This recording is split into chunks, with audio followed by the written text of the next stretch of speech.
look at that!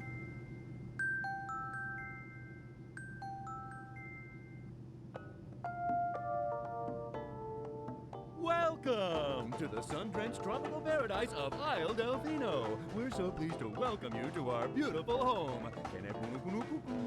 Come enjoy a natural wonderland to which we've added the world's finest resort facilities, a spectacular amusement park, and succulent seafood. All this and more await you on Isle Delfino. Come relax and let us refresh your body and spirit.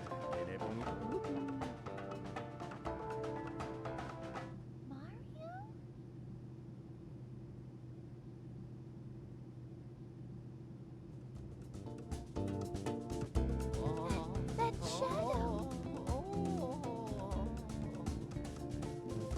Those were the dunes. Quite good.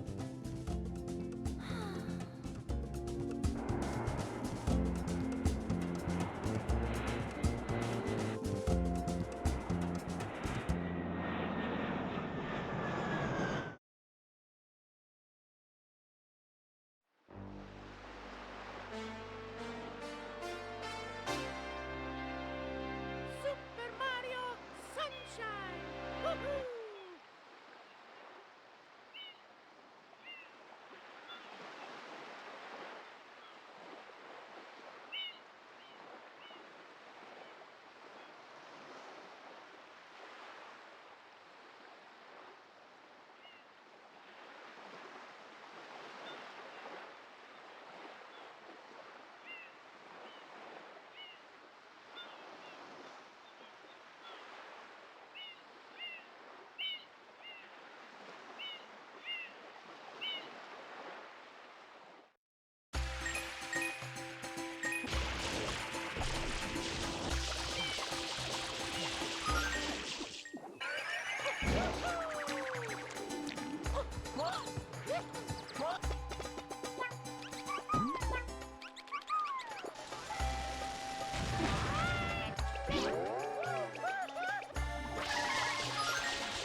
Super Mario Sunshine! Woohoo!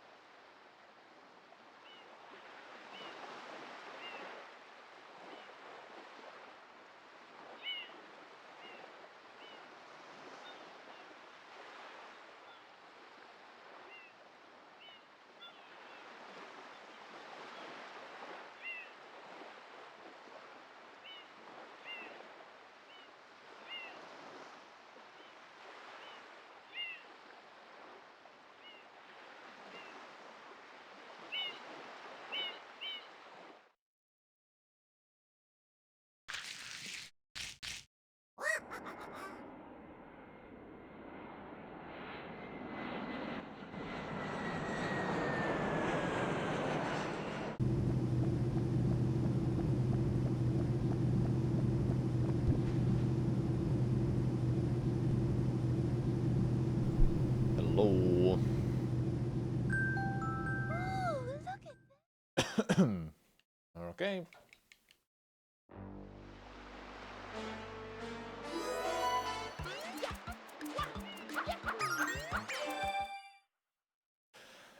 Time to check out what shines are there left to do.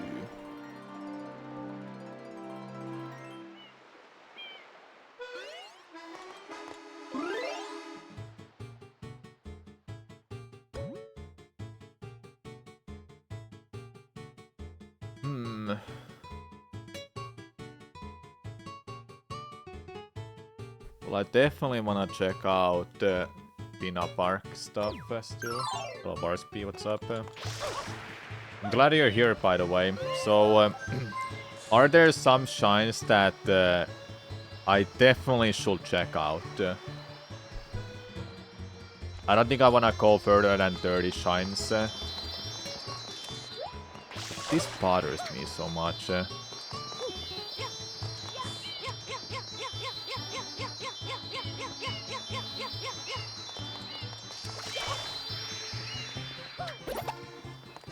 Pina 7 since you're heading to Pina. Well, makes sense. I got a 100% it. Dude, that's like 300 hours of content.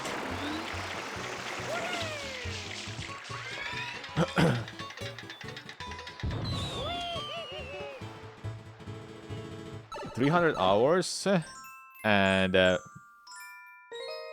need to just have a mind of steel. Shadow Doot is a tank. Execution is very high. Okay. 300 hours of pure gold. If I just get the partner plus, then I'll definitely do it. No, definitely won't do it. Nah, I have other stuff to do too. No shame in your 100% it. Besides, you can always play it in the future if you ever get the age to. Which is cool. Yeah, I do wanna see...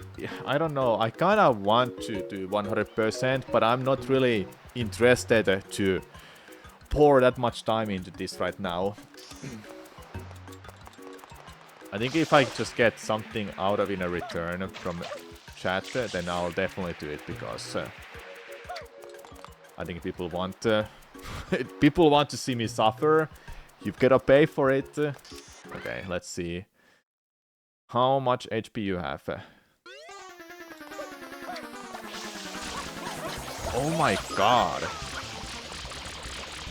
What?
Okay.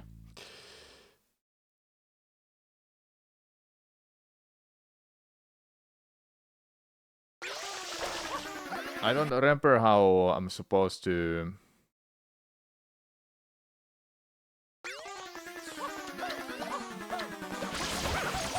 I don't remember how the spam sprays cost. That cost for this. This is definitely not enough right now. I don't know.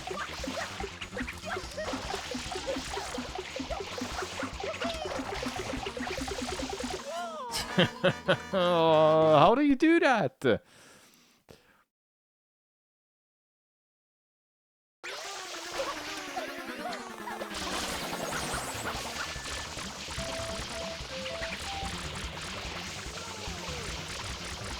Oh, that was good spam spray.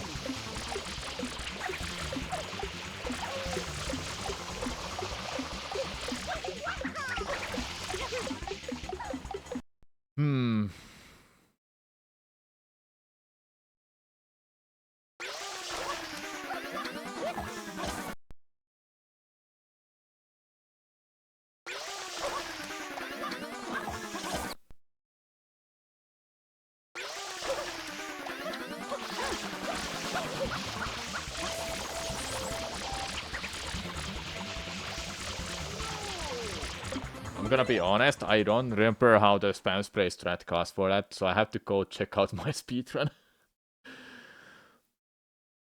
I need to get way more damage to it. Can I find my speedrun right away? Oh, well, of course. One of the first videos that comes in a search is my speedrun.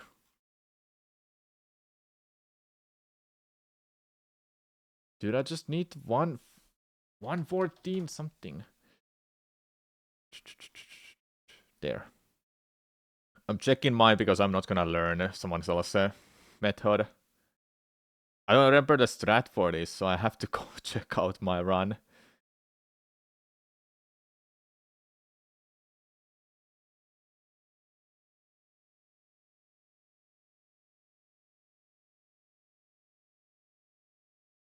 Oh, easy. Dang, the quality looks so terrible what I had at the time.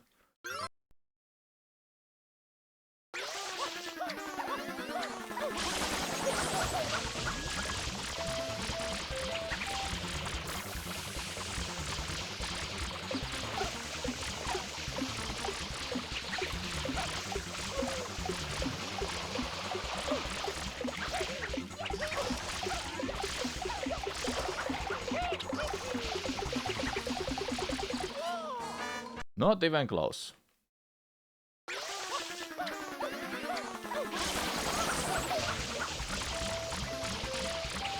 That's not gonna make it.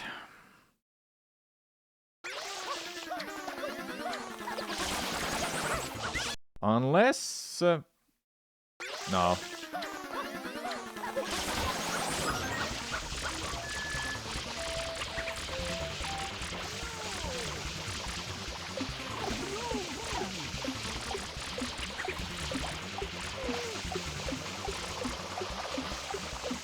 I think I get it. Okay.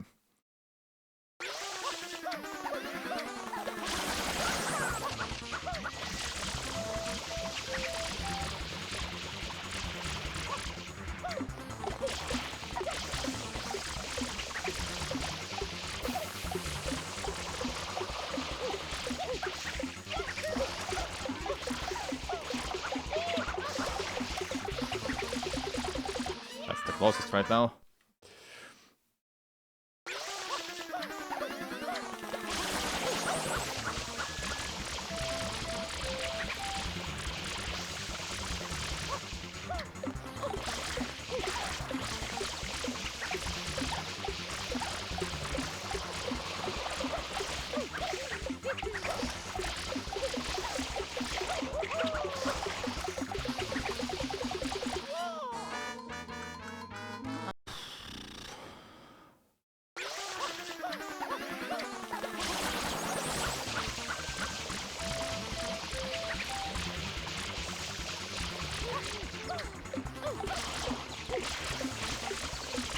Another good spam spray.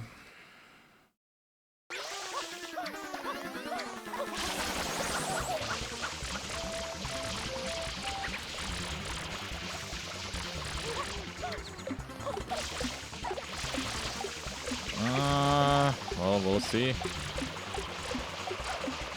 No, definitely not good.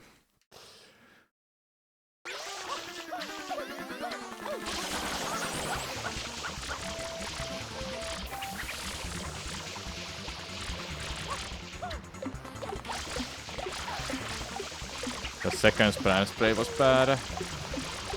Otherwise, it would have been it. I think I have to be between three of those sets.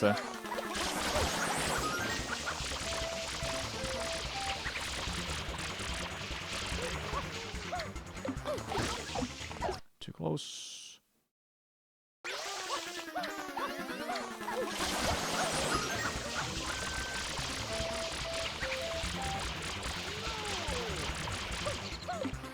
Dude, freaking, I know that spot.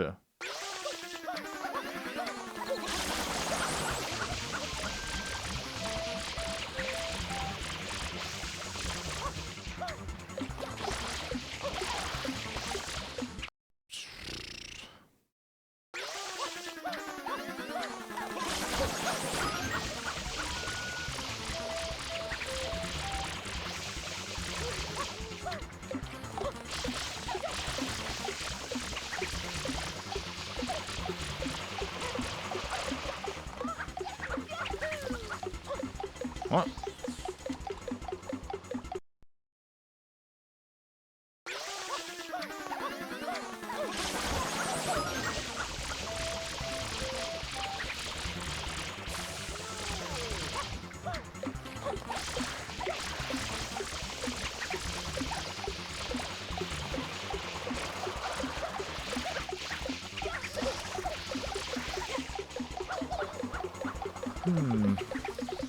Another thing is that I could make him to go to the right.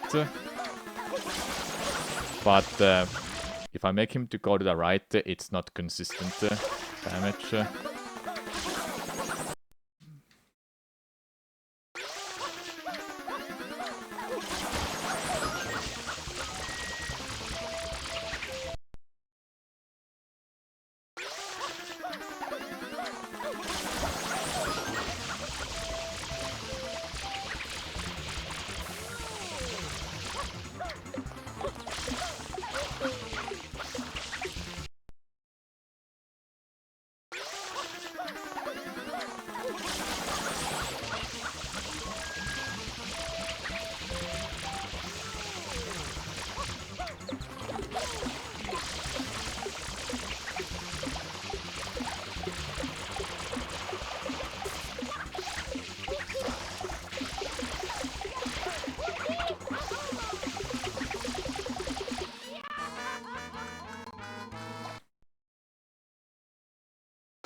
I need to get those spam sprays as close to him as possible.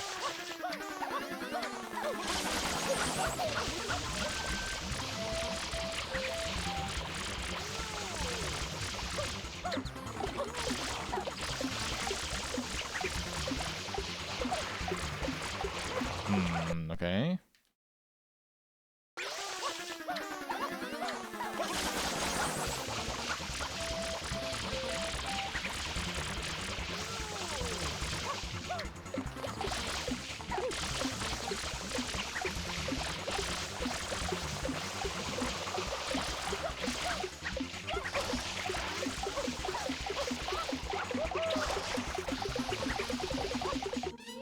Oh no! He's right there! No!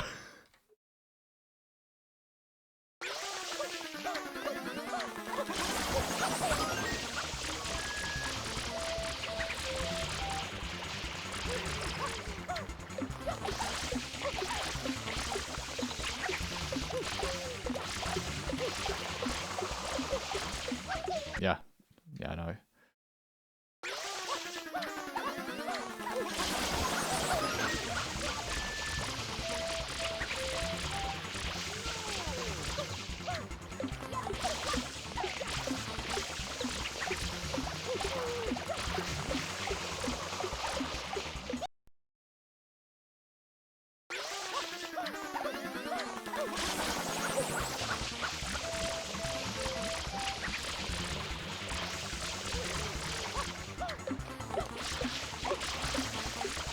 I need to be closer.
Hello, Kuka speedrunner.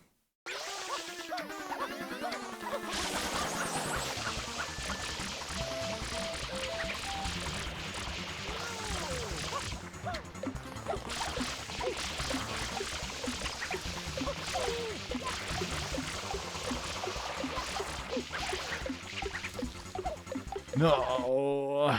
Yeah, I'm playing on Dolphin.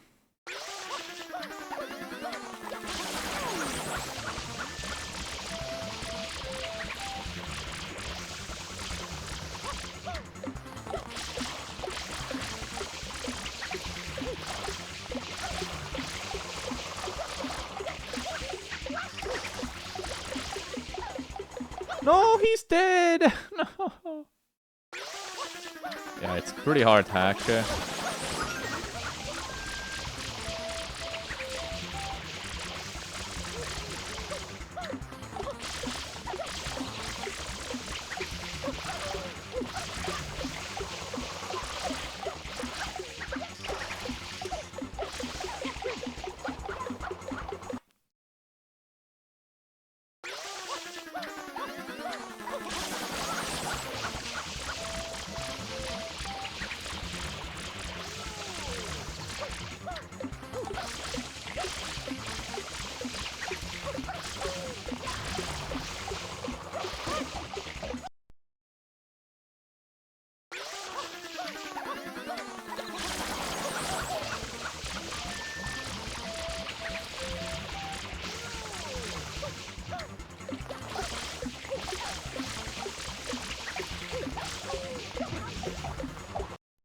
So bad, yeah.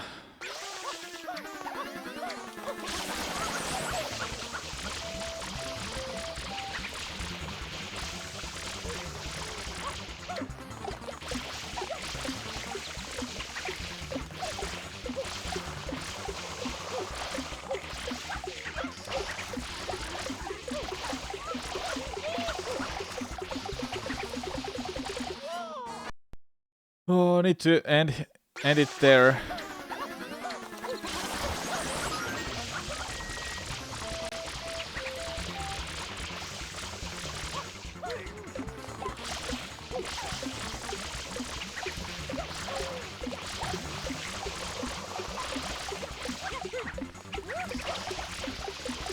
No!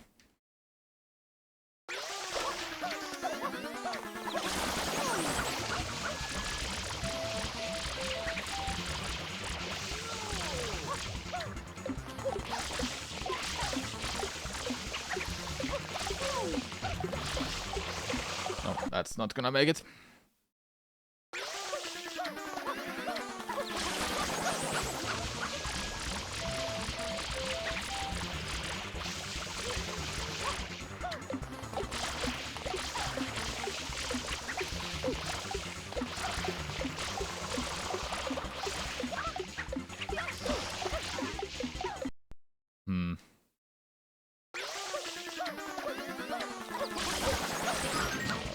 Bouncing on that is not good.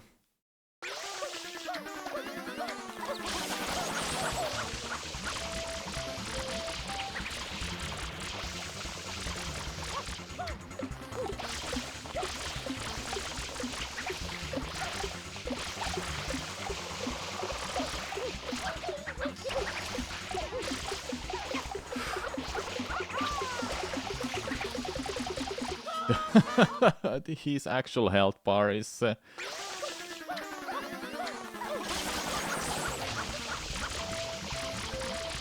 Okay, this is it. This is it.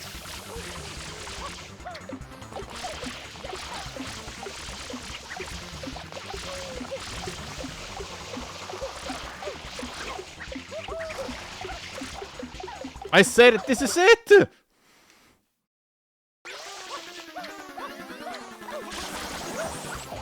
That's not it.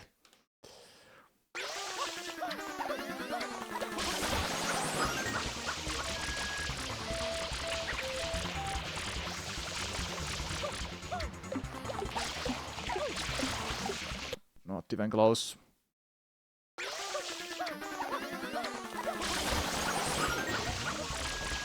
That's not good because I'm not. I need to get the. There we go. Need to be closer each time I do spam spray.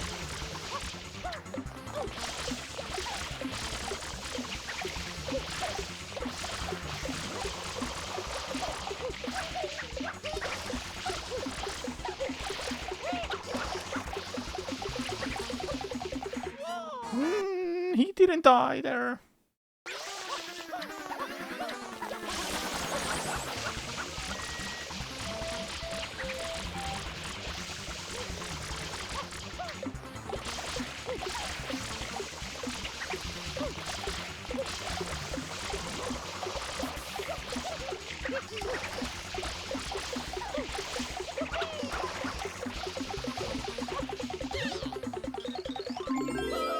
Oh! So the timer keeps going? Okay. Yikes. Let me think.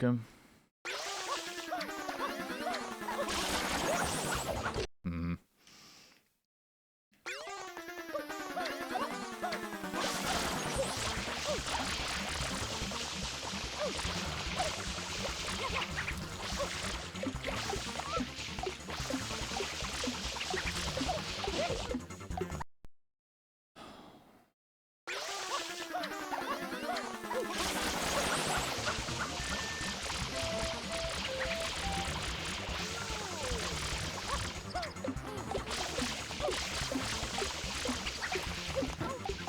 I have to be close for each of the spam spray, otherwise it's not going to make it. So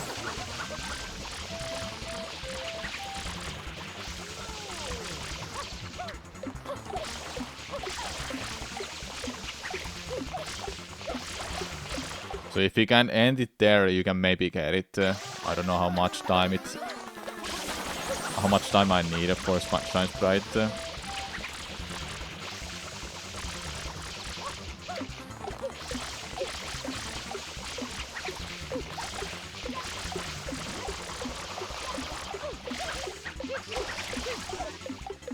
Well, definitely not 5 seconds. It's more than that.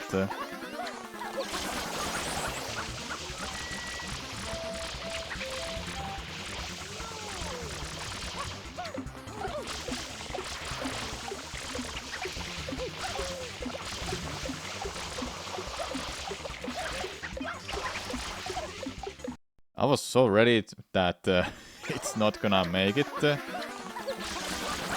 It's not gonna end when the timer, when I get him. I was kinda expecting something like this.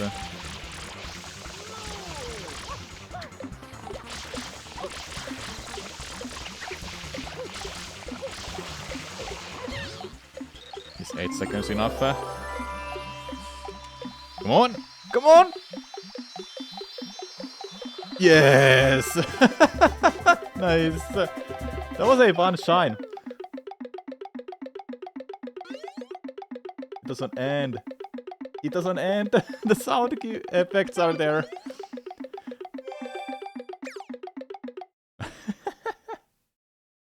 That's good. That's a fun shine. After that Rico 4 incidents, I needed something like that, man. I needed something like that. Well then. What do I wanna do? Gelato, I haven't even done anything in Gelato, so let's do that.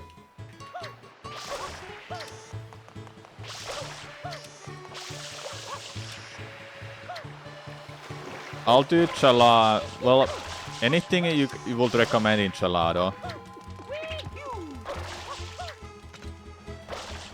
I was going to do the secrets, but then I realized I've done 2 or 3 secrets back to back, so I didn't want to do a secret.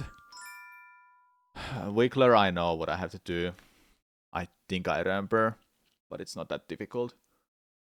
I might as well do this so I get that shine done, because I do know how I'm supposed to do that.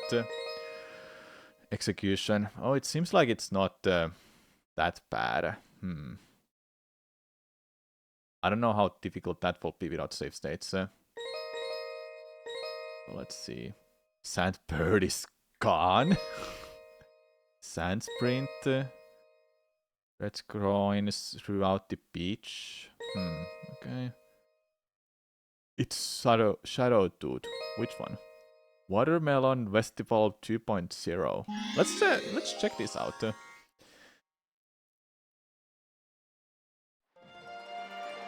What? Why is it blocked, man?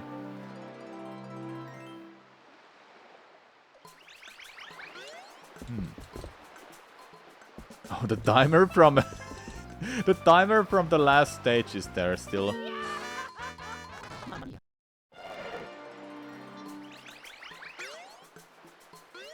It's still there. Yeah, it's to prevent you from flipping.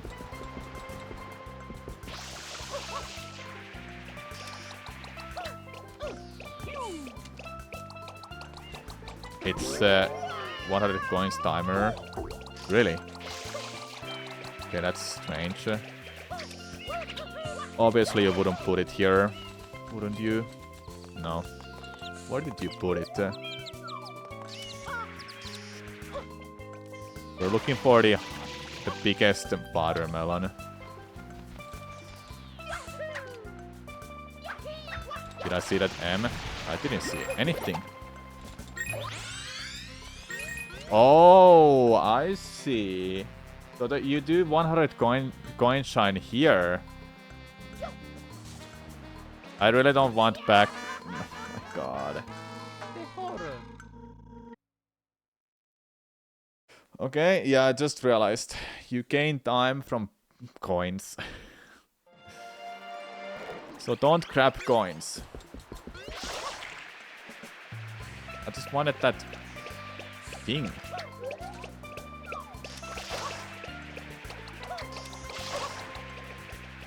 What's that? Huh. Well, I wanna go there. Being good. What's up?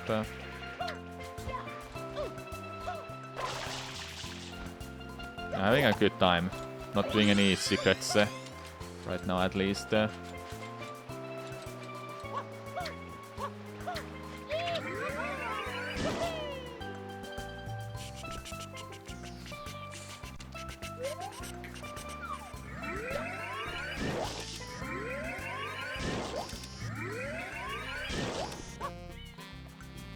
Will this make it? Will this be enough?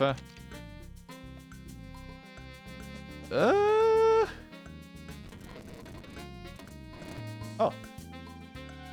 Nice. You've been to hell with secrets lately. I think this is a good choice. Yeah, it's much better. Well, there is nothing really here. Unless...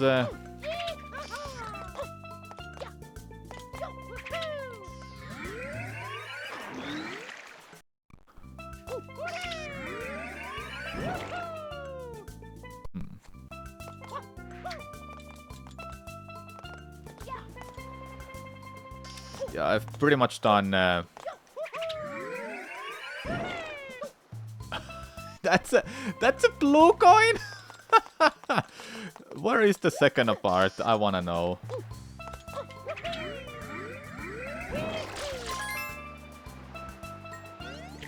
What? Where is it? There?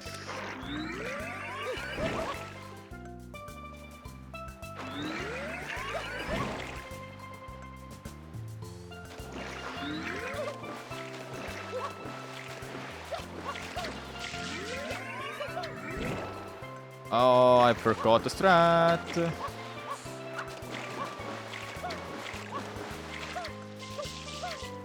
Oh, the blue coin. Anyway, we need to get the...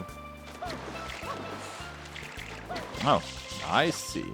So you need to... Maybe? I don't know.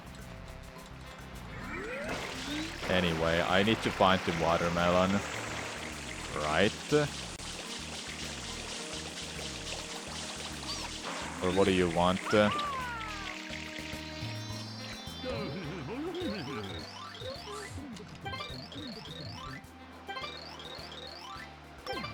you find 3 of them? Okay.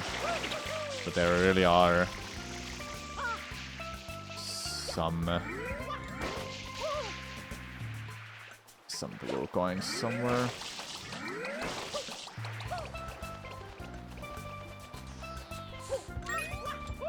Don't.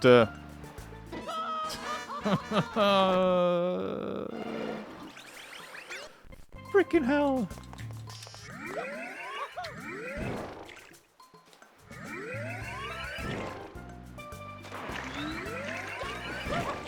not doing 100 coin shine. Nice. So we need to find 3 of them. If I have to guess, one will be inside that where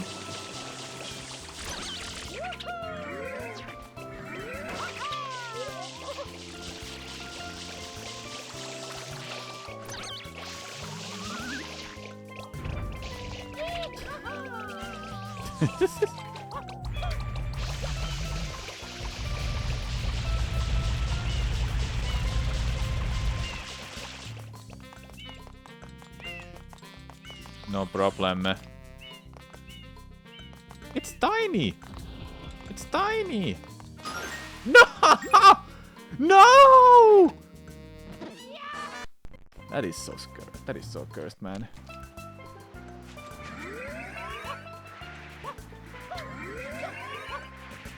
I can't do the freaking...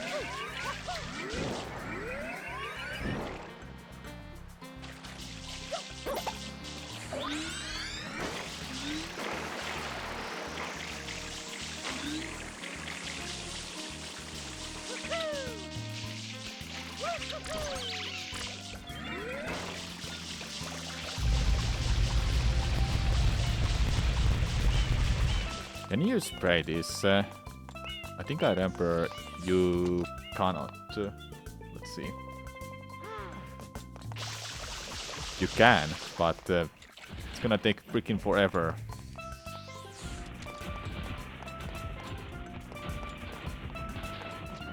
It doesn't break when it falls down, I think.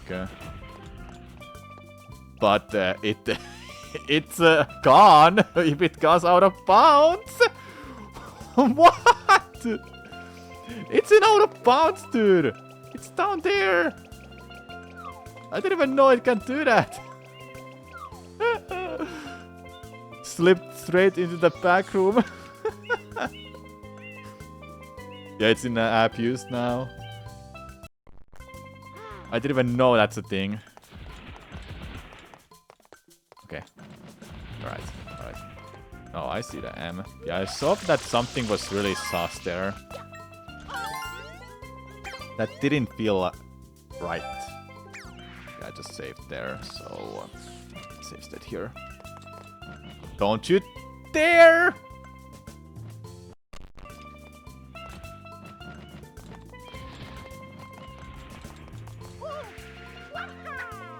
What a tiny ass freaking watermelon. I don't wanna save state everything.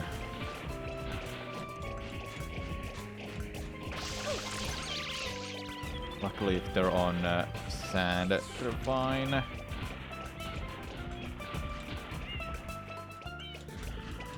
Well, yeah, it definitely sucks.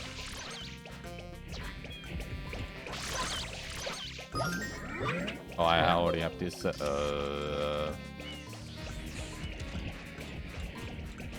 Yeah, this is good.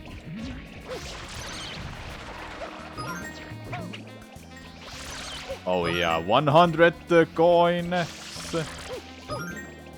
If you happen to let them go out of bounds, it's over.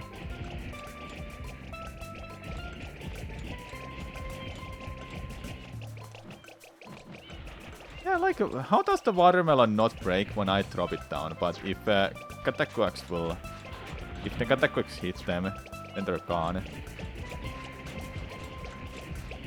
Okay, I don't wanna save state the I wanna... Kinda don't want to save state everything, but I also don't want to redo all of that because it's just tedious. Better ducks, yeah. People thought watermelon, a huge watermelon was hard, but think about this one. Because of that!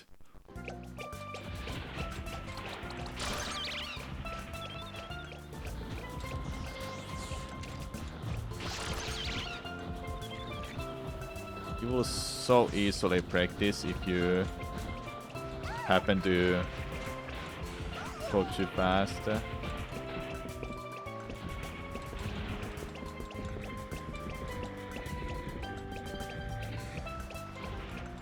Nice.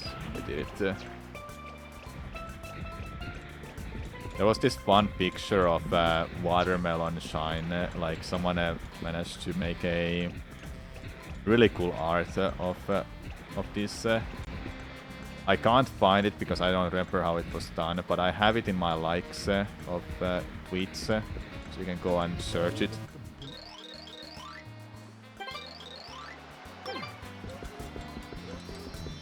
Two more.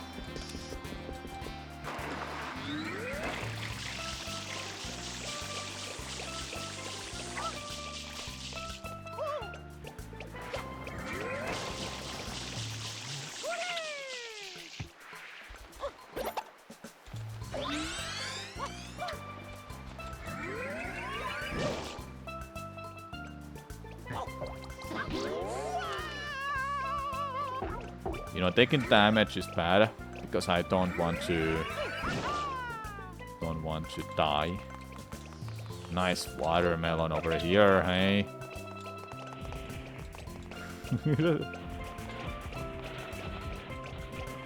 This is just tedious, man. Now I need to find the last one too. Whee!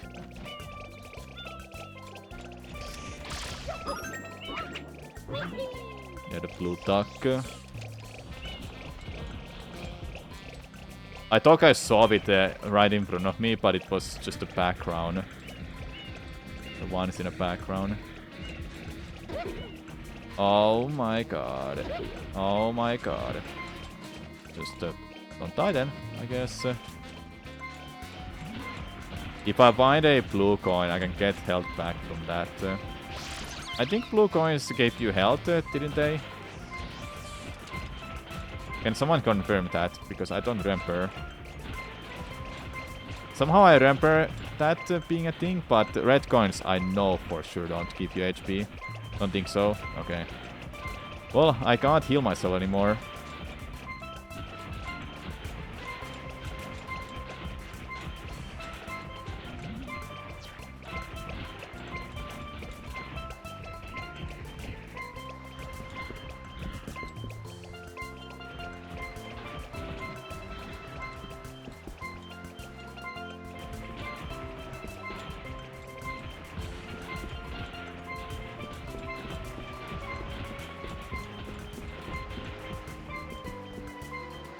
Yeah, I remember that it might have give you 2 HP, but I'm not 100% sure if they did.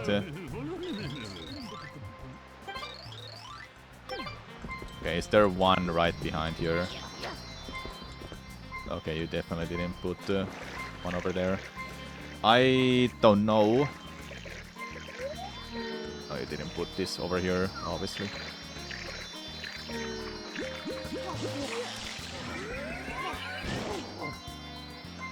Time to find the last one.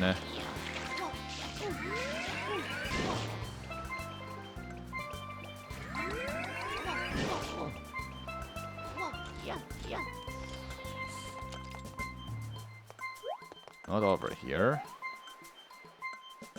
Didn't put like a platform. I wouldn't be even surprised you put it on one of these balls.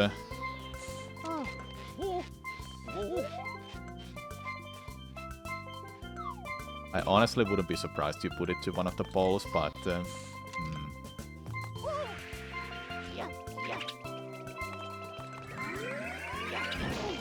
we know for sure it's not... it is not up there.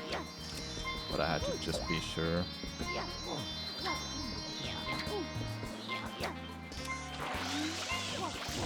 Bear with me about... for those... low health sounds. Did you put it over here? No, you didn't. Oh yeah, 1-up does give you full HP. Nice. Let's go. Glad you didn't remove that.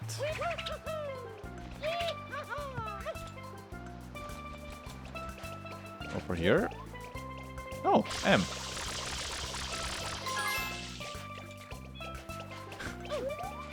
Cool. No.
Trying to figure out if I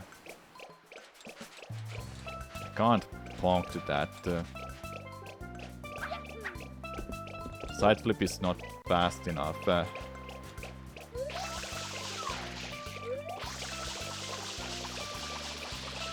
Can't even do it from this spot, huh? No, you can't.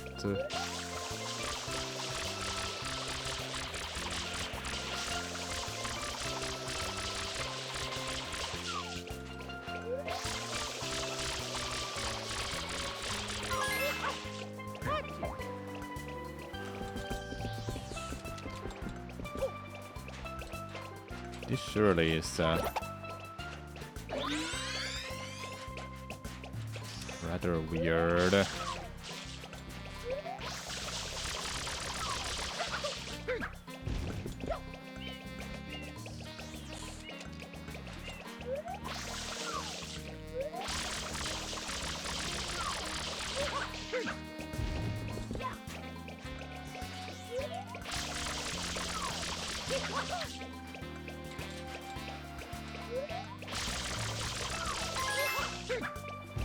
Okay, it's definitely that.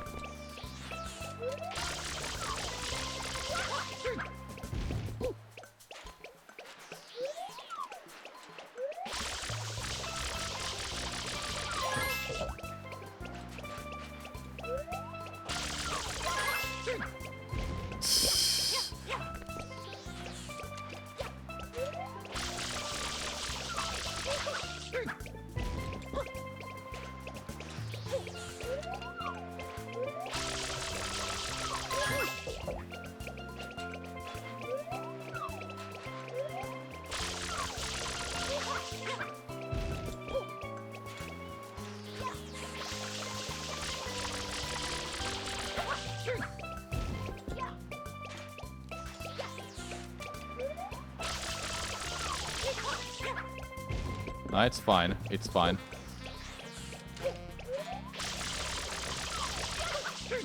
Just need to get the right timing.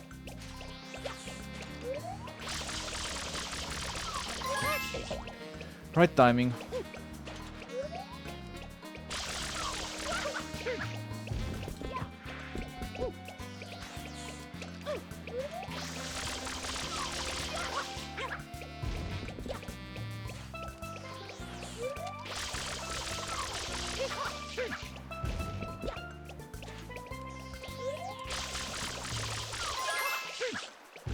It's so close.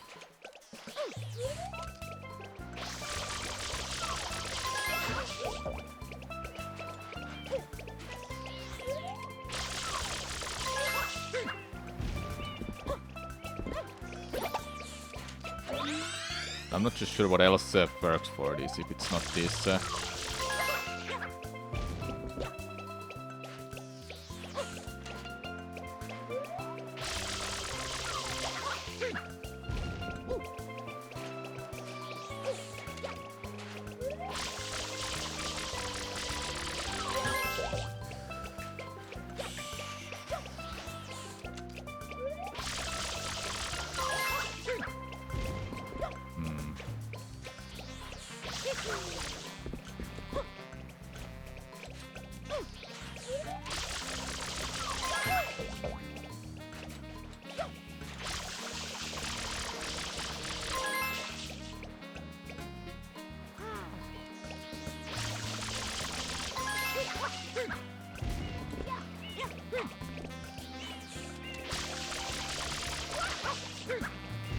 I just need to get the right timing for that.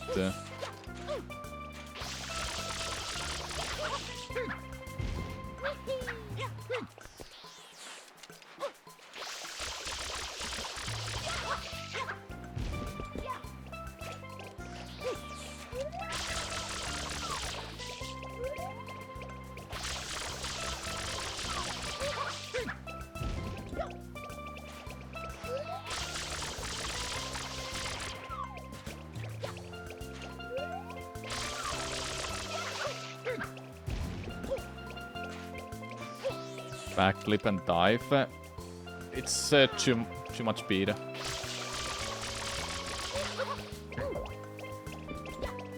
Maybe?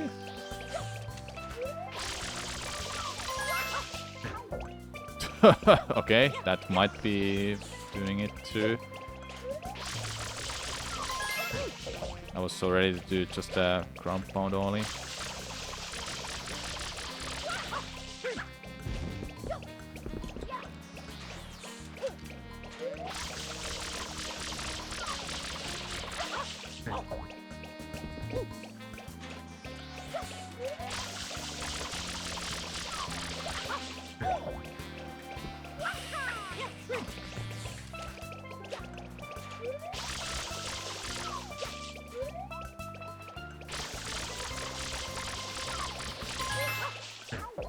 Oh my god, it's so close.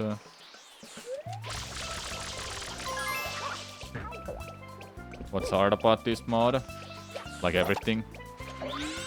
A lot of shine sprites have been turned to be harder or different. Nice. We got it.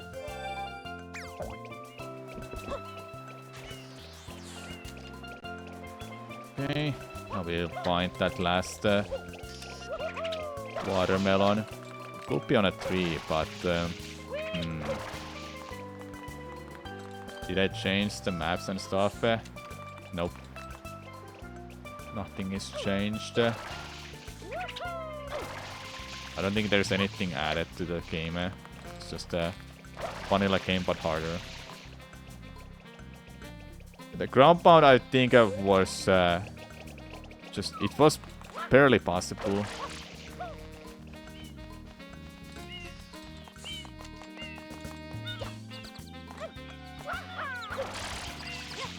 Okay.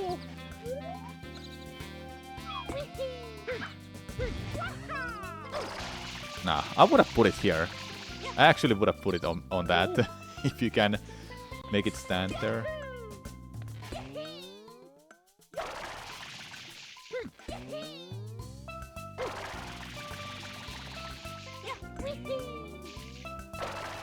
No.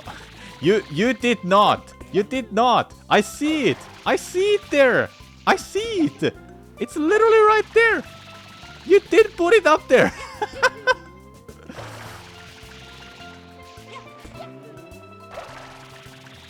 That is so funny. Oh no, freaking coins.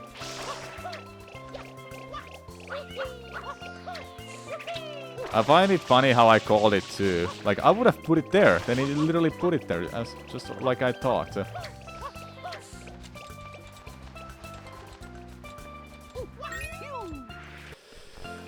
Okay.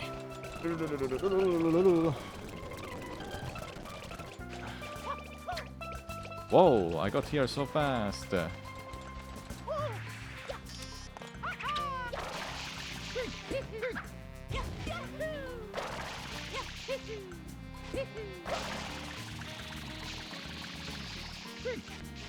overslide would have been faster. Why can't you get coins? Because it starts a timer and I die if I don't collect 100 coins. How do you do this? Okay. Can I get you off this way? Nice. Whoa.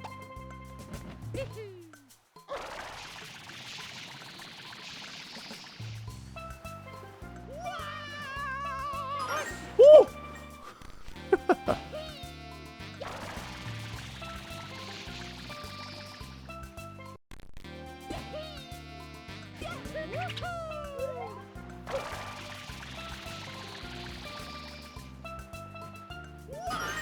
Oh my god, imagine it does yep.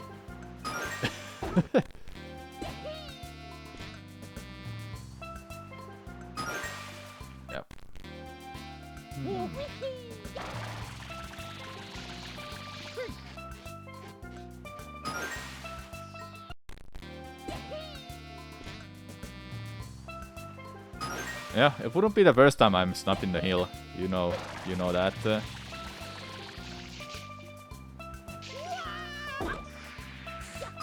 No, it was so close. It literally died there.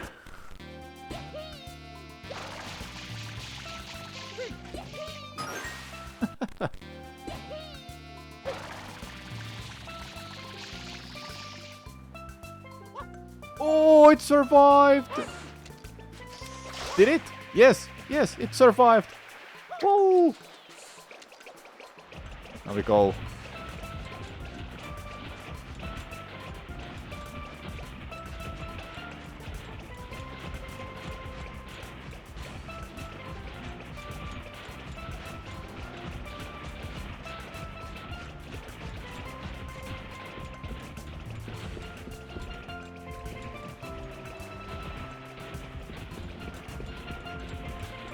Who needs big watermelons when you can just have tiny ones?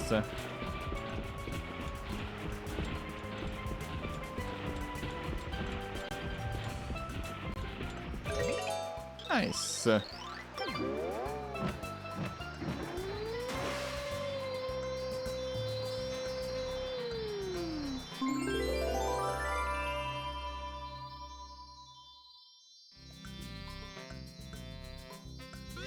That was a fun shine. Oh, nice one. We got a blue coin as well.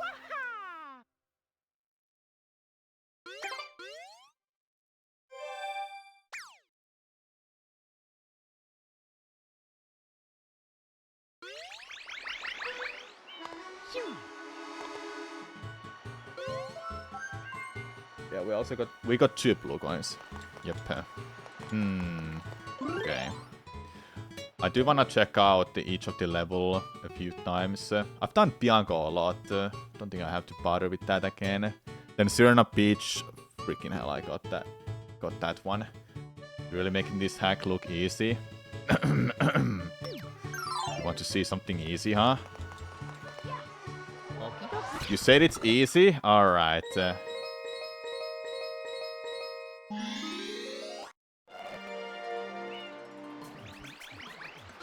You should have not said it's easy. I'll show you.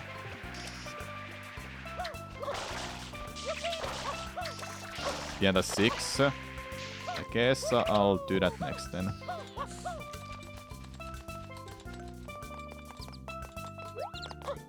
Be careful what you wish for.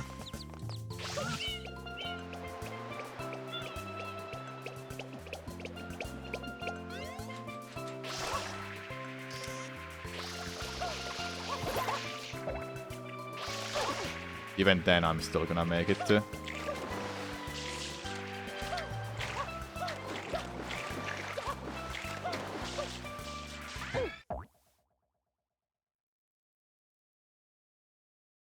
Okay.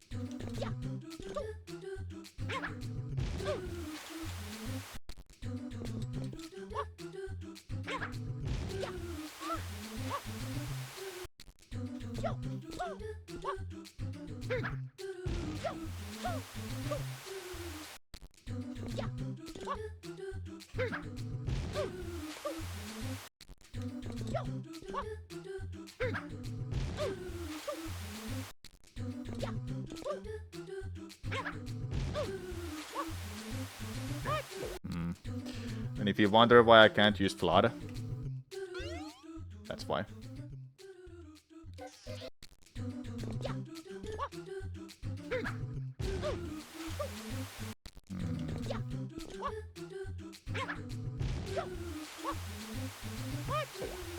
Okay, it must be able to make it.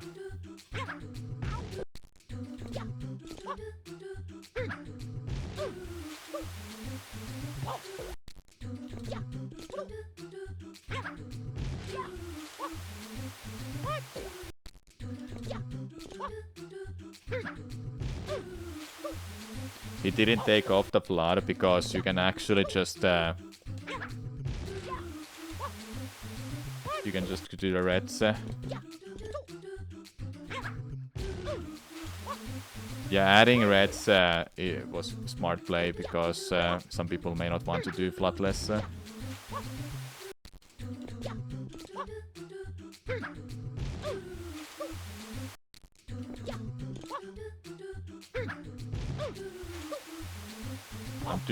I'm doing it too early.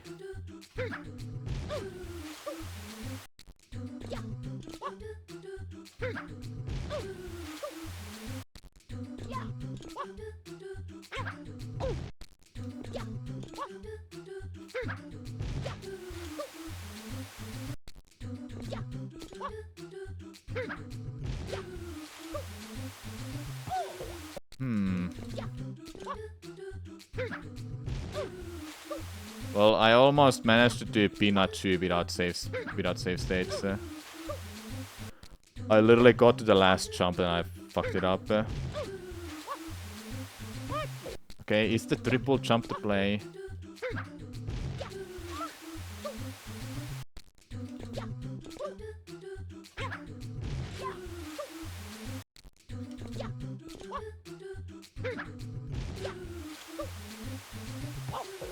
I'm actually not too sure of what we can do here. If it's not the triple jump.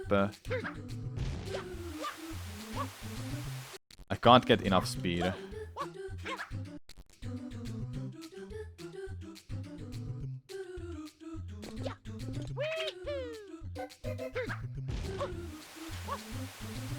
It must be that, but I don't know, man.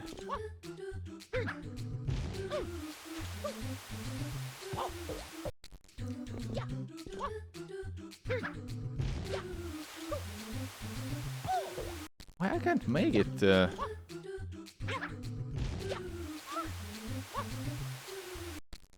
You cannot vault jump against these. What is the first block even helping? It's literally just a blue coin. Just a blue coin. Okay, I'll get the blue coin.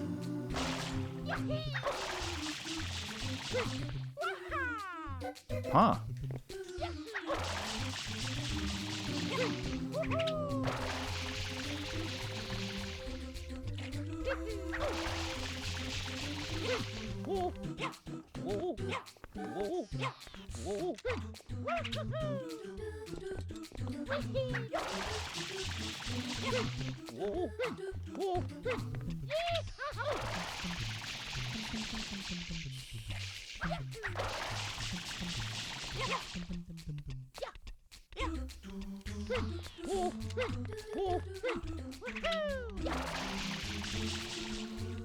But yeah, I'm just gonna bother with the blue coin.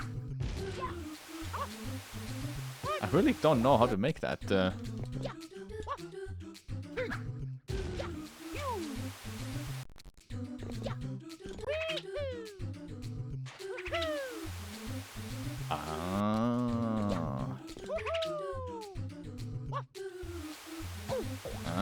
Of course.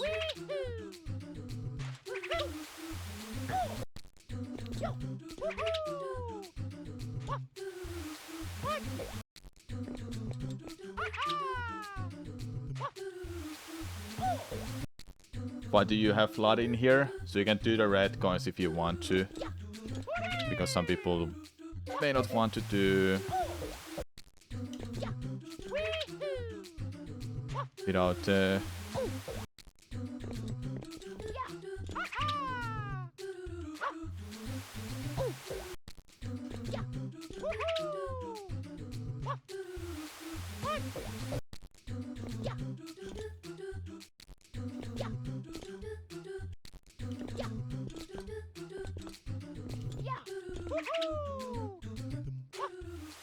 There we go.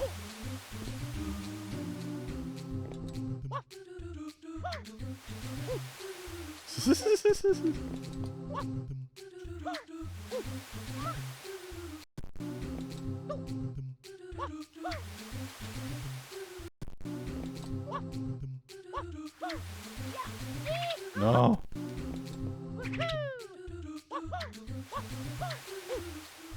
Didn't get the spin jump.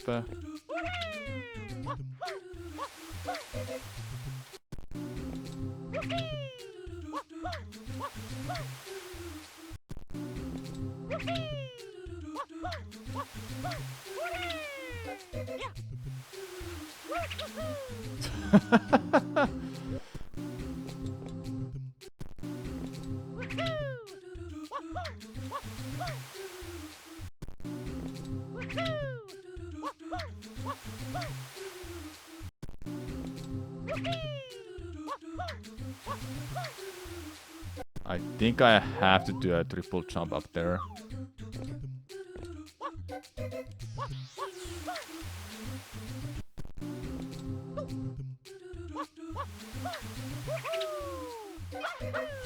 Yep.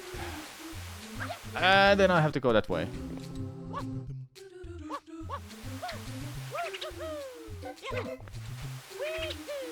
Because I can't make it otherwise.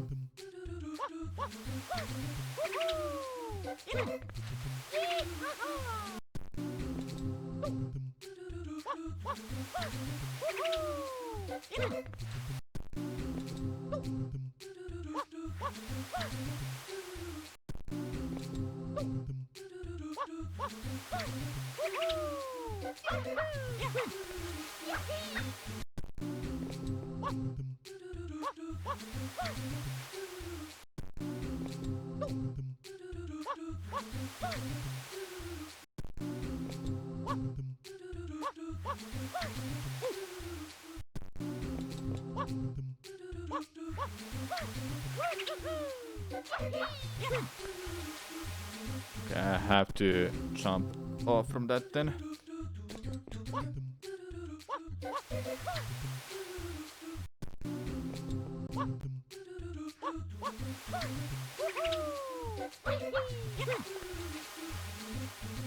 Didn't get the jump.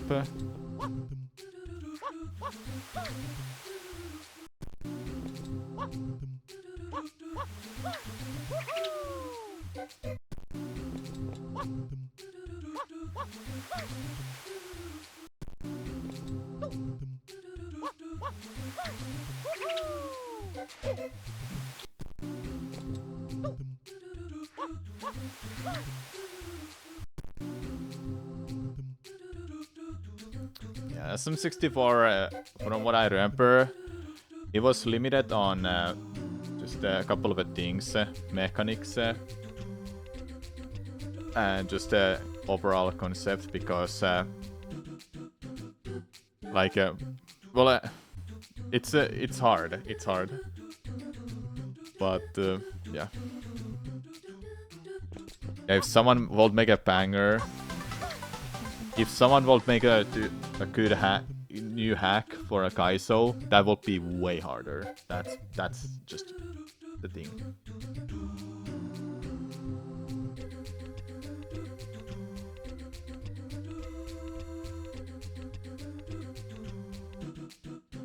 I really like this one because it's not just a difficult hack, it's also about solving puzzles and knowing the game well enough that you can actually do some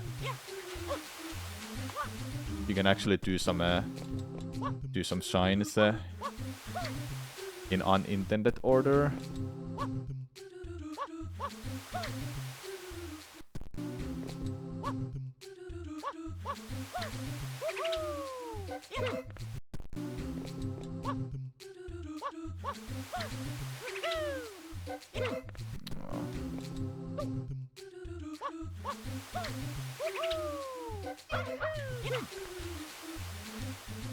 I can't get a jump.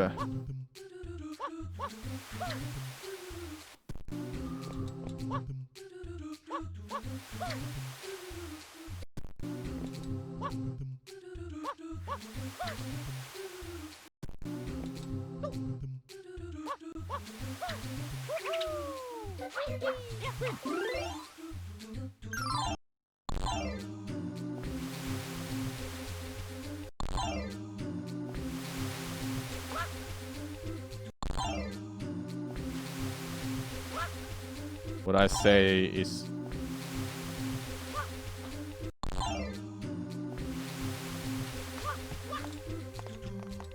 What would I say is my favorite shiny? SMS shiny. What would I say is my favorite SMS shine in a regular game? Noki Basics.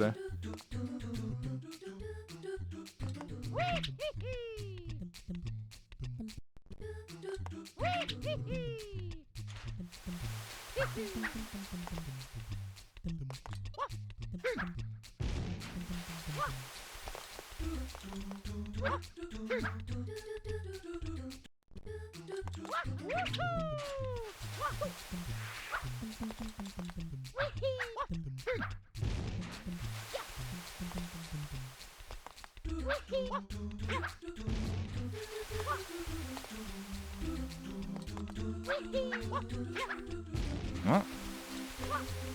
Wait.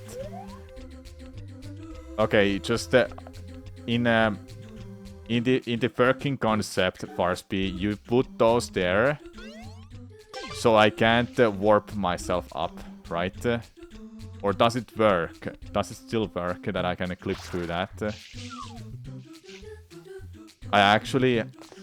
I'm guessing it's not working because it should have worked. It should have worked there. Let me just check. Okay, it does work. Never mind. Yeah, I was like thinking you can't do that because the blocks are blocking the path, but it really doesn't matter. It really doesn't matter.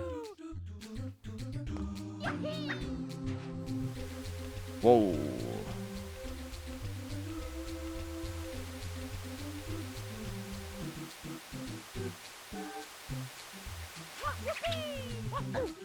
No.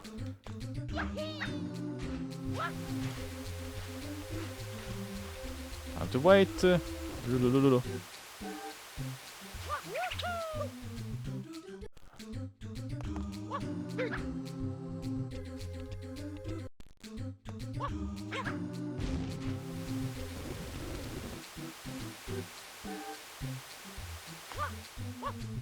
Okay, much there. What if I walk off?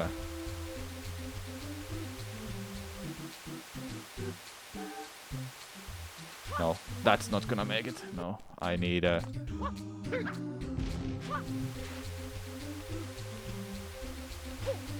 I need to do this. I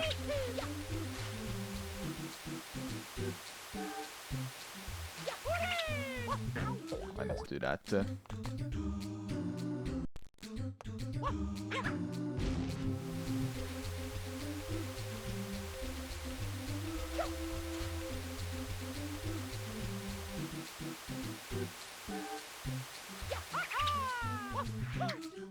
Nice.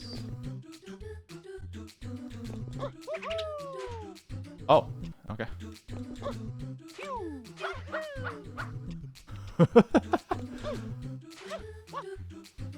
Okay.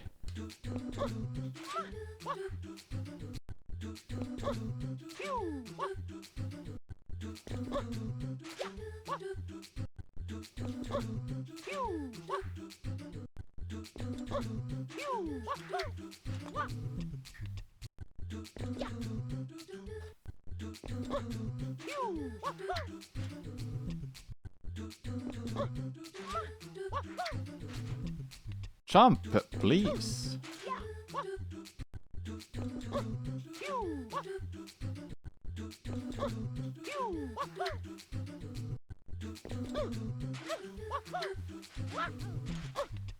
What?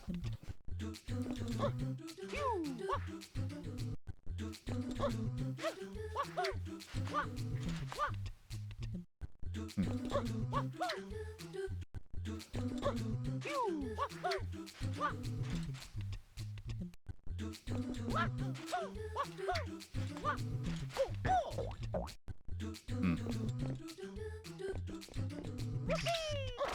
Let's go check it out. Okay.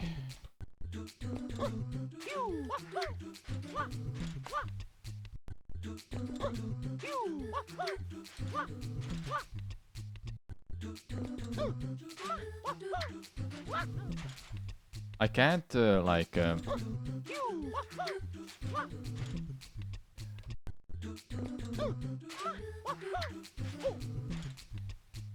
how did you make it there? Can't jump to it. Unless...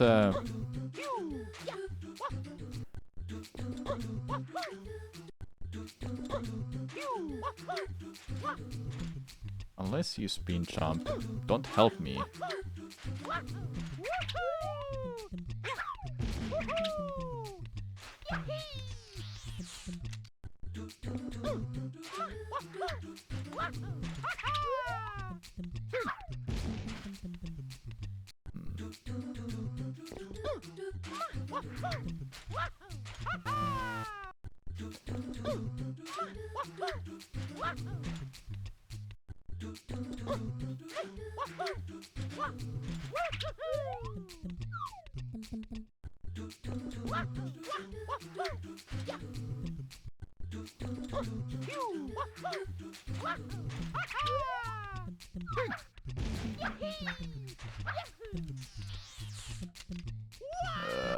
Spin jump maybe.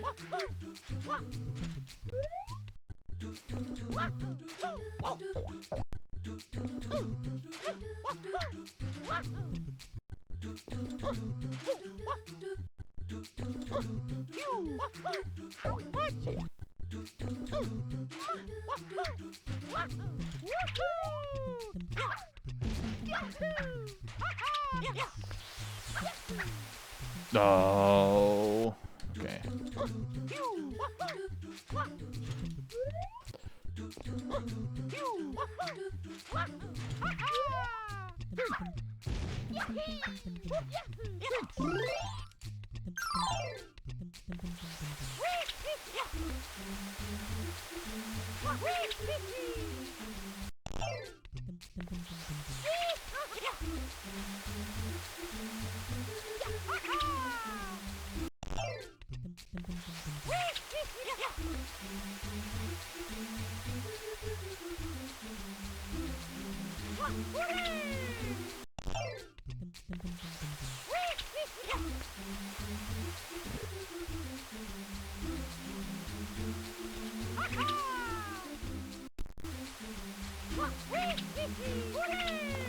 Woohoo!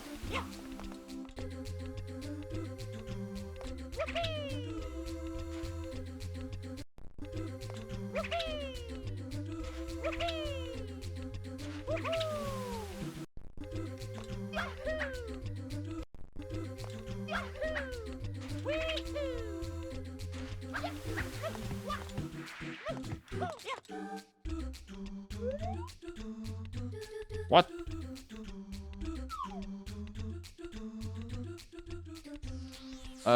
What?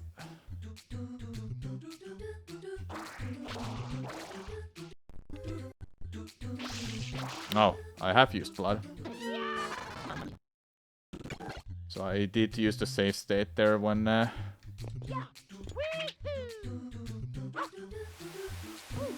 was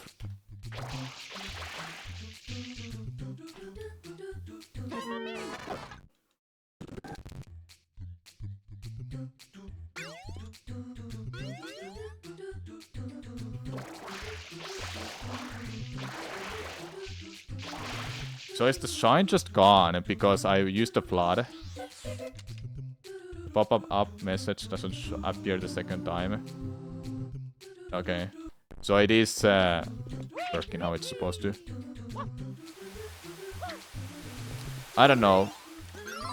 I'll do this later. We can do it, but I don't wanna bother with the secret level right now. Let's do Piano 6.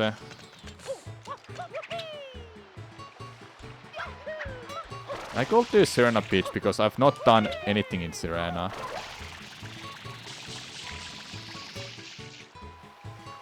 Yeah, it's fine, I don't mind. It wasn't like the hardest secret anyway. And I think I would like to do that without save states for a YouTube short. So I don't mind doing that again. I didn't even check out chain chomplets on fence, but they must be outside of the fence, but I'm not just sure how to get them back. I do know how to get them out. I've seen it, but I've not done it actually, just so you know. Oh, chain chomps faulty flood. Okay. Pro, more like YouTube long, that seems difficult. I mean, yeah, I could put it in 2 parts. I don't know, 2 parts short. Watch the part 2 here. Durians and chucksters. No. Could be piantas in need.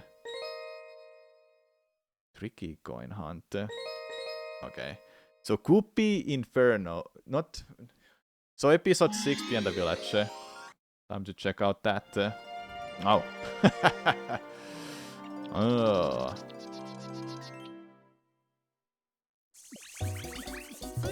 Do I accept Steam gifts? You mean games or something like that? Pretty much only if you're my friend, I think. But I don't know. Do I really need anything right now? Well, I need to remove that from the Steam list. Yeah, okay.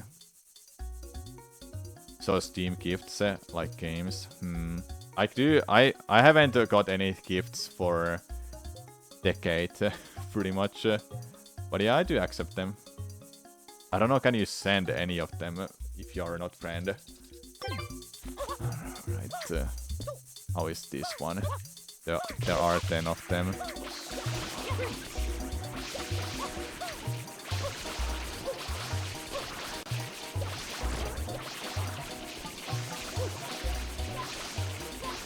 Like, why? Why do you have to make this like this, man? Where are they? Are they like all grouped together or something? I need water. I'm dead.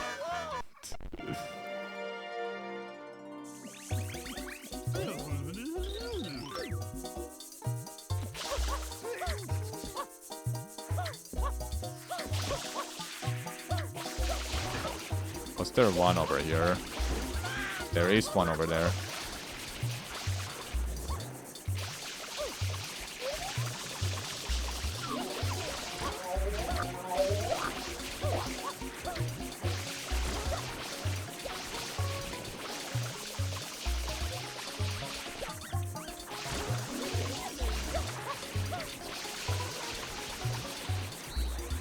I don't see anything over here. What is that? Oh, it's just a...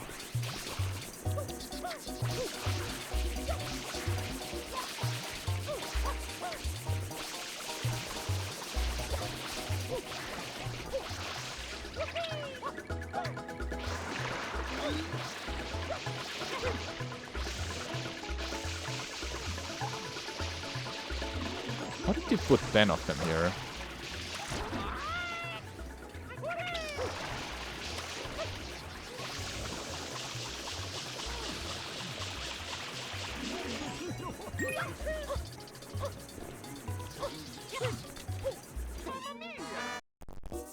Okay, I need to know where they are.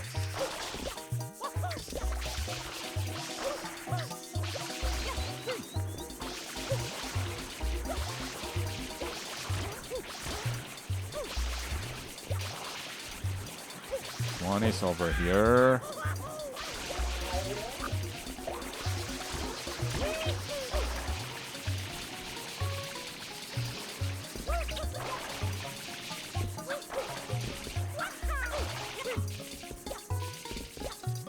One is over there.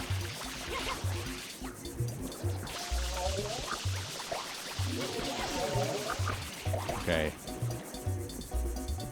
Let's map out in my head. 1, 2, 3, 4.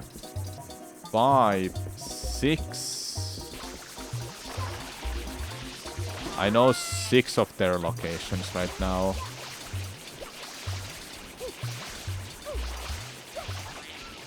I'm out of water.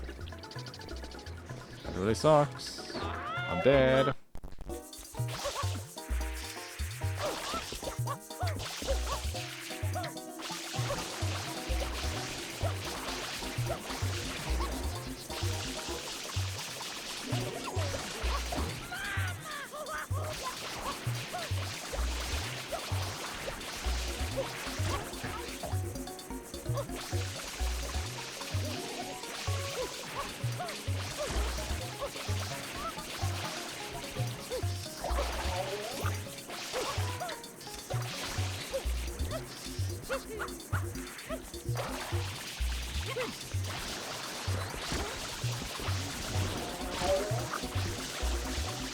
It didn't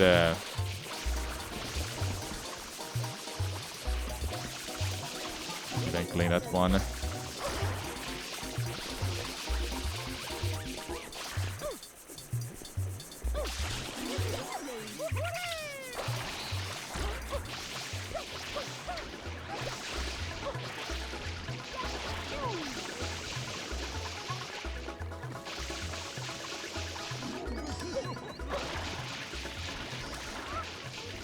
I know 7 of their locations, but I need 3 more.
I don't see any of them here. 8. There's 8. 2 more.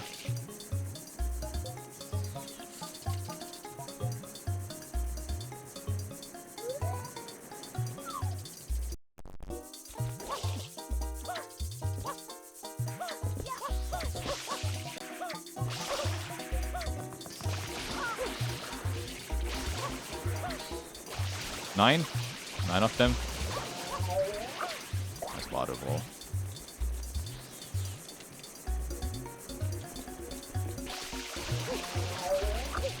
They must be visible because I have not every single one of them I've seen on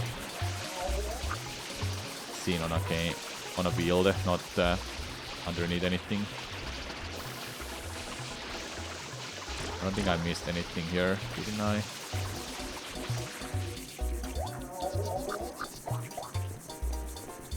Such an obvious spot.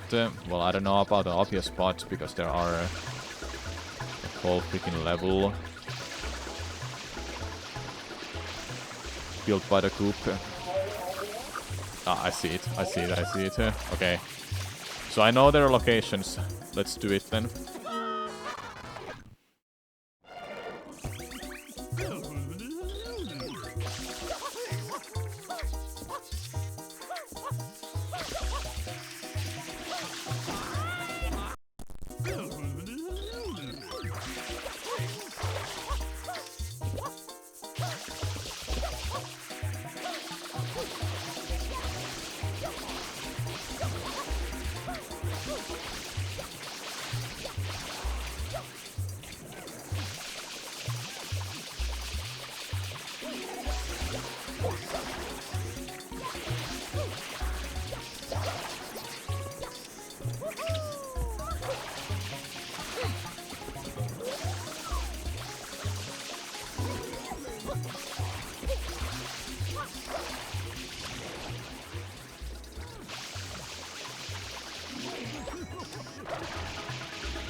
not gonna do it yet.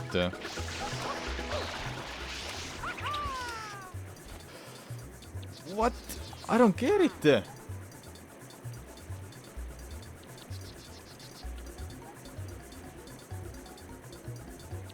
You have to like open them. You have to like help them out by opening them first.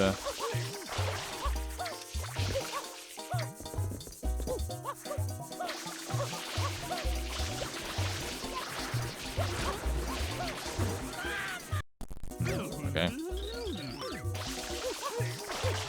Yeah, I have to help them out of the coop first because otherwise I'm not gonna wait each time that. Like, I'm not gonna wait it out. But then I have something like this that I have to just do it now. What? Yeah.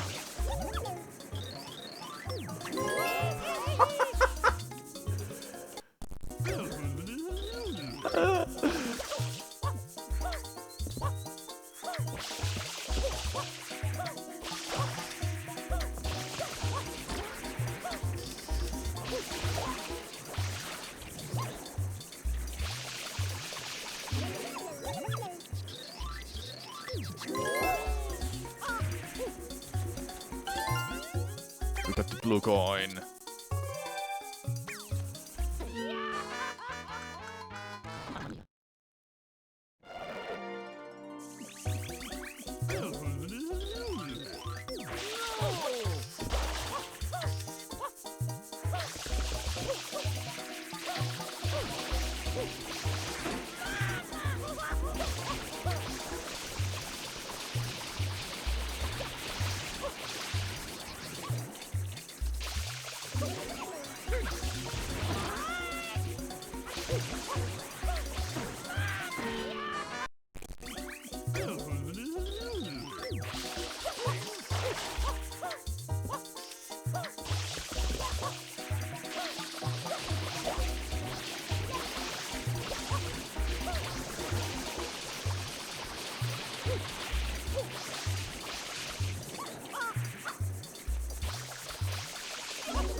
What?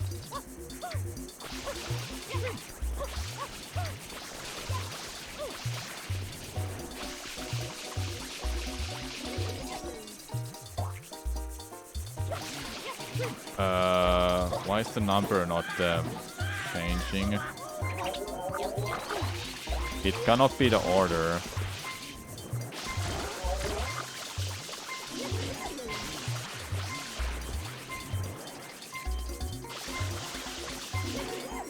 Huh?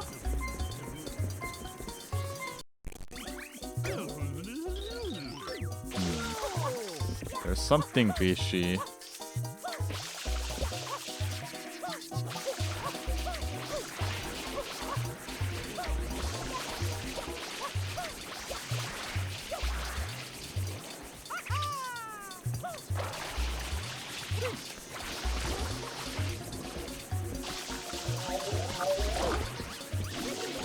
Ah, is it only auto the ones?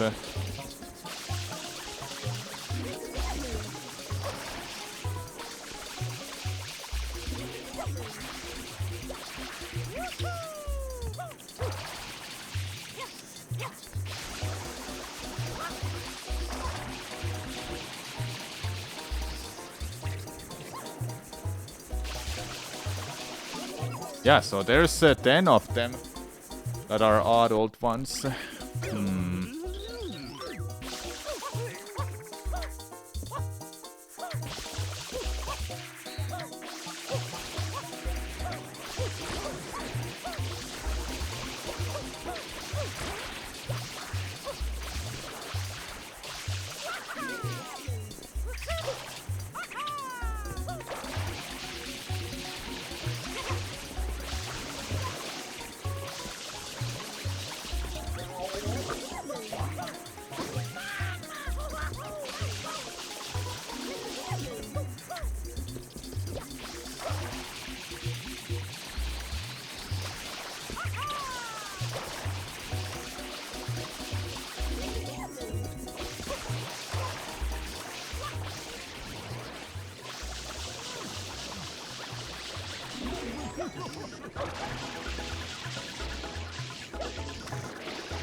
The last ones are.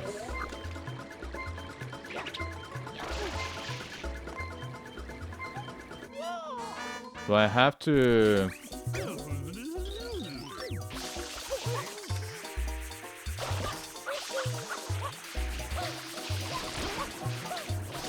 Okay, I have a guess. I have to do adults first, then the child.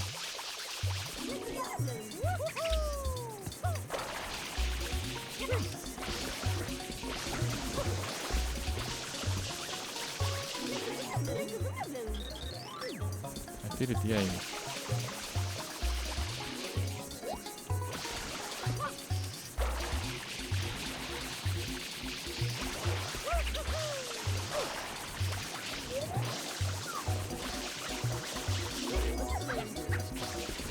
Nice.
I'm freaking dying all the time. Like, I need to see if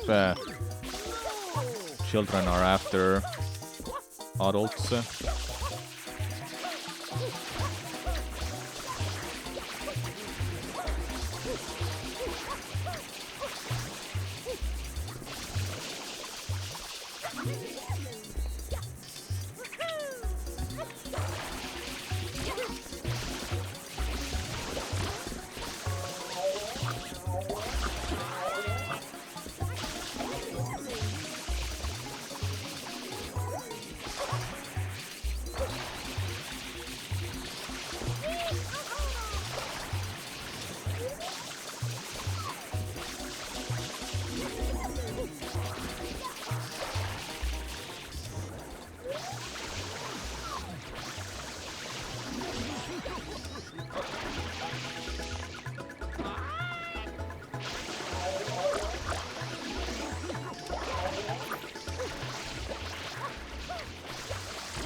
No.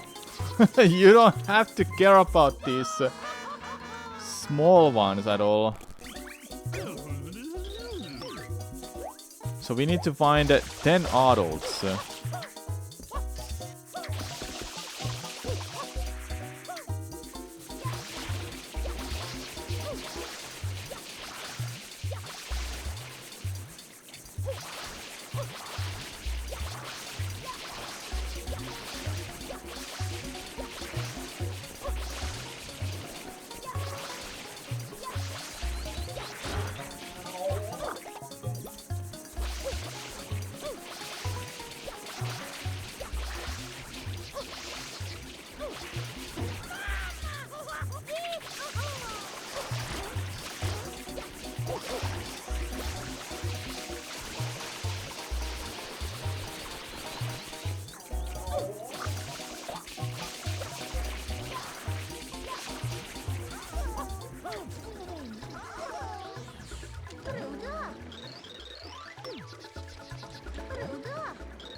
What do you mean by edit?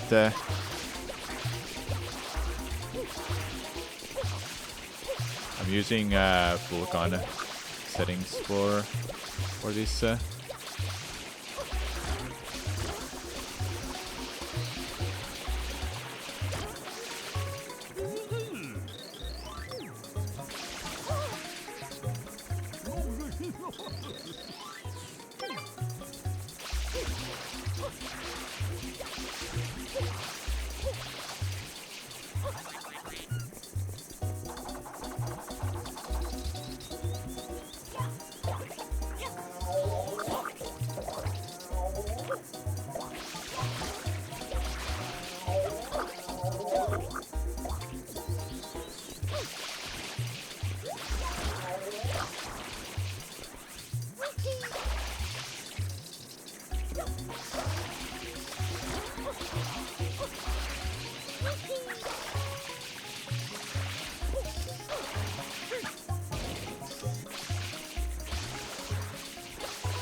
I'm using full gun settings for graphics.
Seven.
Ah. So the small ones are giving you a blue coin. Right.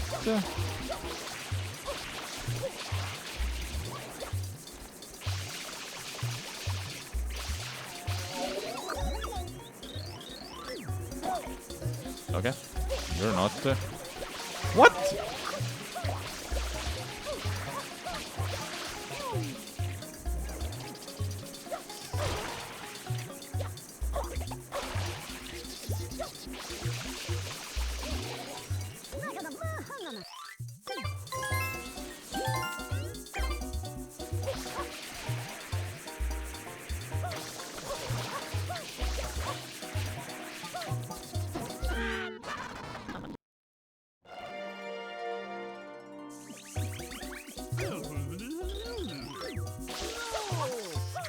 Didn't I just help a small one?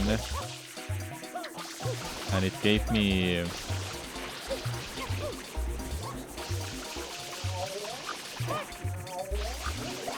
What?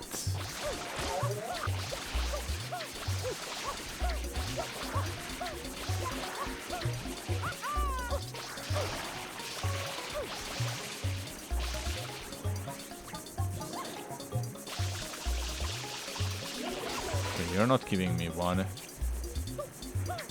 So ones that are giving me something are not counted. So for example, that and that one are not counted. So that, this, and there are not counted. 1, 2, 3, 4, 5, 6, 7, 8. I know 8 of them.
What?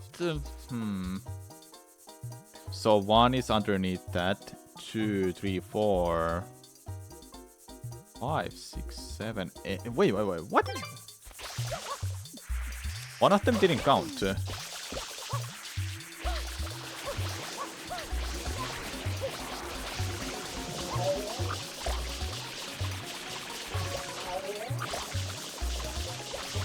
That didn't count. Never mind.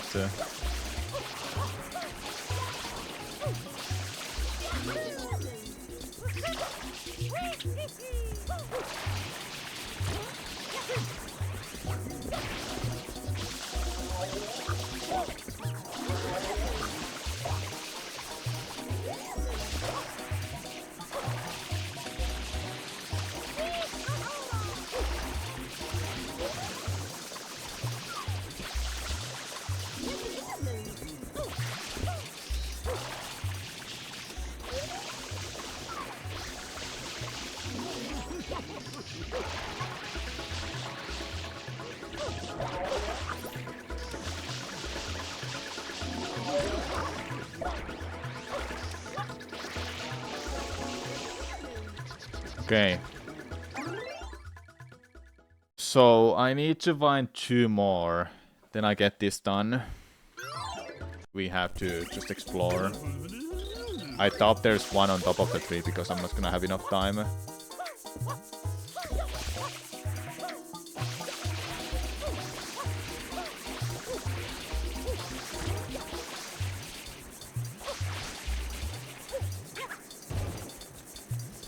And underneath those is just kind of terrible.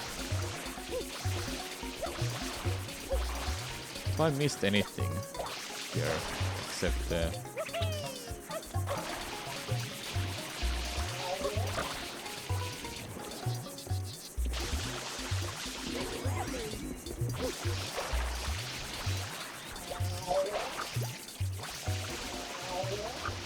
any of them are close here?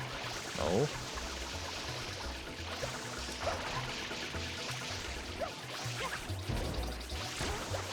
It would be so scummy to have one of them underneath the boxes.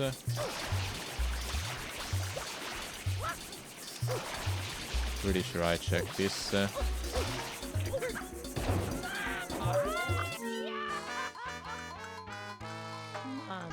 don't think that was anything.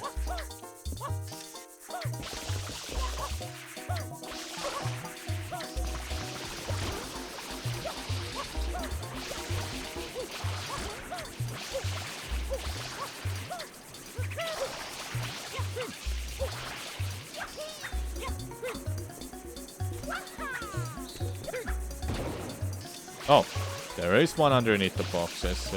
Okay. So 9. We need one more.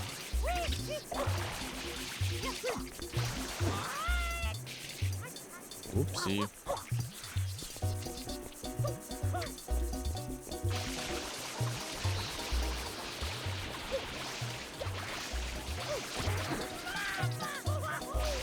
The ones that don't count are small. I've already got 3 of them.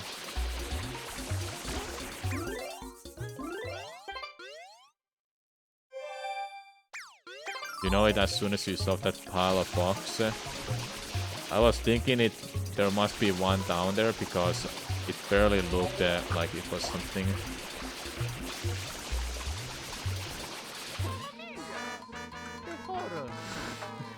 We bought it! We bought it!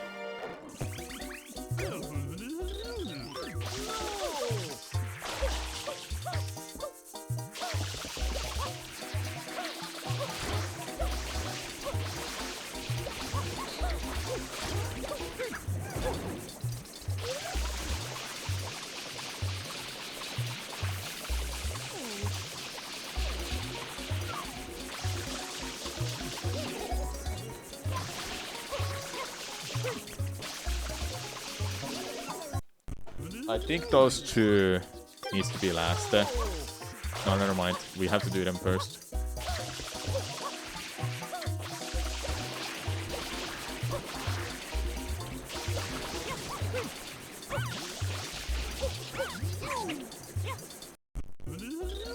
We know their locations. Let's go.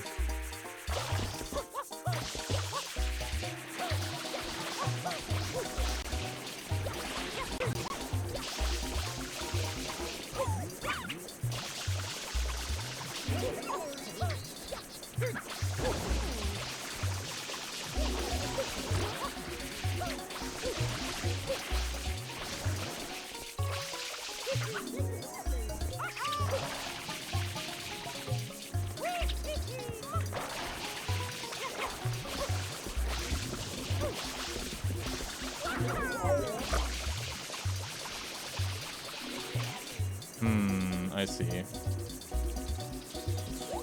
5, 6, 7, 8, 9. Wait. 5, 6, 7, 8, 9, 10. Okay. Okay. We have a route.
Okay.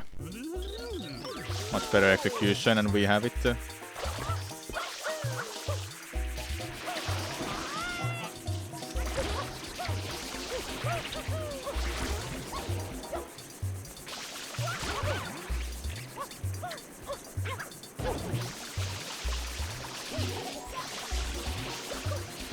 count.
Really?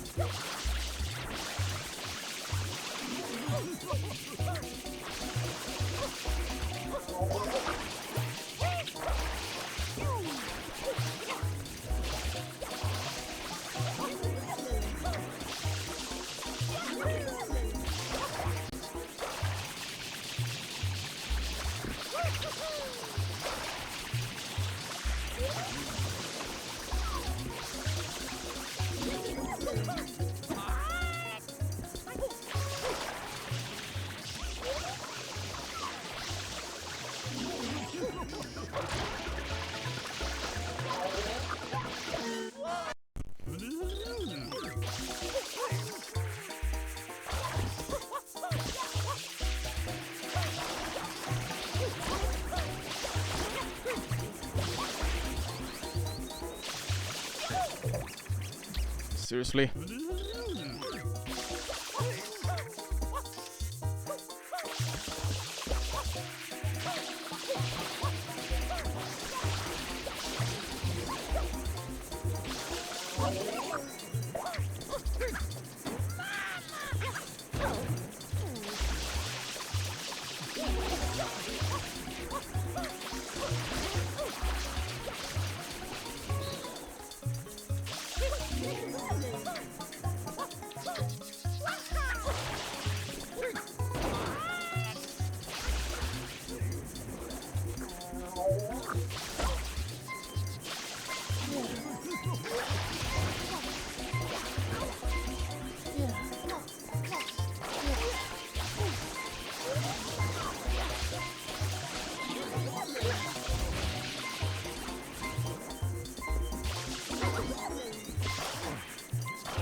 Seriously.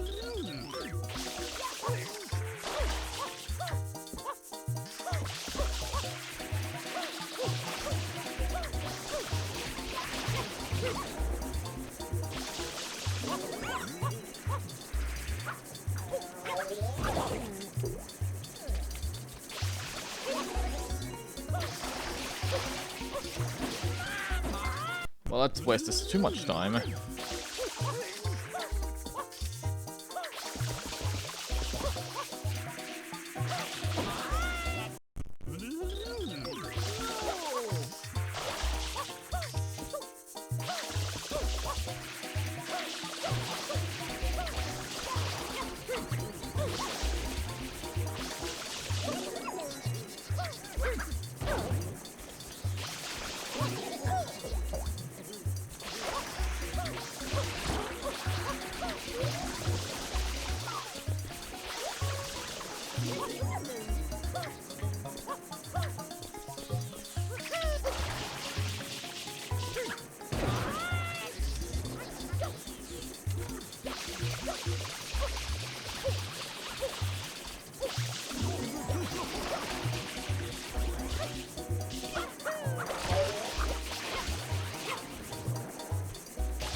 Come on.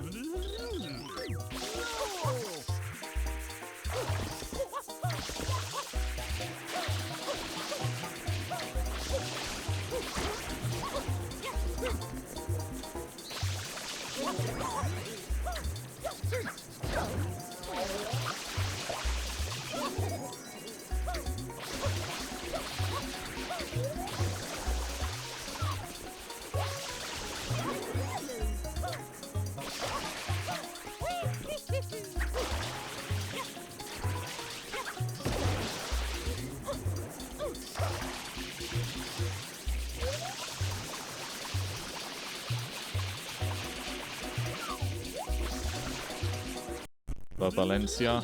How's it going? Doing good.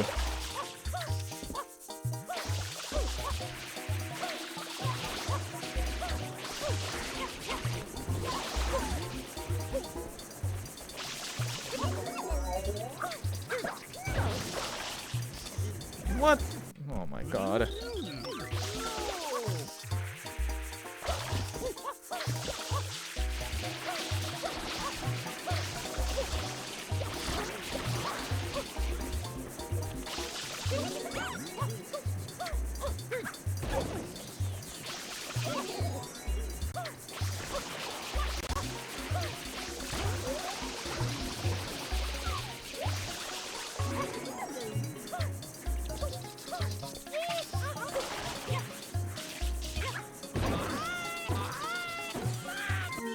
Oh, I'm dead.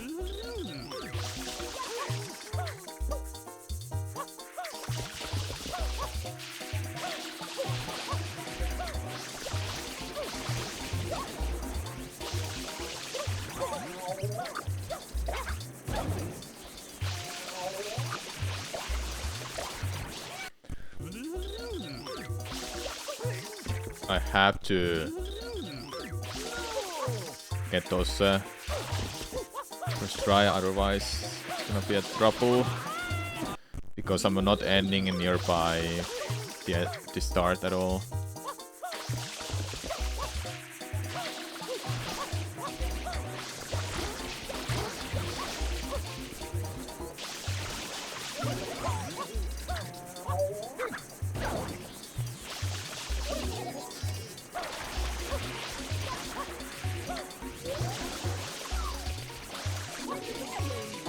Oh my god, really?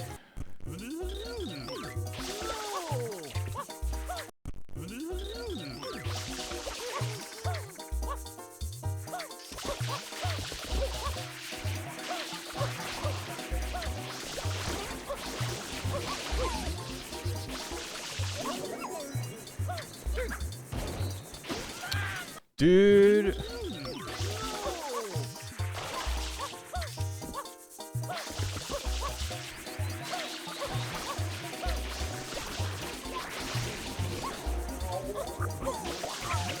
I freaking hate that spot. Luckily it's at the very start.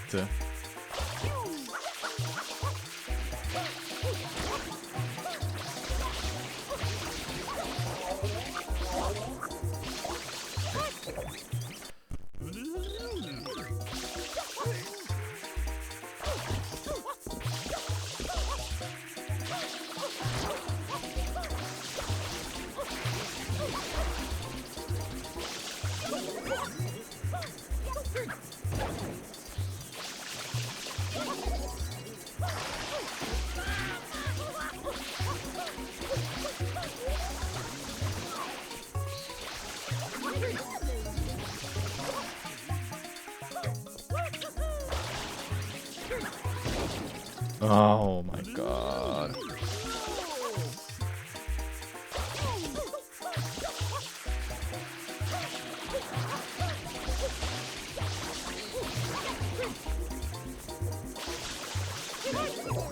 I freaking hate that spot because it's so dumb.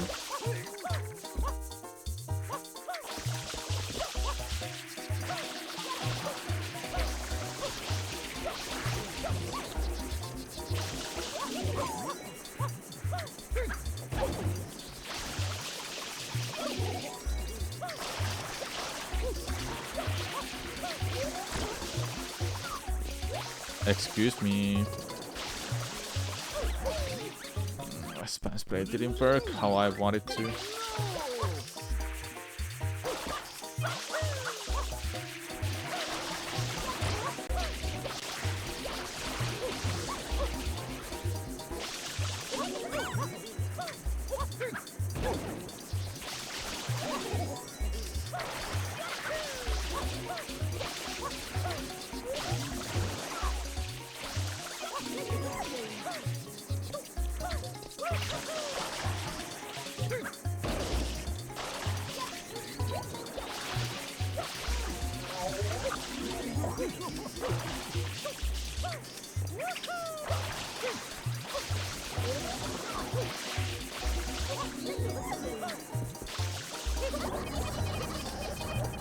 Oops.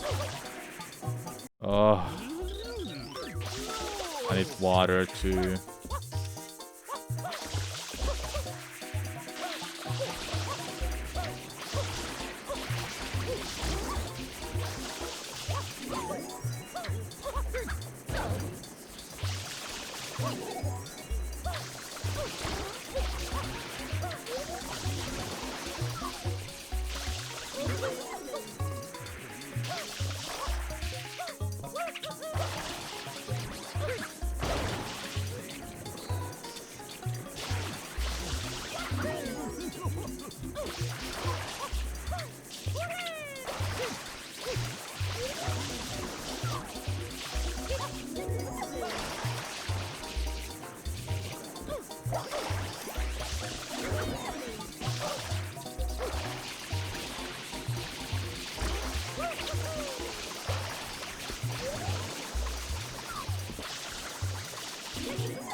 No!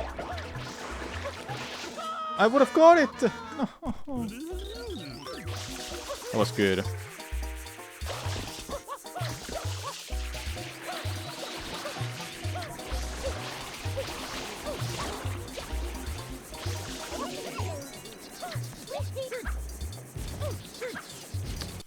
Come on.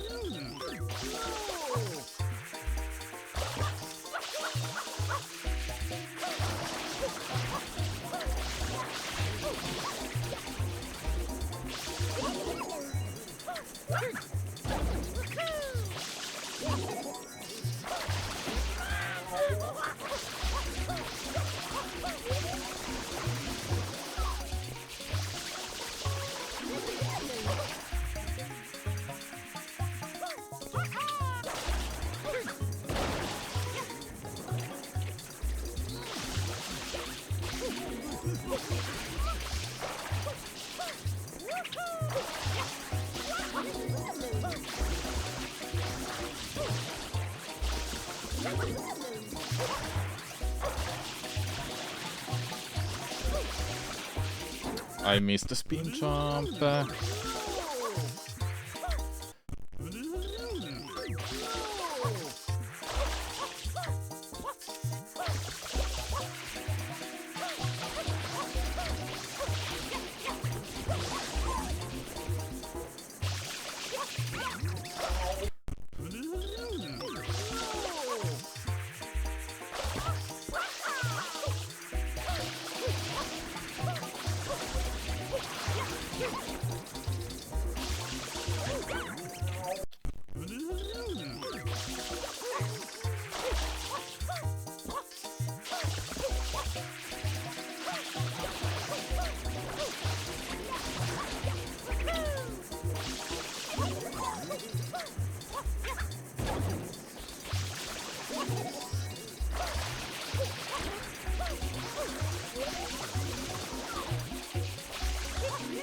I want them all, Varsby.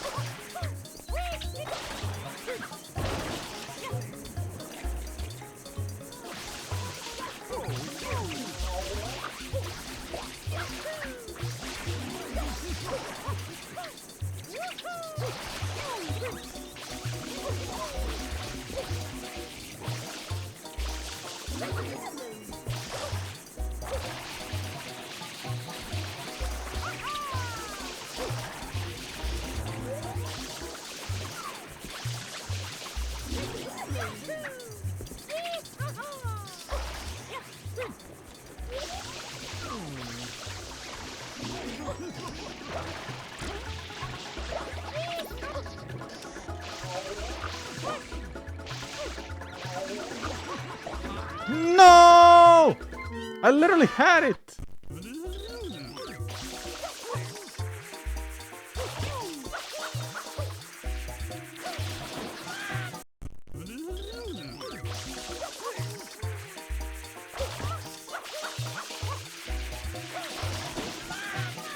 Really?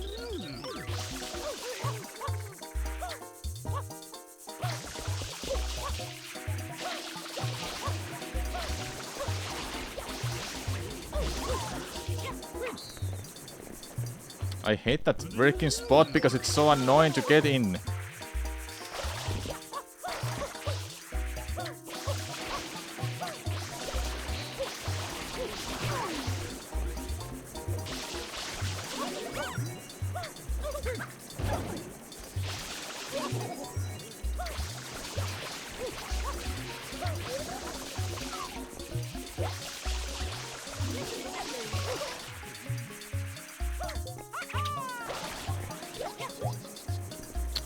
Fuck you!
No, it's right there. I just didn't have to refill my water. It would have made it.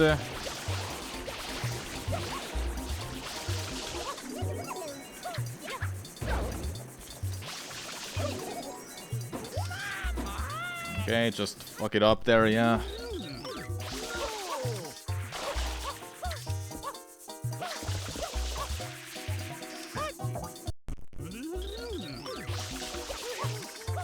I want the water slide.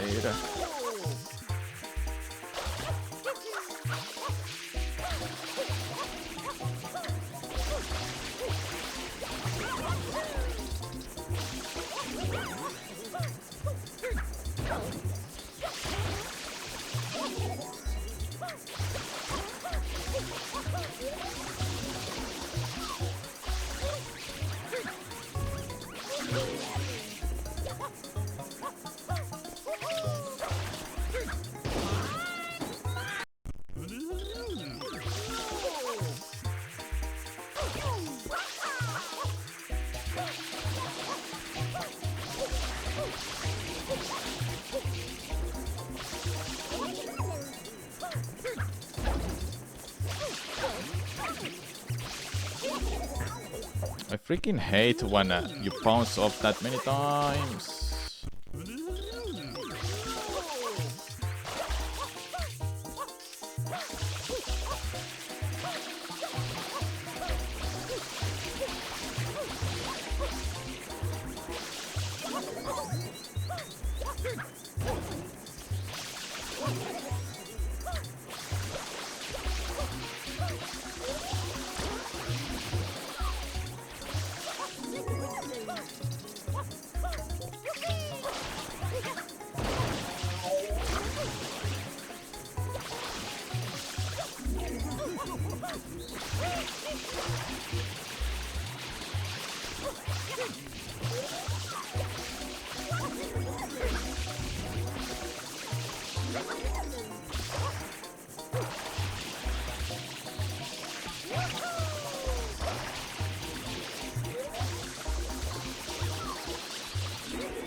Freaking hover, man. What the fuck?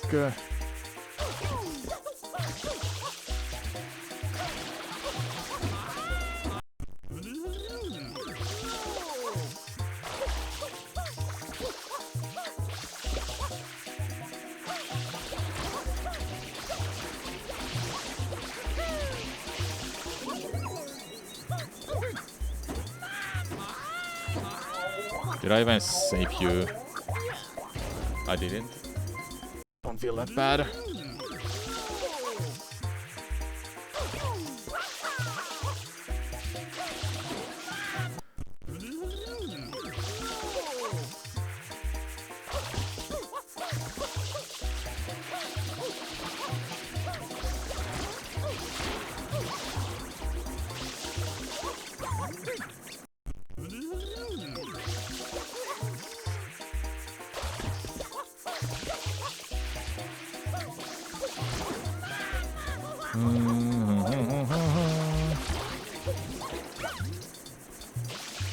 Fucking don't do that animation!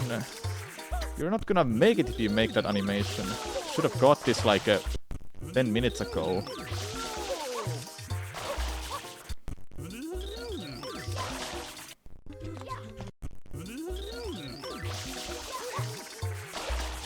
Oh my god, stop. Water slide, please. Fine, don't water slide.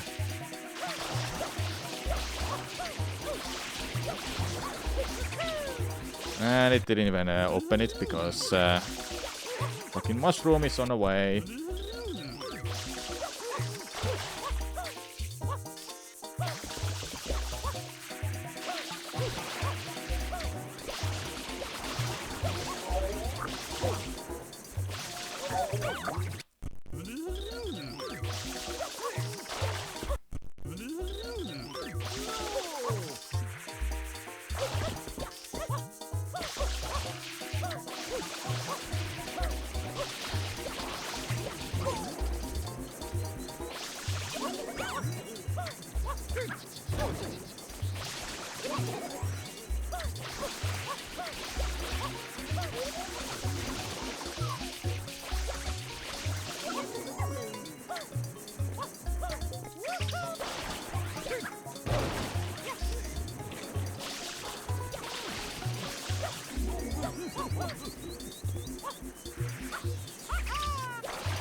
I couldn't get the spam spray, and that thing is on the way too.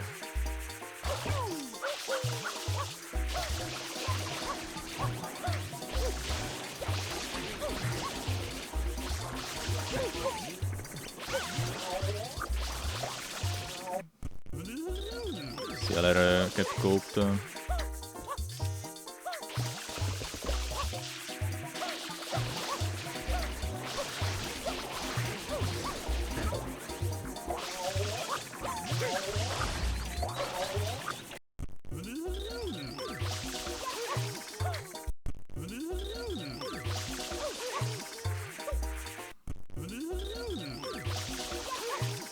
Can you freaking... Why are you not giving me a water slider?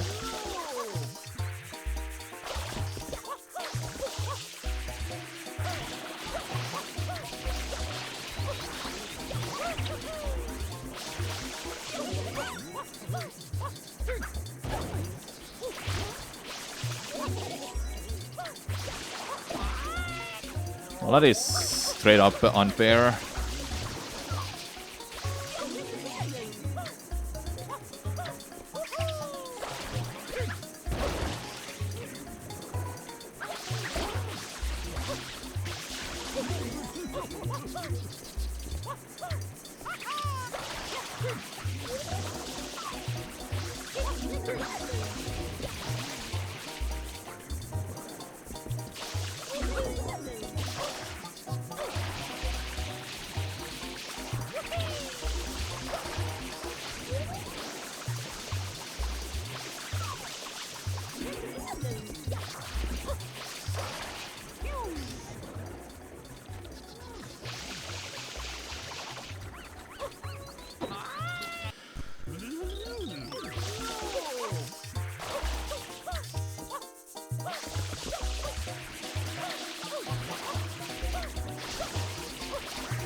Freaking open that already.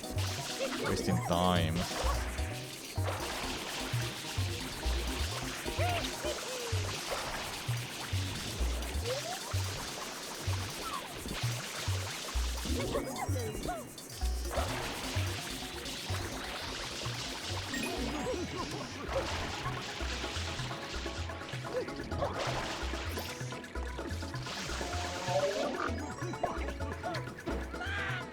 Oh my god, I fucking hate that part.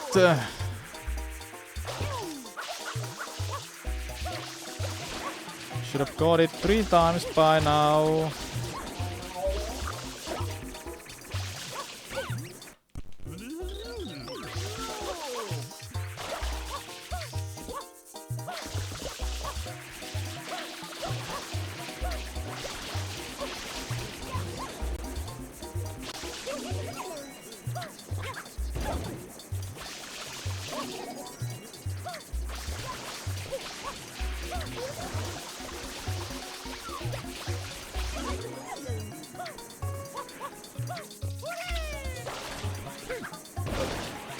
What? Why? I'm literally hacking it.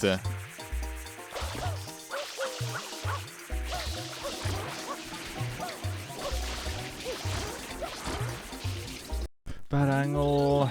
Should have got this already, man. I can't be this unlucky all the time.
Okay. Let's go! Still had plenty of time. Oh, I better not die here.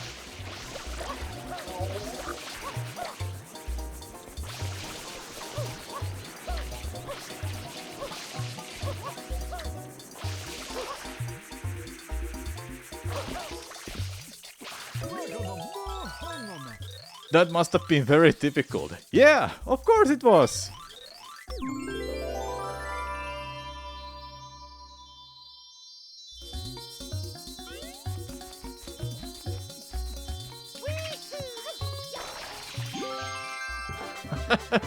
You think I had enough of water after that, huh? So you teased even more? 25 shine sprites. Well then, how is it, chat? Do you want me to do something? One more? Or we'll play God of War?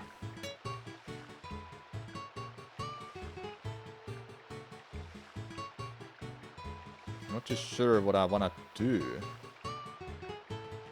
Like, there must be some 6 shines to do.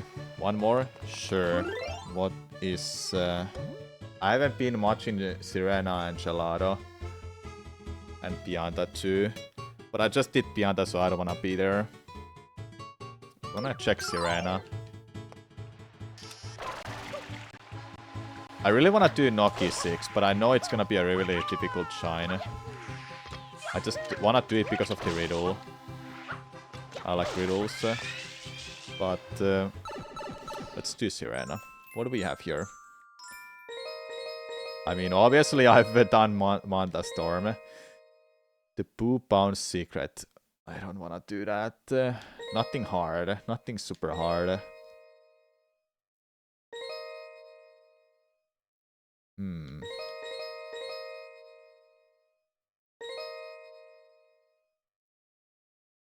This must be something like a new route, and you have to just use every glitch as possible. I can already feel that with the knowledge being pretty high up. Shadow Tooth won't stop. 100... you mean Sirena 100 is in episode 1, by the way? You mean just doing Sirena 100? Just Sirena 100? Don't remember that too well.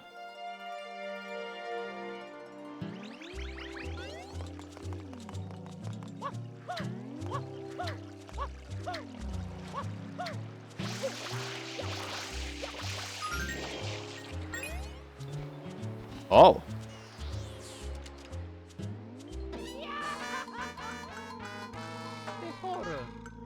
I kinda need a route for that, because I don't remember it. If we're gonna do it with that.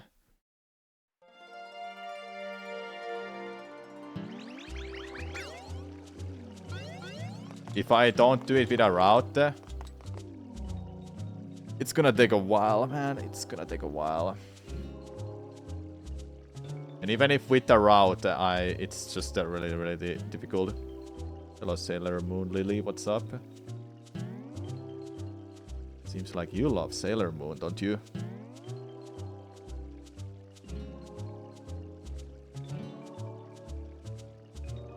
Where is this picture? I'm gonna try this, but I'm not gonna like spend too much time. I think at 21-hour timer I'll stop and I'll play God of War. I'm kinda in the mood for God of War. Where's Sunshine? There. Sirena 100. You wanna see my route that I did for Sirena 100? It's this. This is my route. You start here, then you do this, that. It's a perfect. I did this as my own route because I wanted to have something different from others.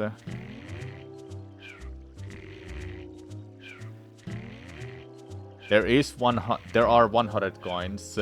101 coin, in fact, in Serena Beach 1. Okay, I guess I'll try it, but I'm not gonna be able to complete it possibly.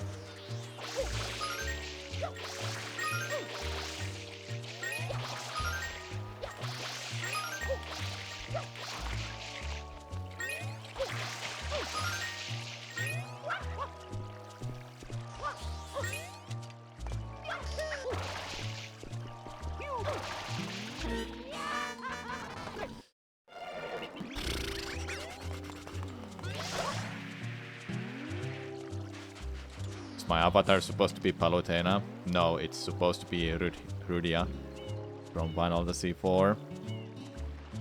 Seems like people sometimes misunderstand who she is.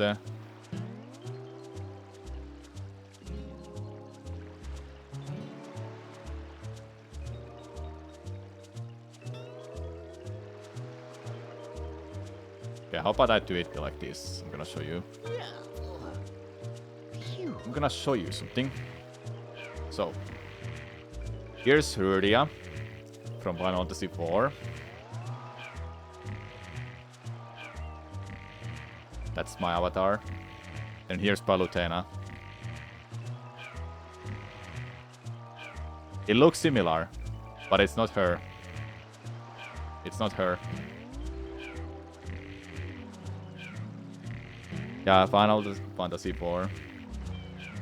One of my favorite RPGs. Haven't played it for a while though. Nah, it's fine. People understand that she's Palutena, but she's not. Okay, let's just try this. Oh,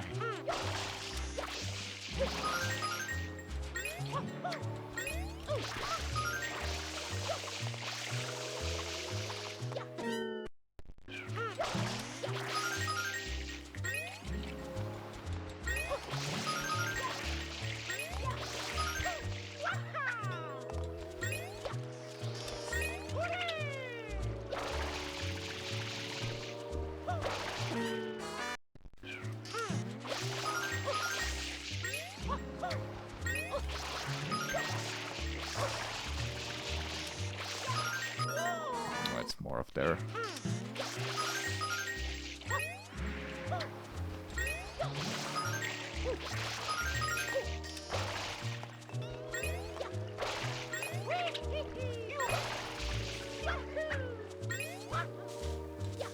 No, I don't have a picture up. Okay.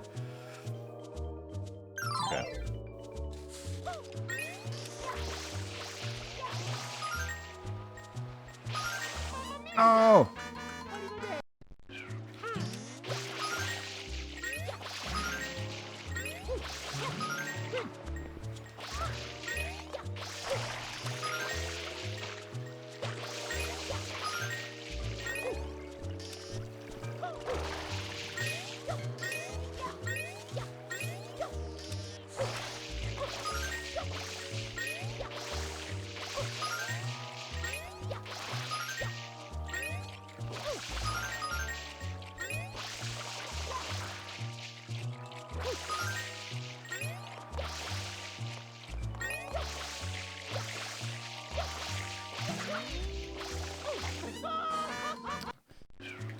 Do I ever miss running Sunshine? Not really. I've had my time with it. It's time to just do something else. Oh, there goes that coin.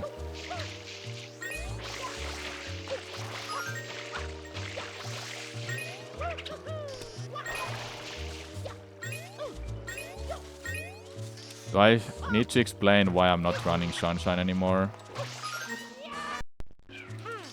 Do people want to know the reason? It's not that I'm just I lost interest, but there are other factoring in.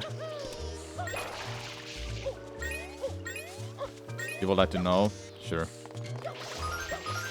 So I've run the game for over 10 years, but the game doesn't really offer me new anymore besides hacks, obviously. And I've done literally everything that I could for.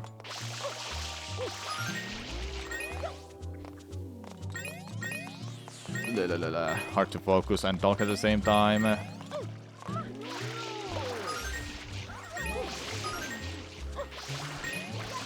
I need water. I need water.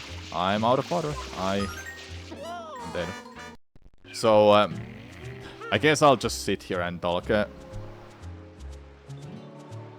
I've run the game for so many years that I just don't have anything to achieve anymore.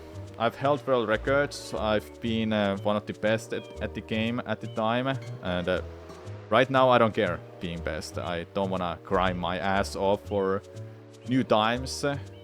And slightly better time to beat someone. I don't care to beat someone. I just care to beat my own times.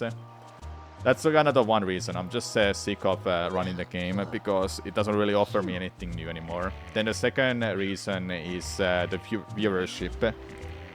I'm sure people would love to see me play Sunshine and speedrun it, even just play it, but there were just sometimes moments when it's just doesn't bring any viewers in, like it's stagnant. The game doesn't have anything new, huge discoveries that will make it interesting for viewers, people to watch basically.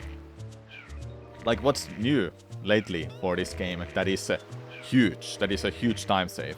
Nothing really, right? The last time save was EYG, early Yoshi go around to skip one shine.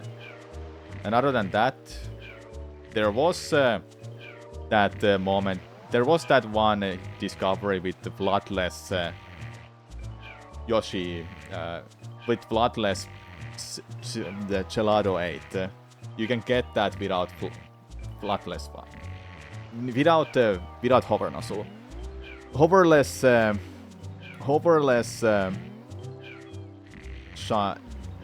speedrun got faster because you could get episode 8 shine, Gelato Peach 8 shine, inside the class without hover nozzle. But it was really strict setup, so it was tough to learn just for a video. So I think the viewer base is just really stagnant for that. I don't bring the views anymore, and I don't really want to run the game because I'm not interested. So those are two reasons, but then there's the third reason, and honestly not even the best, it's kind of a dumb reason, but at the same time sometimes might be a huge reason. The community had a few people, a few bad apples, let's say, because I'm not gonna say names. Don't go and search for these people because they don't deserve the attention, but they're bad anyway. However, that's just one thing there. They were bad people, and they were runners of this game too. A couple of them were good runners actually. So they were talking shit behind my back in a server, and obviously other people too. And at the time when this happened, I was a moderator for the Sunshine speedrunning, and I wasn't active at the time either because I was focusing on streaming. Then Lifetime Attack by ESA, European Speedrunner Assembly, or Showcase Assembly, started a Sunshine Lifetime Attack, so runners will do as many runs as possible for the weekend, 3 days a week, 3 days the weekend. And I was asked to be kind of like a person who will bring in together the runners, commentators, and people helping behind the scenes for that. Well, there happened to be at least one person in a Sunshine community who didn't like me for setting up this. Because I'm such an old school runner, I'm not active in a community. So I was, the inactivity was probably the reason, but I think there was a little bit of a, I don't know, elitism in this part. And I hate elitism. So that person kind of really disliked me for setting up that and trying to bring in the runners and having some commentators come in for playing their role, trying to commentate what's going on and so forth. But I didn't ask them because I didn't know they could commentate for something like this.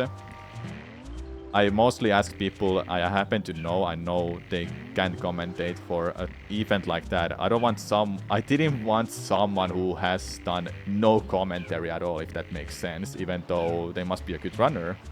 I just happened to pick people because I was mostly doing it alone. I tried to ask moderators, but it was kinda, I wouldn't say I got ghosted, but we just forgot about it. So there was that time, and that's kind of one of the reasons why I didn't wanna run Sunshine anymore, because of these couple bad people who happen to do some really bad shenanigans shit actually behind the scenes, talking shit about people, talking shit about speedrun community for Sunshine, and so forth and so forth. But just so you know, these people are banned. I don't want you to go and look for these, but if you're interested, I'm sure you can find some information. Just go and read, but don't go and witch hunt. Just don't go witch hunt. Then, even though those are the bad people that kinda I didn't want to interact with either way. But this one person who didn't like me for picking commentators and so forth, doing the work for this, and they say that it should be a community effort for setting up something like this. I kinda didn't like that. I hated to be part of the drama. I was pretty much the center of this drama. So that's kinda it. I didn't like the way I was treated for setting up that, even though I tried my best to put in a show by bringing in together all the best runners of the game at the time. And I was hosting.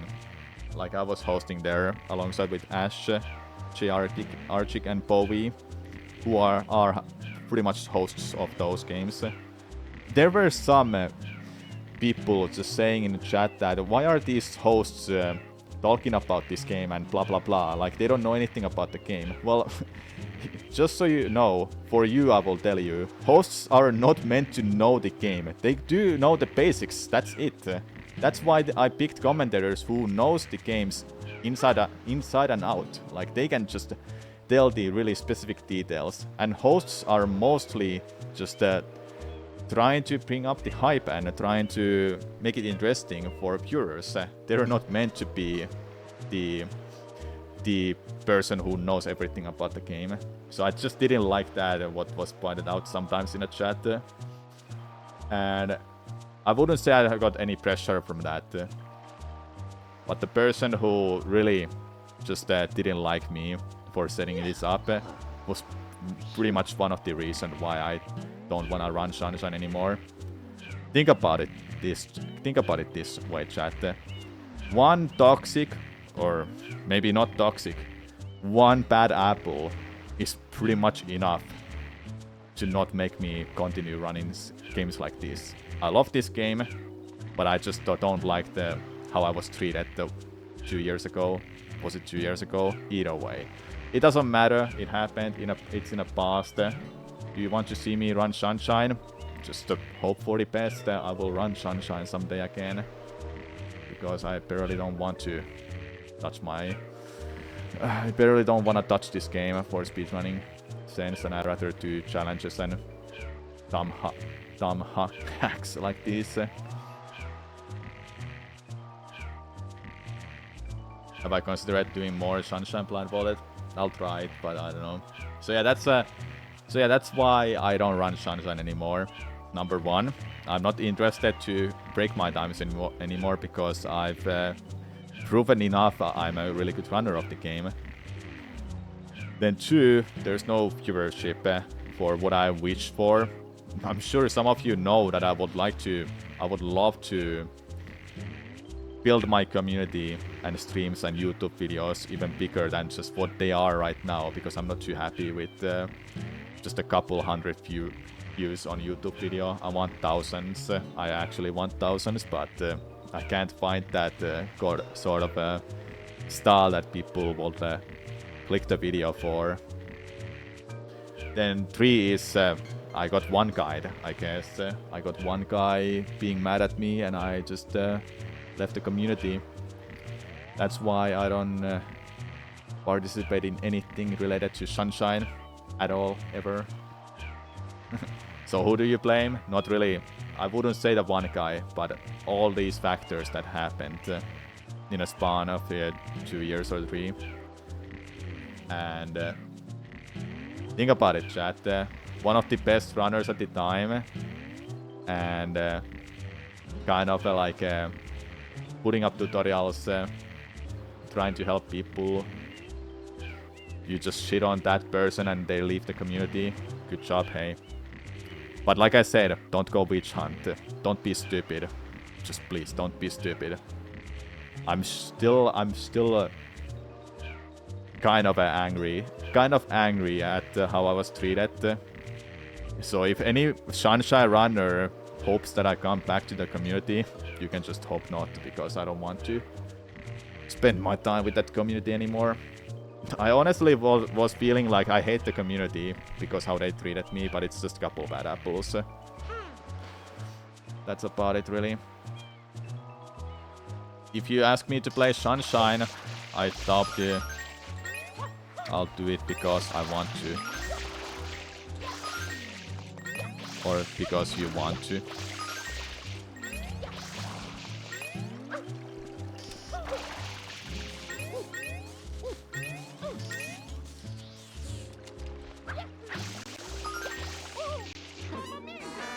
mud slide, dude.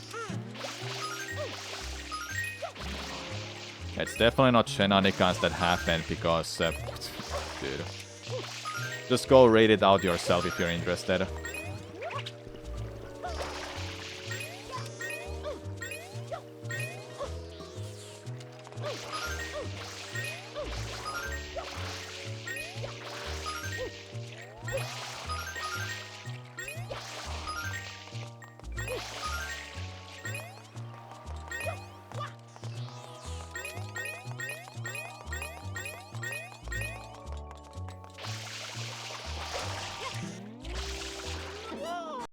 I need to somehow refill water too.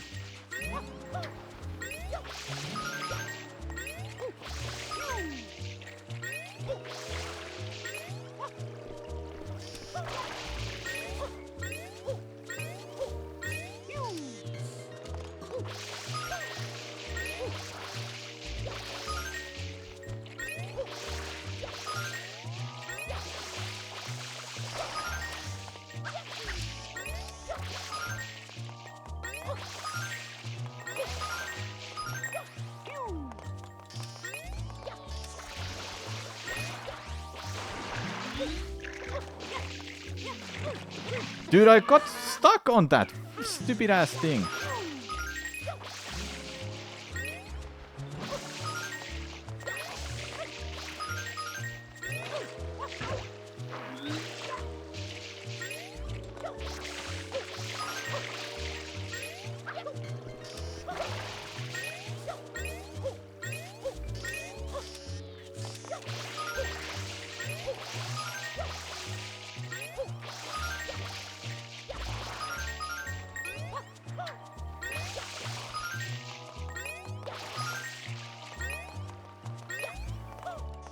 Forget Sunshine, just ask him to play Doot, no drama, and viewership win.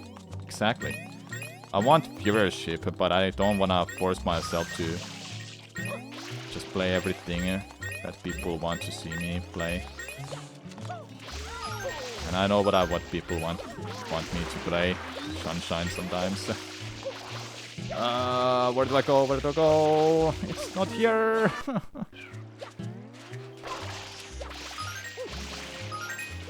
No, I have not played Halo.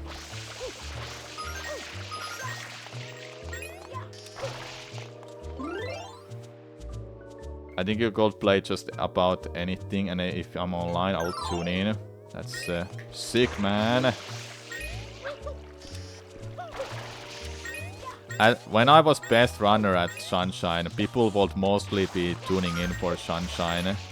Or Twilight Princess at the time, when I was also best at that.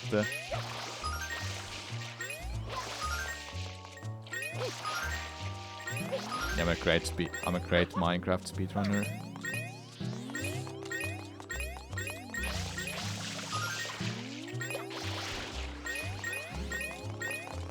Yeah, I've done speedruns of those games.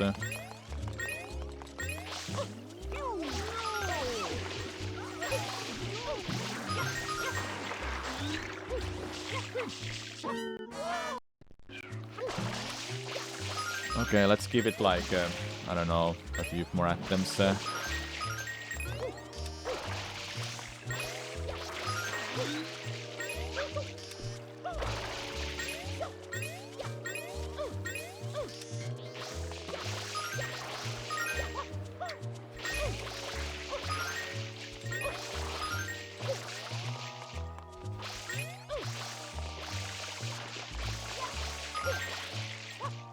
What happened to that freaking coin?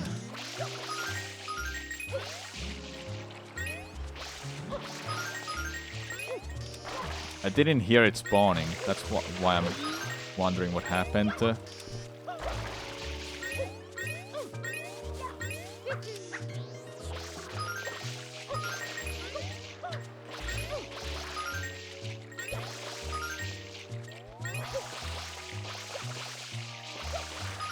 Okay, where is it? There. I couldn't get it.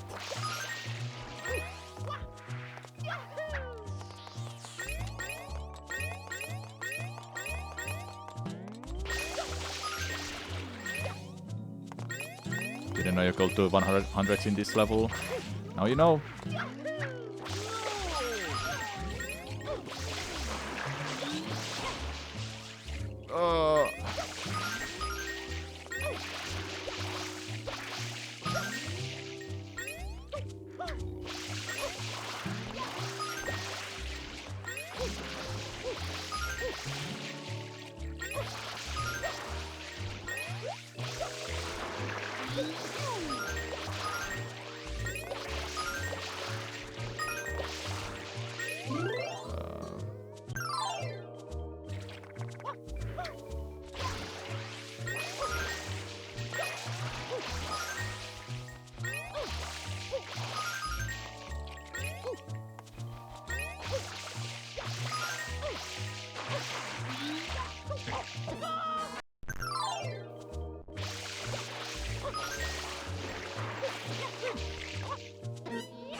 What?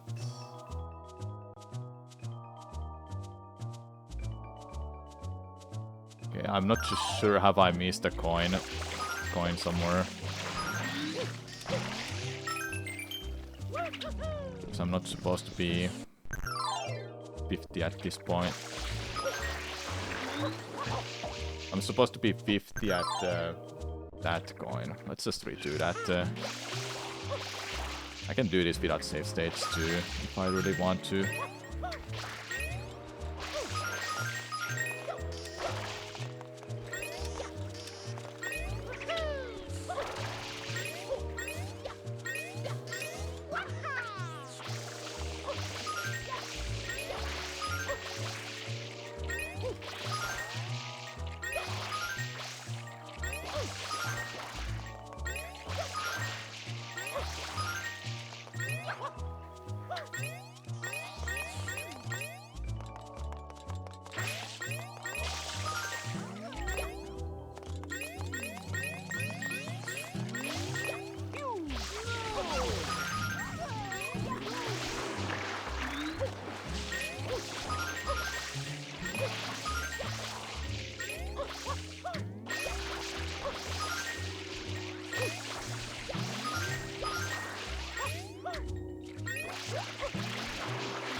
Yeah, somehow I'm getting 48 here.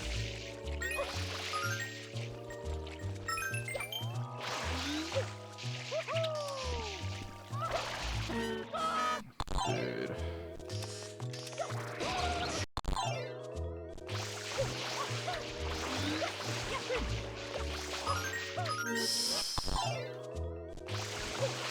Yeah, I have the same amount of coins earlier. I'm not too sure, am I scouting something? I got the coin!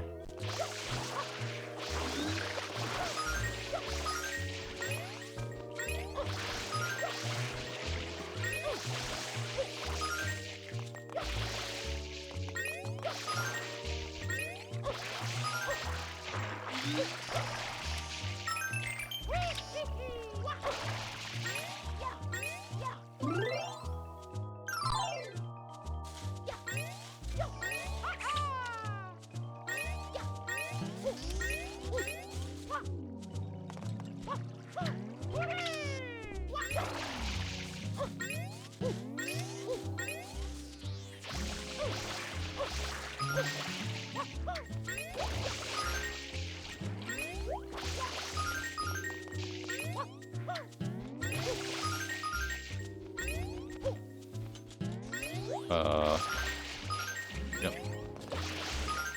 Now we have to improvise. Oh.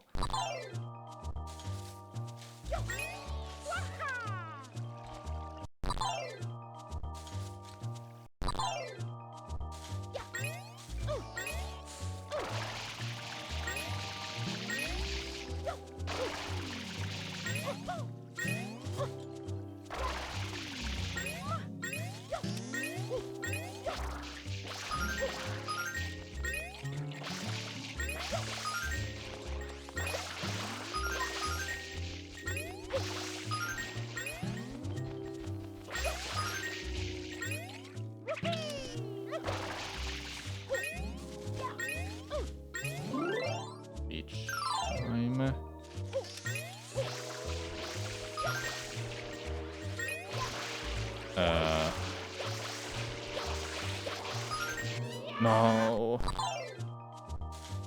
There are 2 coins right next to each other.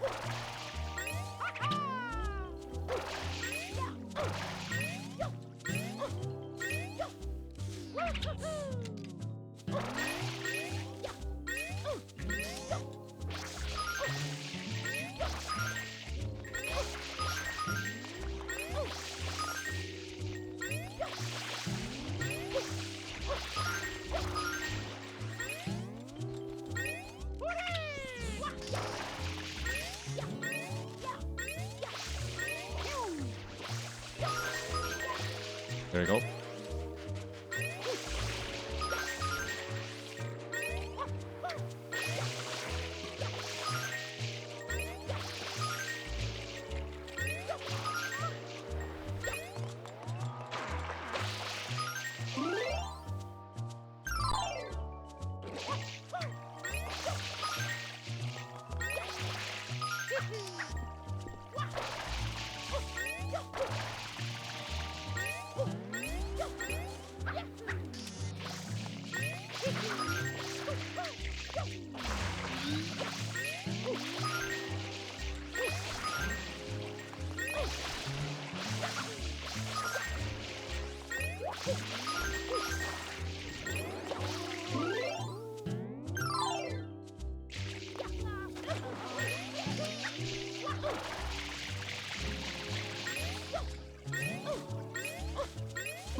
How is that possible? Which one part I'm missing?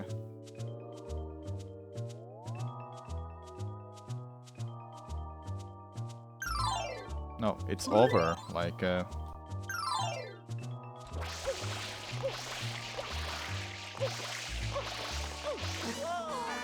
I'm pretty sure I've gotten everything.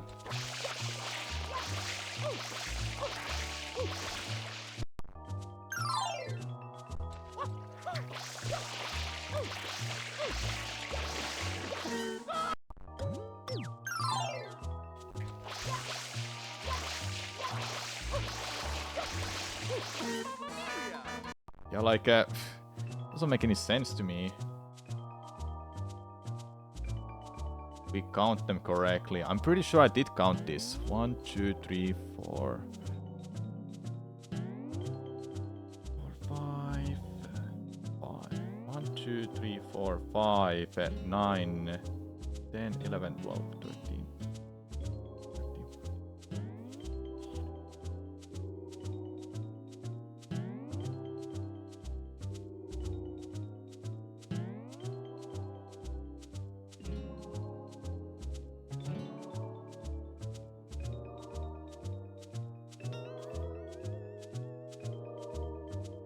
What?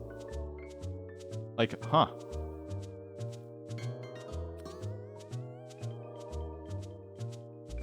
Like, which part I've not... Maybe I missed one there. Let's go check it out quickly.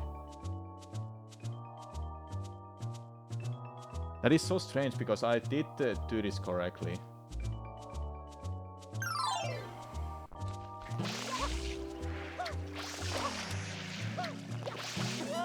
But I can't get that far anymore. Why is there a rainbow box? That's just the area for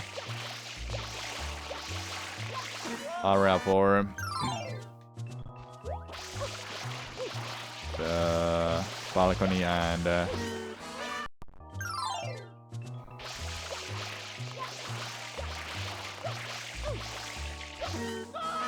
the hotel.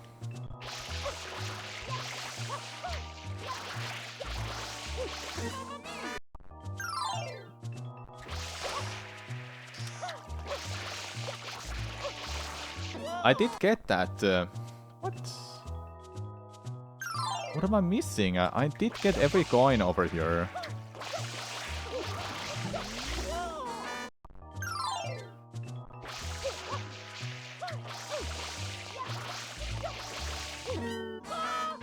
Oh, I see. There's one more over here.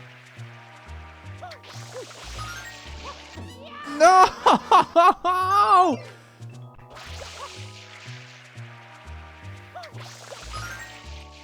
We got it.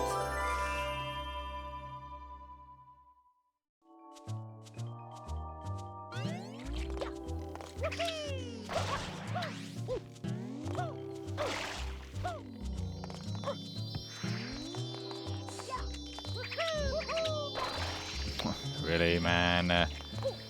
You want me to do infinite fall jumps too?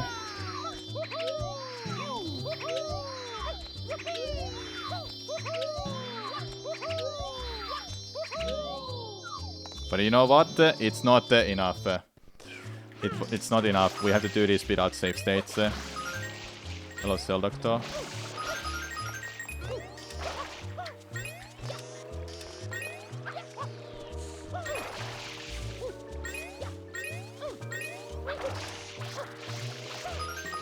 I do remember this well now.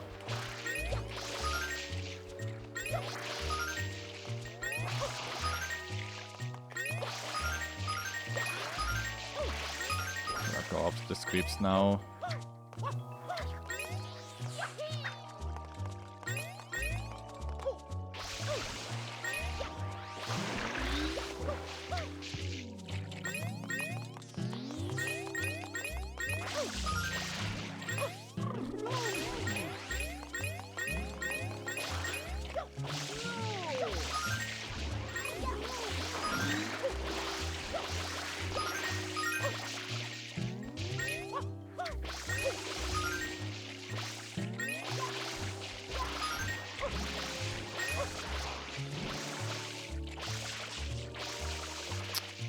Fine.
Come on!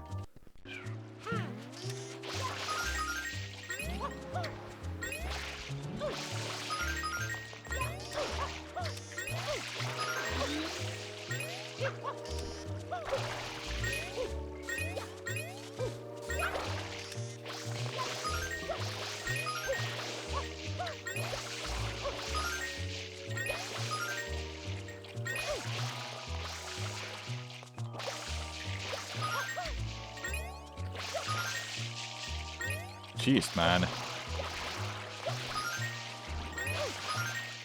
Should have been over there.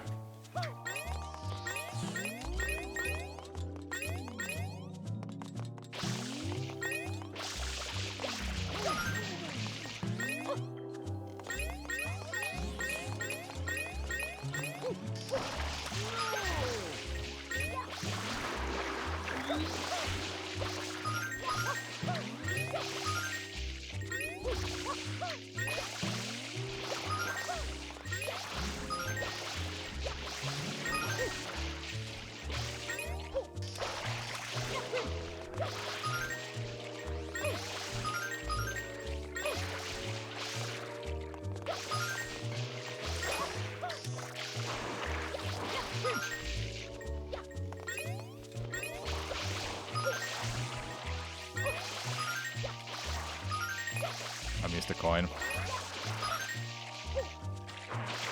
I know which one. Do I have enough time to do that? Well, not anymore because I freaking can't climb up trees.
Ooh. Perfect.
Oh my god.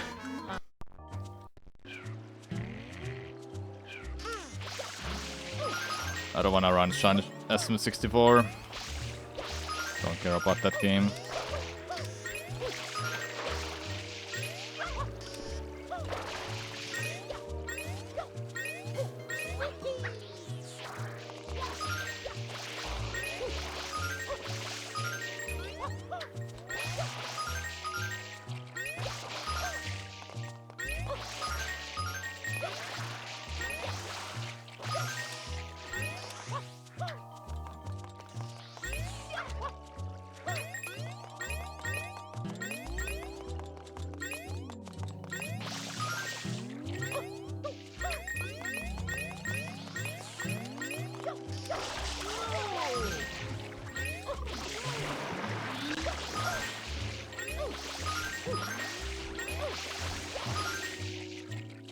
SM64 communities first and Sunshine's. I don't know.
I forgot a couple spots.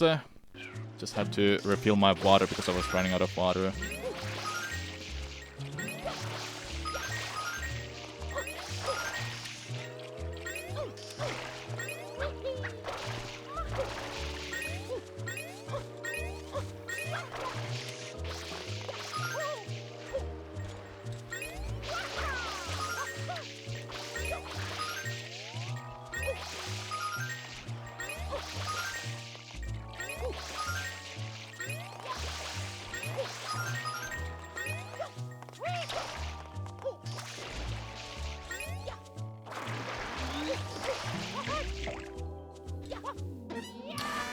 Freaking hell. And it's the first bonk too, because you're stunned for like 2 seconds.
I literally... Oh my god, fuck, man.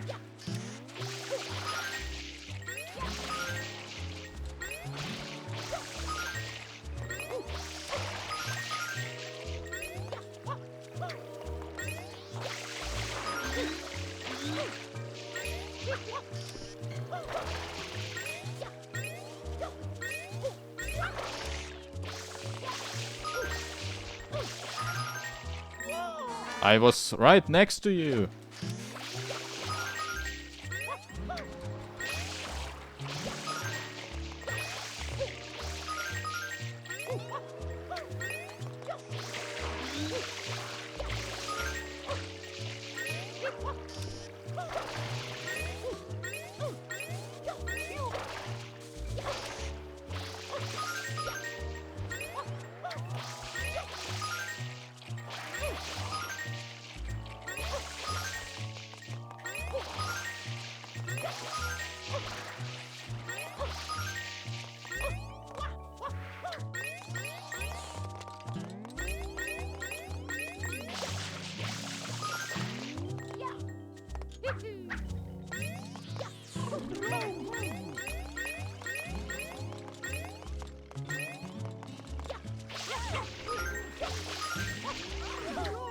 I missed it! What the fuck, man?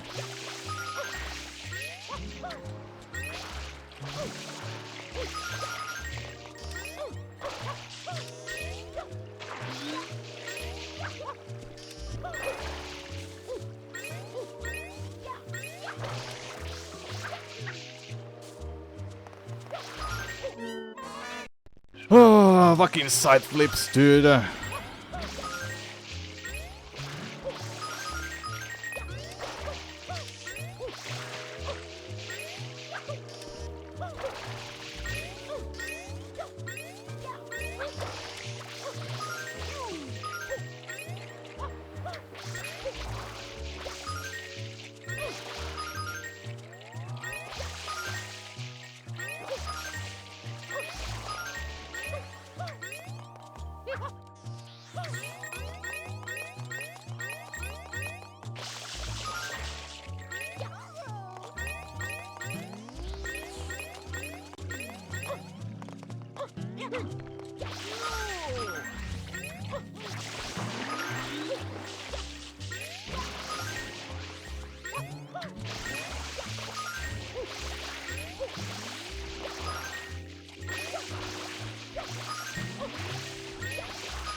Close.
I don't know which one I'm missing.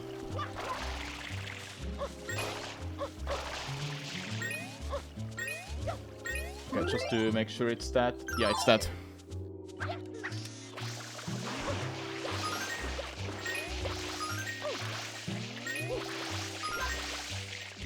We did it! No save states! 0 and 100. Whew. I had to check the map just to be sure it's that because I wasn't 100% sure, but I knew it. I knew it still.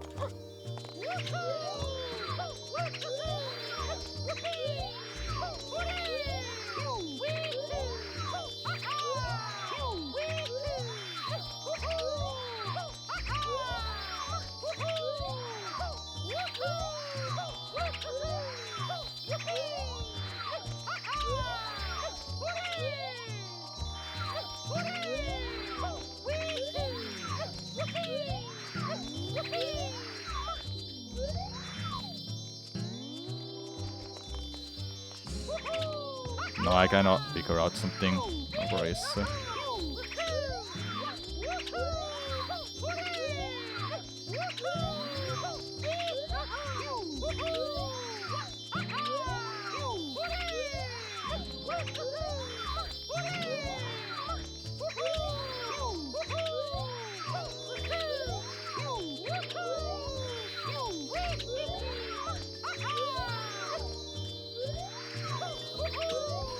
I don't wanna do this with a hover nozzle.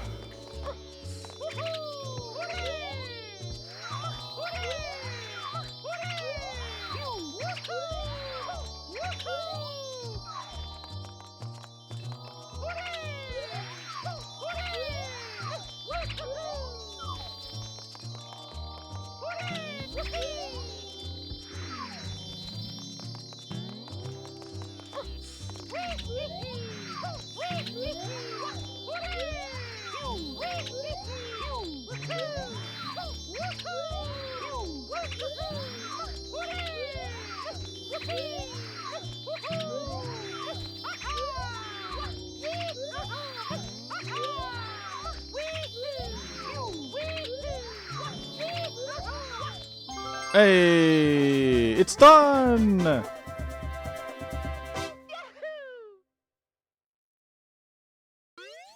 was fun. Been forever I've done 0 and 100. Imagine if he had a timer to get the star. That would be terrifying. Absolutely terrifying.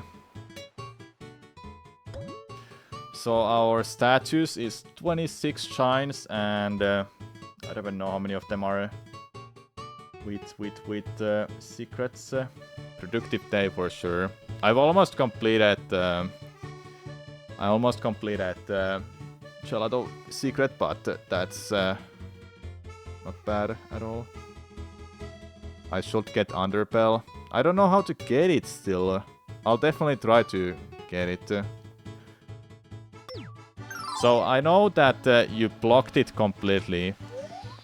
You've made it more thick. You can't go through that. But I don't know how you get through it.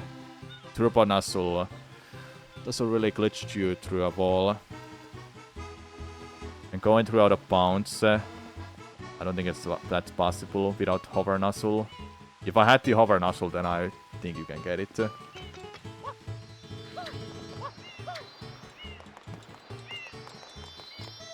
There's no floor underneath that. I haven't tried it, but that's for the next time. I wanna play God of War. Or should we take a break? We'll check out Pannenkoek's video. Then we'll play God of War.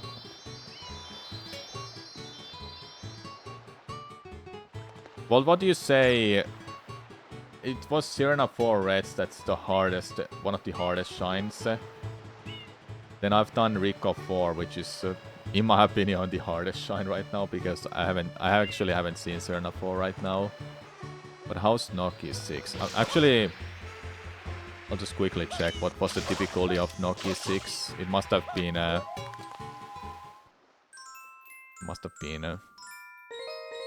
yeah, that's difficult. I wanna solve the riddle, but I don't know. Do I wanna do Noki 6 shine secret itself? Could I do some of the fruit quests before I switch games? I wanna take a break before I do that. The shell secret. We'll leave this for the next time. I won't solve it today. The entrance is somewhere. Just like with...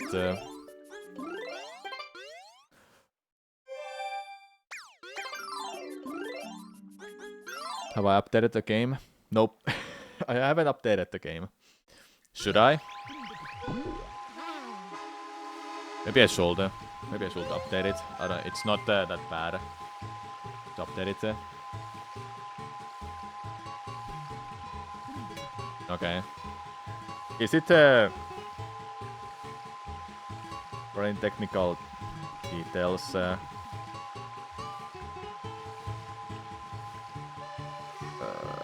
is it?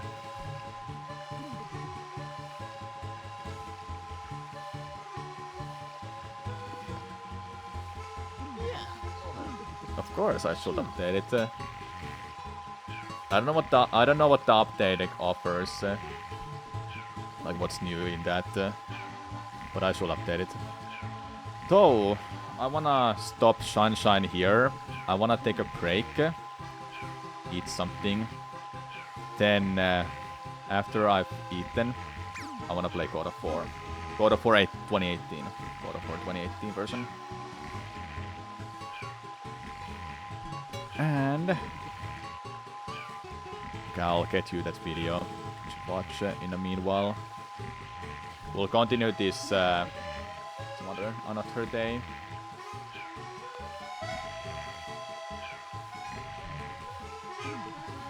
Oh yeah, the HP bar in Bianco 7. That must have been it must be frame perfect. What I have to do for that, I don't know. Fixes a bunch of things. Yeah. Okay, I'll do that. I'll definitely do that later.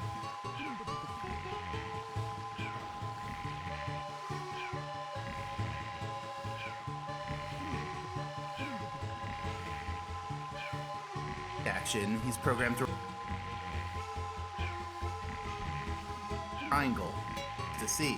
So anyway, now we know the 4 types of hitboxes: floors, walls, ceilings.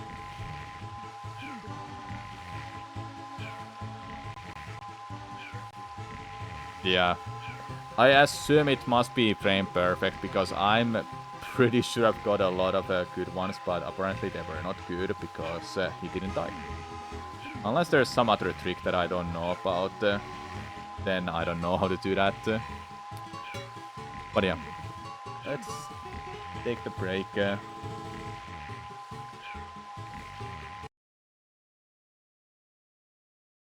we'll watch Pan and Cook's video. I'm pretty sure it's continuing from this spot. So that's why in cool to see. So anyway, now we know the 4 types of hitboxes. I'll get some food. Floors, We are back. walls, ceilings, and out of bounds. Now you may have noticed that there's a bit of a similarity anytime, between Vorsby. walls, I'll ceilings, and out definitely of finish the bounds, game, because but I they don't know all about basically 120 block cents. Mario's horizontal movement. So let's do a side-by-side comparison. On the left, we'll have Mario interact with a wall hitbox. In the center, we'll have Mario interact with a ceiling hitbox. And on the right, we'll have Mario interact with out of bounds. And just to clarify the ceiling case, there weren't many ceilings that worked well for this visual, but I did find one. See, in the castle foyer, I clipped behind this pillar, did a backwards long jump, and then used the speed to clip behind the upstairs key door. Now opening that door loads a new area, so by clipping behind it, we end up in this sort of fake area that you're not meant to be in. There's not many surface triangles here, despite what the visuals look like. So that means we can go to the edge of the floor and push directly on a ceiling hitbox. Specifically, the ceiling of the hallway below that has the boo in it. So I just wanted to clarify that. So now let's compare the 3 cases. If Mario just walks forwards, then in all 3 cases, he stays in place doing the pushing animation. Here's a diagram from above. See, the wall hitbox lets him go into it and then pushes him back out, which makes him be flush with the hitbox. But the ceiling and out of bounds hitboxes just cancel the movement, so he won't even be flush with those hitboxes. But now watch what happens if we try pushing at an angle instead of head on. In the wall case, we do a sidestepping animation, but in the ceiling and out of bounds cases, we still push, but now at an angle. See, the wall hitbox lets you enter the hitbox at an angle, then pushes you out perpendicularly, which lets you move along the edge of the hitbox. But the ceiling and out of bounds hitboxes still just cancel the movement, so you don't end up moving along their edges. So to recap so far, the pushing animation isn't actually specific to walls. It can happen for ceilings and out of bounds too, though the sidestepping animation is specific to walls. Now let's see what happens when we jump into these three hitboxes. For the wall and out of bounds, the jump goes all the way up.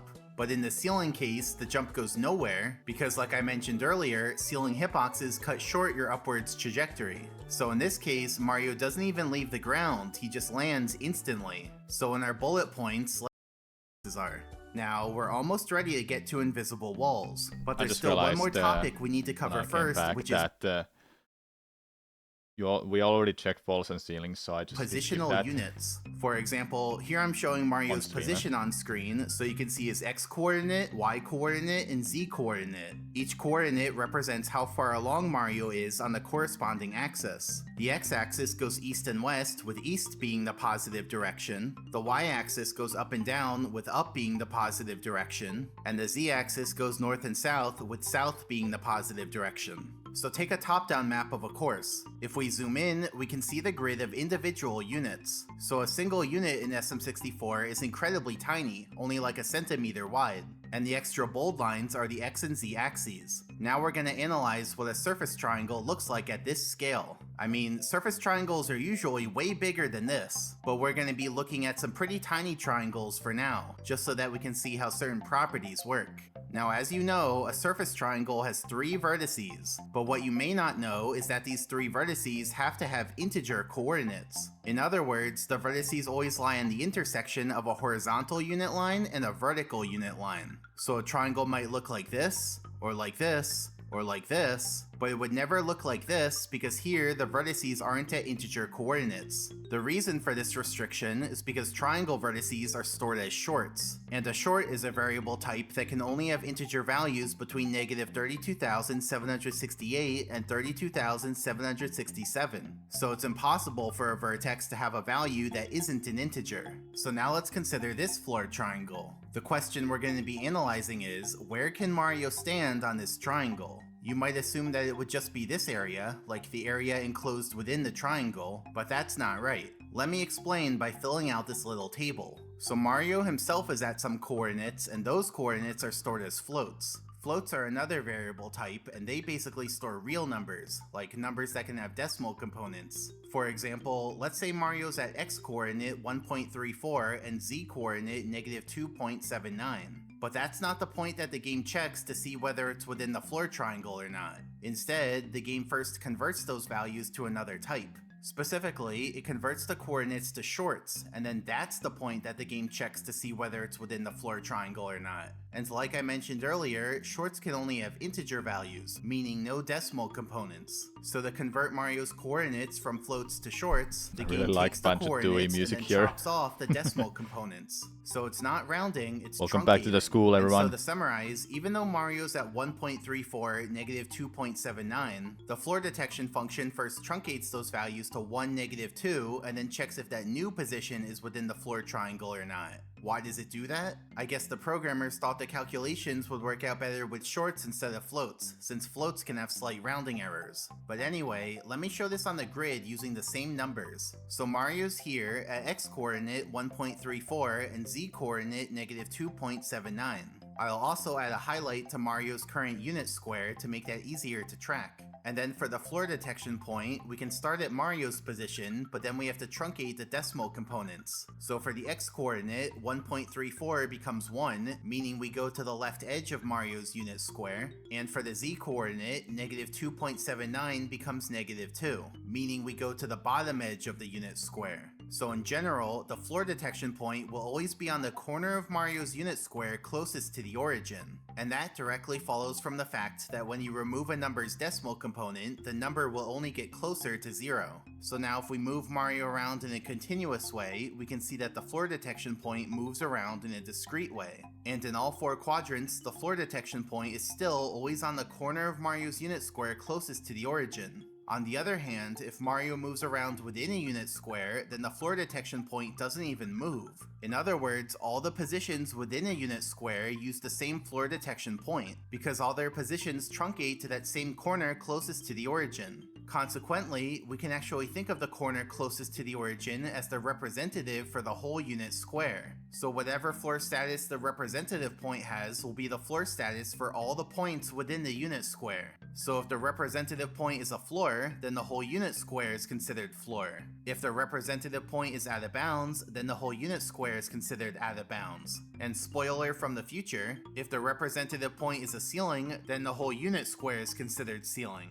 I'll demonstrate this principle with the floor triangle from earlier. We were trying to figure out where Mario can stand on this triangle, and I said it was not just the area inside the triangle. So let's look at some points near the triangle's edge. If Mario's within this unit square, then this is the floor detection point, aka the representative point for the whole unit square. The representative point is not within the floor triangle, so I'll make it gray to indicate no floor. I'll also put a little arrow from the representative point to the unit square, just so that there's no confusion about which unit square it's the representative of. And note that because the representative point is always on the corner of the unit square closest to the origin, the arrow pointing from the representative point to the unit square will always be facing away from the origin. But anyway, since the representative point is gray to indicate no floor, we can color the whole unit square gray to indicate no floor. So even if Mario were here, which looks like it's inside the floor triangle, it would still count as being outside the triangle, since this whole unit square is considered outside the triangle. On the other hand, if Mario's within this unit square, then this is the representative point. This time, the representative point is within the floor triangle, so I'll make it blue to indicate floor. And then I'll put the arrow again, and now, since the representative point is blue to indicate floor, we can color the whole unit square blue to indicate floor. So even if Mario were here, which looks like it's outside the floor triangle, it would still count as being inside the triangle, since this whole unit square is considered inside the triangle. So going back to the whole triangle, the simplest way to determine where Mario can stand on it is the following process. First, mark all integer points that are within the triangle, including on the triangle bounds. Then put the arrows facing away from the origin to indicate which unit squares are being represented. And finally, fill in those unit squares. And so now, we can see the exact area where Mario can stand on this triangle. So the floor detection area isn't a perfect triangle, but more like a pixelated approximation of a triangle. And because it's pixelated, we get some interesting properties. For example, if the edge of a floor triangle is cardinally aligned, like it's exactly horizontal or exactly vertical, then the edge of the floor detection area will be a straight line. More specifically, if it's an edge that faces towards the origin, then the floor detection edge will coincide with the triangle edge. And if it's an edge that faces away from the origin, then the floor detection edge will be 1 unit offset from the triangle edge. On the other hand, if the triangle's edge is not cardinally aligned, like it's on a diagonal, then the floor detection edge will be jagged. Separately, note that ceiling detection works in exactly the same way as floor detection, since it also converts Mario's coordinates from floats to shorts. So all the insight we just gained about floors also applies to ceilings, like with the representative points and how the ceiling detection area is really just a pixelated approximation of the ceiling triangle. And before we move on, I have one more note about the representative points. So in general, an integer point is the representative for just 1 unit square, which is the unit square away from the origin. But for integer points on the x-axis and z-axis, they're each the representative for 2 unit squares. And the origin itself is the representative for 4 unit squares. So I just wanted to clarify that. And so now, we're finally ready to start talking about invisible walls and what they are. But how can we answer what they are without knowing what they are? In other Okay, now comes a part that I'm not familiar with because I stopped watching here and doing other stuff when this video came out. What do we even mean when we say invisible walls? How should we define them? Because we can't find examples of them to analyze unless we know what actually qualifies as an invisible wall. So let's break it down. The term invisible wall has 2 parts to it, invisible and wall. To satisfy being invisible, we just have to not be able to see it. For example, this would count as an invisible wall because I don't see anything there. However, this would not count as an invisible wall because I can clearly see the wall there. And then to satisfy being a wall, you'd think I'd say it has to be a wall. But think about it, a casual player can't see specific triangles and their classifications. Instead, a casual player would just go by what it seems like is happening. After all, they say if it looks like a duck and quacks like a duck, it's a duck. So if we apply that principle here, we'd say if you can push on it like a wall and bonk on it like a wall, it's a wall. At least it would seem that way to a casual player. So based on all that, our definition of invisible walls will be any space that's pushable and bonkable but has no visible texture. Now remember our discussion from earlier? We established that walls, ceilings, and out of bounds are all pushable and all bonkable. So really, an instance of any one of these three hitboxes could be labeled as an invisible wall, so long as there's no texture associated with it. Now, surface triangles usually have textures, so a wall could only count as an invisible wall if the programmers didn't put a texture for it. A ceiling could count as an invisible wall if you hit its upper hitbox, since that's so far away from the ceiling texture that it would just seem like a separate thing that's invisible. And then out of bounds would always count as an invisible wall, since it's a hitbox with no surface triangles, and so it has no textures. So those are the three things that can count as invisible walls. But from there, I've further broken it down into 8 causes of invisible walls. 3 of them are pretty straightforward, 4 of them are a little more involved, and the last one, well, let's just say it's the final boss of the causes. But instead of thinking about them like this, 8 Final items boss. in a row, we're instead gonna Is there a think hidden about boss? them like this, with 4 items on the left, all separate, and 4 items on the right in a 2x2 table, like a Punnett square. So I basically created the periodic table of elements but for invisible walls. And we're gonna spend the rest of the video filling it out. Like, for each cause, I'll explain how it works and we'll look at examples.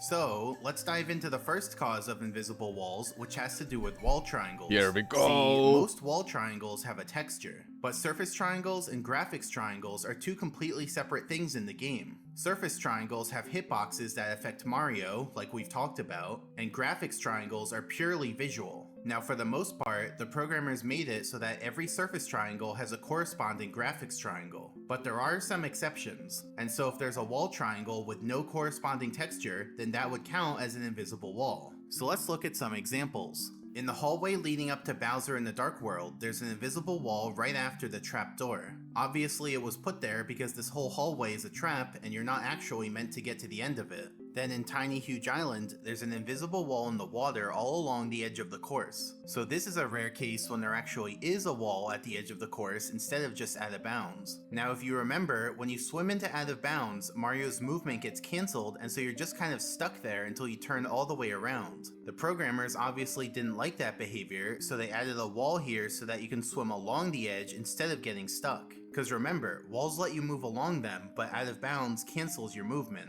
And note that this wall is also present in the tiny version of the island. Then in the Slide in Tall Tall Mountain, there's an invisible wall in the shape of a little rectangle at the top of the end of the first tunnel. So you might be wondering why that's there. Well, based on footage of the game's beta, we can actually conclude that this is a remnant of a left turn sign that used to be in that spot. It's kinda blurry, but it's there alright. So that means at some point, the programmers removed the graphics for the left turn sign, but accidentally left in the collision. Also in the Tall Tall Mountain slide, if you head the wrong way and go down the dead end path, you can see that they put a big invisible wall here. This is so that you can't fall off from here and land on a later part of the slide. Instead, they wanted you to plummet to your death.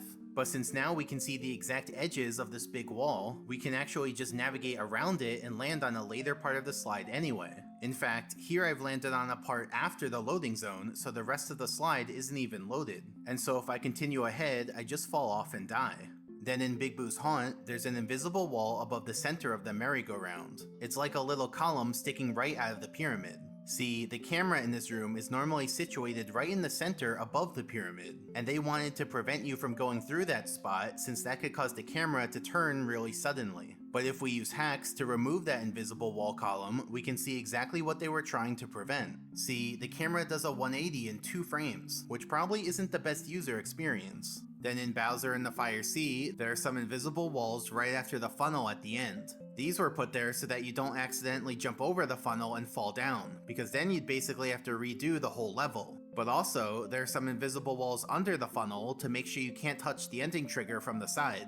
And finally, in Whomp's Fortress, there's actually a big invisible wall right under the course. So why'd they put this one here? Well, it actually has to do with the water that's in the level. Let me give you a quick rundown on water. So here's the side view of a surface of water. Note that I'm making it purple because blue is already taken by floors. So there are two important things to understand about water. First, the hitbox of water extends from the water's surface to infinitely downwards. Like, they never programmed water hitboxes to have a bottom. And second, whenever Mario enters a water hitbox, his height gets set to just under the water's surface and he goes into the swimming action. Now normally, you wouldn't notice the height change because you're only meant to enter water hitboxes from the top, which means you'll already be near the water's surface when your height gets set to near the water's surface. So in most cases, this height change doesn't have a very noticeable effect. But there are some ways to enter water from the side, in which case you can get a huge upwarp to the water's surface. For example, in Tall Tall Mountain, you can clip through this wall into the water behind it. And from there, if you go forwards, you can enter the hitbox of the water higher up in the level, causing you to upwarp to that water. And similarly, in Tiny Huge Island, we can clip into the mountain, and then we upwarp to the top of the water that's in the mountain. So going back to Whomp's Fortress, the reason for this invisible wall is to prevent you from entering the water hitbox from the side. But they made a little oversight because to the right of this invisible wall, there's a gap. So you actually can enter the water hitbox after all and get the upwarp, which makes for a nice party trick. In fact, you can say to your friend, I bet you $10 I can jump off the edge and survive. Easy way to make money. So yeah, that's the first cause of invisible walls, which we're gonna call wall with no texture. Now let's look at the second cause, which has to do with ceilings. Remember, I said ceilings usually come in one of two forms, the top of an enclosed room or the bottom of an enclosed structure. I also said that the upper part of a ceiling hitbox is so far away from the ceiling texture that it just seems like its own separate hitbox that's invisible. So in these two cases, that would be above the enclosed room and inside the enclosed structure. These two areas are meant to be out of reach, but there are ways to interact with them, which we'd count as interacting with an invisible wall. So let's look at some examples, starting with getting above rooms. Like we saw earlier, in Wet Dry World, you can use Chuckya to clip into the space above the tunnel, which is an upper ceiling hitbox. If we bonk in there, our angle actually gets reflected every frame, because when Mario's in the bonk action, he's programmed to reflect off of ceilings and out of bounds. Since here, Mario's surrounded by ceiling hitbox, he just gets continuously reflected, which looks pretty silly. In Hazy Maze Cave, it's actually possible to glitch this moving platform out of bounds. And so then, we can have the platform move out from under Mario while he's in the air, and so he ends up in the ceiling hitbox above a room down below. In the castle foyer, like we saw earlier, you can clip inside this pillar. And so then you're able to push on the ceiling hitbox of the area below. You know, the area with the stairs that go down to the basement. And also, like we saw, you can backwards long jump and end up behind the upstairs key door, and that lets you push on the ceiling hitbox above the Boo hallway.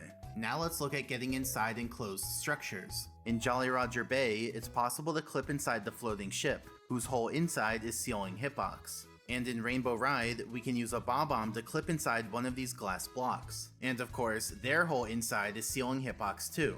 So those are some examples of getting above a room and inside an enclosed structure. But there's a third case that can happen, and that's if we have something that should be an enclosed structure, but doesn't have a floor on top. In that case, the ceiling hitbox will just continue to propagate upwards unimpeded. In theory, this should never happen in the game, but does it? Well, in the Tall Tall Mountain slide, we have these three arches. And let me make the background white so that it's easier to see. So let's look at the first arch. On its underside, we have some ceiling triangles, and on the top side, we have some floor triangles. So no problems here. But now let's look at the second arch. On the bottom, we have some ceiling triangles, and on the top, there are no floor triangles. The programmers just didn't put any. So that means the ceiling hitbox isn't covered by any floors, and so it just propagates upwards without anything to contain it.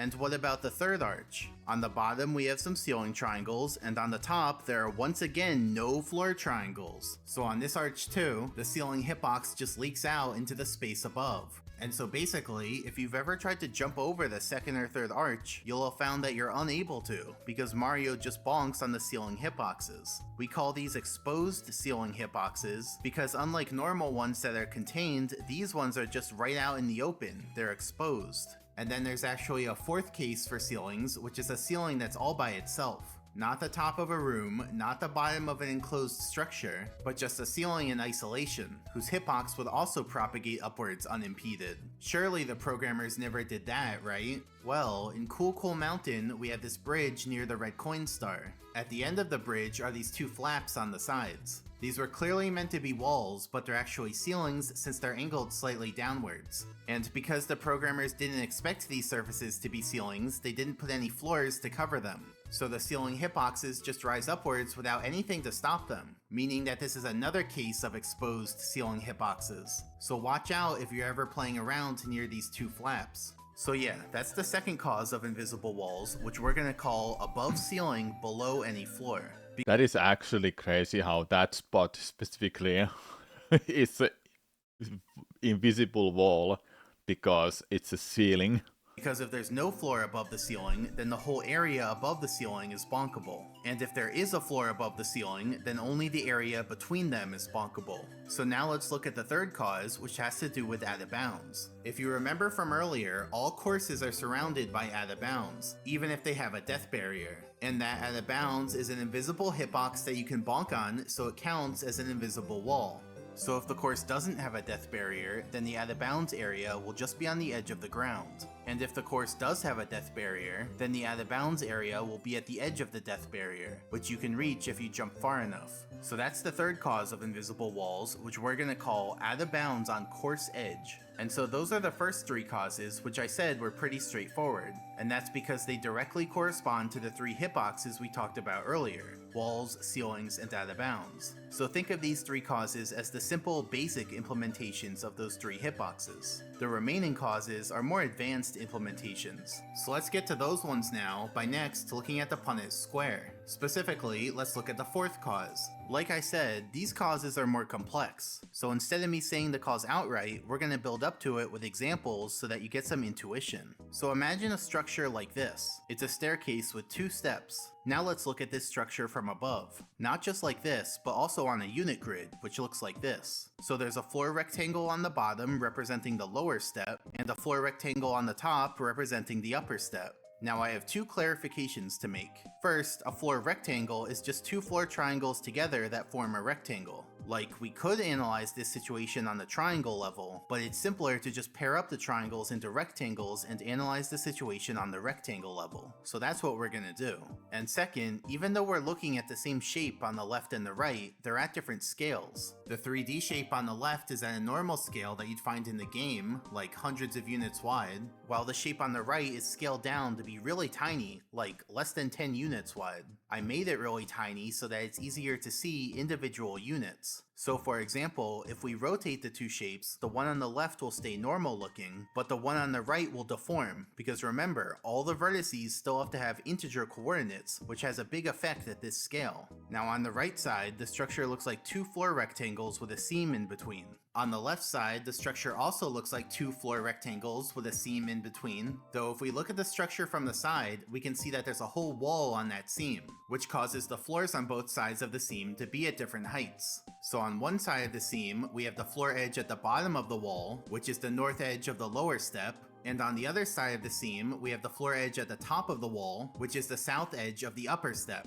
The question we're going to be analyzing is, are there any gaps between these two edges on the unit grid? And in this case, the answer is no, there are no gaps. The lower step's edge and the upper step's edge are exactly flush because they have the same lateral coordinates, so there are no gaps between them. Now if the floors were separated like this, then there'd be a gap. But for now, there is no gap. So let's clear that, put the structure back to a top-down view, and now we're going to rotate it to see if that causes any gaps between the edges. Now even though the two edges are changing coordinates, they remain exactly in sync. So for example, at this angle, there are still no gaps between the two edges, since they still have the exact same lateral coordinates. So let's rotate the structure back to its starting angle, and now we're going to change the structure itself. You see that upper step? I've now split it into two steps, and you can see this change reflected on the unit grid. So again, let's think about the edges that make up the seam between the lower step and the upper steps. Let's or finish in other this, words, guys. the edges at the bottom of the wall versus the edges at the we'll top play of God the of War. wall. This time, that would be the north edge of the lower step, the south edge of the upper left step, and the south edge of the upper right step. Same question, are there any gaps between them on the unit grid? The answer is no, but the reasoning is a little different this time, because now there aren't just two edges with the same lateral coordinates. Instead, there are three edges, a long edge and two short edges. And notice that the two short edges connect at a point that lies exactly on the bigger edge. Because of that, we're going to call that point an edge vertex. In general, we'll Why define an is he edge explaining vertex this? as a triangle I vertex that's didn't pay intended to lie attention. laterally on another triangle's edge. So it's not meant to coincide with the other I don't triangle's mind it. vertices, I but like this one. instead be somewhere in the middle of the triangle's edge. And it doesn't have to lie exactly on the edge, but just be intended to lie on the edge. So in theory, it could miss by a little. Now going back to the structure, we can see that the edge vertex here does lie exactly on the bigger edge. And because of that, there are no gaps between the bigger edge and the two smaller edges. In the 3D view on the left, that means that this edge vertex is laterally aligned with this edge. And just to clarify, I could mark the edge vertex here or here. It doesn't really matter because those 2 points are basically guaranteed to line up with each other. So laterally, they're like the same point. So going forward, we'll consider them to be the same edge vertex and I'll only be marking one of them. Okay, so let's clear all of that, put the structure back to a top-down view, and now let's rotate it again. This time, you may notice something funky is going on with the edge vertex on the unit grid. So let's stop it here. And now same question, are there any gaps between the edges? Interestingly, in this case, there is a gap. And that's because the edge vertex is no longer exactly on the lower edge. And how could it be? Because remember, triangle vertices must have integer coordinates, but there are no integer coordinates First, that lie we exactly must on talk the about lower edge. parallel Earlier, when the universes. structure was cardinally aligned, it was easy to find an integer coordinate exactly on the edge, because the edge went through so many. But now, since we're at a weird angle, the edge doesn't go through any integer coordinates, and so it's literally impossible for the edge vertex to lie on the edge. Instead, it just has to pick integer coordinates that are close to the edge. That means there are two cases. Case 1, the edge vertex overshoots and causes the floors to overlap. Floors overlapping like this is perfectly fine and won't cause any invisible walls. And then case 2, the edge vertex undershoots and causes a gap between the floors. And when there's a gap like this, then we have some problems. Remember, the triangle area itself doesn't represent where Mario can stand. Instead, we have our little process for figuring that out, so let's do that again here. First, we mark all integer points that are within the floor or You're on the floor confused? Then You're add the good. arrows, and finally meant to be fill in the confused. unit squares. Even I now am. you can see the issue. There are two integer points that aren't inside any floors. Consequently, their unit squares are not considered to be floor. Instead, we call them floor gaps. And so basically, any structure that resembles this could have floor gaps. Instead of this, it could look like this, or like this, or like this. It doesn't take very much. You just need a seam between floors, usually with a wall in it, and for the floor edges on either side of the seam to be subdivided differently. That causes there to be an edge vertex, which as we discussed is a vertex meant to lie on another triangle's edge. Specifically, a triangle on the other side of the seam. But if the structure is at a weird angle, then the I edge love these vertex videos, might be man. misaligned from its edge, causing there to be floor gaps. So to recap, we looked at 4 scenarios: whether there was no edge vertex or there was an edge vertex, and whether the structure was cardinally take your aligned notes, or at a weird everyone. angle. And only This will when be there in a was an edge test. vertex at a weird angle did we get floor gaps. So those are the 2 main ingredients. Now I think it would also be useful to look at floor gaps from the side. So let's take this structure, put it sideways, and now take the cross section of the steps. And to make this easier to work with, I'm going to make the wall a little taller and extend the floors. Now as we saw in the previous demonstration, there's some geometry that can cause these 2 points to be misaligned, meaning that the wall triangle can end up slanted. So what we're going to do here is look at 5 different alignments of the upper point in order to examine 5 different slants of the wall triangle. The 5 slants are leaning very far back, leaning a little back, perfectly vertical, leaning a little forwards, and leaning very far forwards. We're going to see which ones cause there to be floor gaps and what happens in those cases. So let's start with perfectly vertical. In this case, the 2 floors are exactly flush. Now for each case, we're going to see what happens when we show the out of bounds area. So first let's add the floor hitboxes, and then let's let the out of bounds area propagate upwards to see where it fills. In this case, the floors cover all of the out of bounds, which means all the area above is habitable. So I'll give this case a happy face. Then next, let's look at leaning very far back. Interestingly, when the wall triangle is this slanted, it actually gets classified as a ceiling. And this happens in the game. There are triangles that are meant to be walls but are just a little too slanted, and so they're actually ceilings. For example, in Cool Mountain, there's this ceiling. So even though it we looks have like a to wall, you can't kick on it or do any other wall Okay, we'll interactions watch with it there, And then but in we Rainbow won't check out Ride, the- there's this ceiling. It's meant to be part There's of too the big much, house's man. wall, Too much. but because it's just a little too slanted, it's actually a ceiling. So we'll call these wall-like ceilings because they're ceilings that look like walls and are meant to be walls. So going back to our demonstration, let's see what happens when we show the hitboxes again.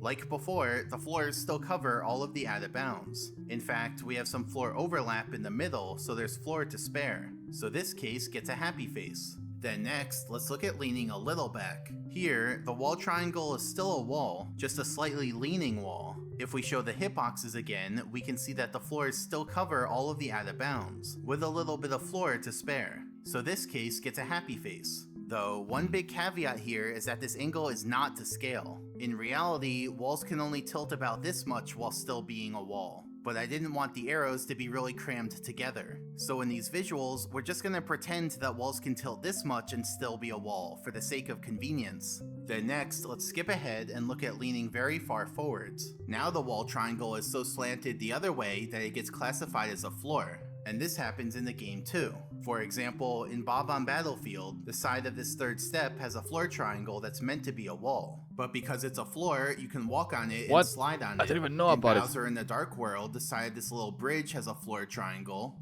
In Bowser in the Fire Sea, the side of this platform has floor Wow. triangles. And in the castle courtyard, the side of this structure has a floor triangle. So for these ones, we'll call them wall-like floors. But what effect does this have in our demonstration? Well, first let's show the floor hitboxes. You can see that the original two floors are now separated a bit, but luckily, this new floor covers the area in between. So if we show the out of bounds area, we can see that the three floors together cover all of the out of bounds. So this case gets a happy face. And then finally, let's look at leaning a little forwards. Here, the wall triangle is still a wall, just a slightly leaning wall. Now let's show the floor hitboxes.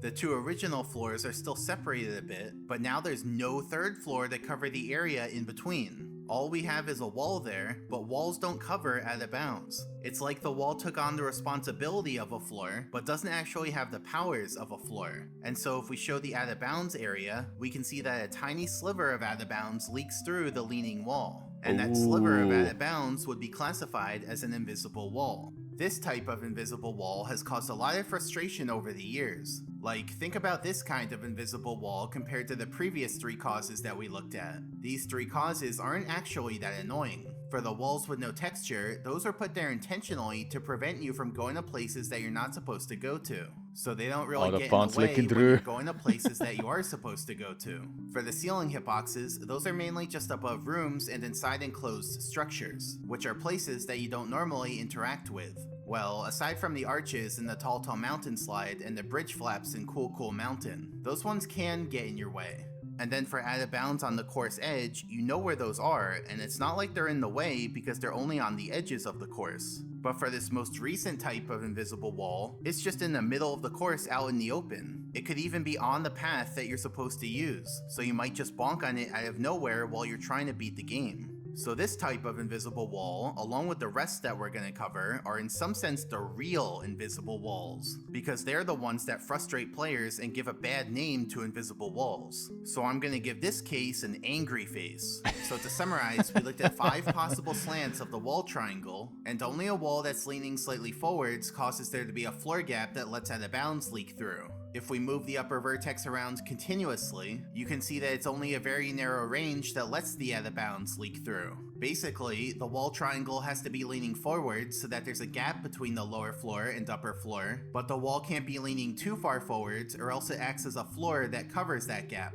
Now I think it would also be useful to see what each of these 5 cases looks like from a top-down view. When the wall leans very far back, the floors overlap. You can tell because the overlap area is an extra dark shade of blue. When the wall leans a little back, there's still a floor overlap, but a bit smaller in area. When the wall's perfectly vertical, there's no floor overlap or floor gap. The whole thing is just a uniform shade of blue. When the wall leans a little forwards, now there's a floor gap. You can tell because there's some white in the middle of all the blue. And remember, that white area is actually covered by the wall triangle, but that doesn't really do anything. And finally, when the wall leans very far forwards, then the wall turns into a floor which covers the gap. So yeah, it's only the one case that causes floor gaps. But interestingly, floor gaps don't necessarily cause invisible walls. See, there are actually 3 cases for what effect a floor gap has because it depends on what's below the floor gap. Case Couple 1, minutes. there's another floor below the floor gap. In this case, Mario can freely jump over the floor gap and not hit any invisible walls. He can also go into the floor gap and fall through to the floor below, assuming there are no wall hitboxes in the way. Then case 2, there are no floors below the floor gap. Like we saw a second ago, this lets a tiny sliver of out of bounds leak through. If Mario jumps into that sliver, he'll bonk, and if he walks into it, he'll push. And then case 3, there's a ceiling below the floor gap. This ceiling has a lower hitbox, but we don't care about that. It's the upper hitbox that causes a tiny sliver of ceiling to leak through. So this would also count as an exposed ceiling hitbox. And just like the sliver of out of bounds, the sliver of ceiling lets us bonk on it and lets us push on it. So it's only case 2 and case 3 that cause invisible walls. Now if you ever encounter an invisible wall like this, it might not be obvious whether it's from out of bounds or from a ceiling. Since you know, invisible walls are invisible, so in the game, we wouldn't see the hitbox colors that I'm showing here. But remember, only ceilings cut short your upwards trajectory. So a quick and simple way to distinguish between these 2 cases is to jump up into the invisible wall. If it lets you jump up, then it's out of bounds, and if it stops you from jumping up, then it's a ceiling. So let's look at an example. We're not looking at the examples now. We are playing. We are playing God of War.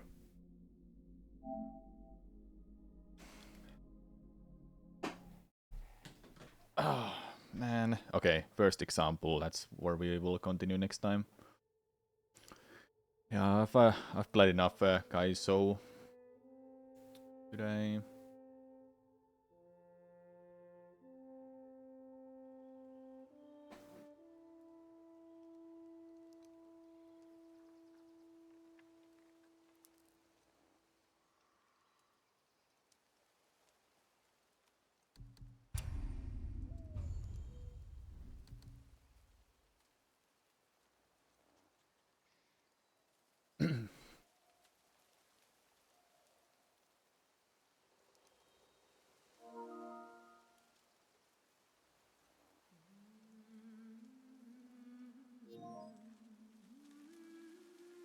Ah.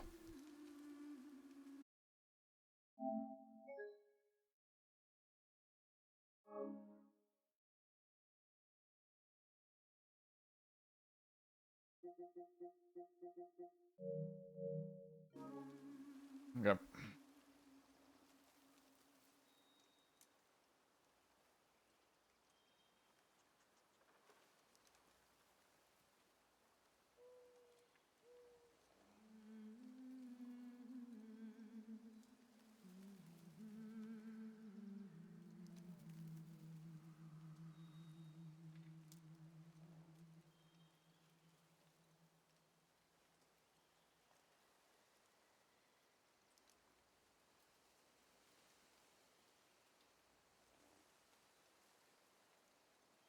Okay.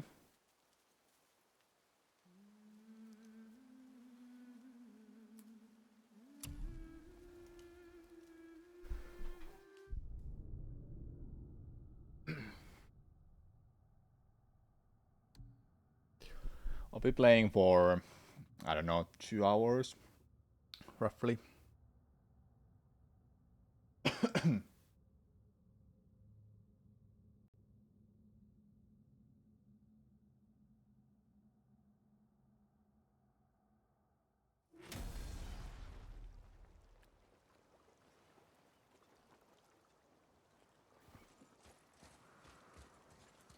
We are supposed to do this.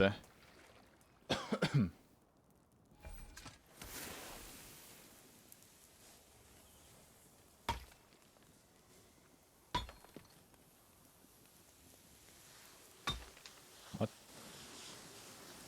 Oh, okay, that's what it was.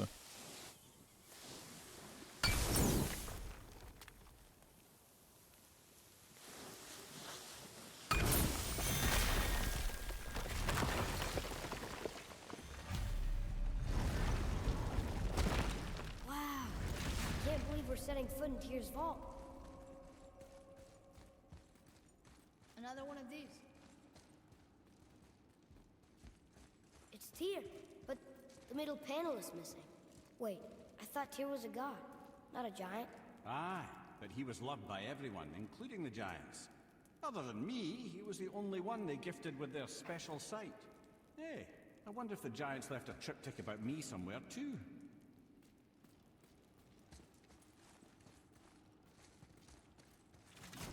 Go ahead.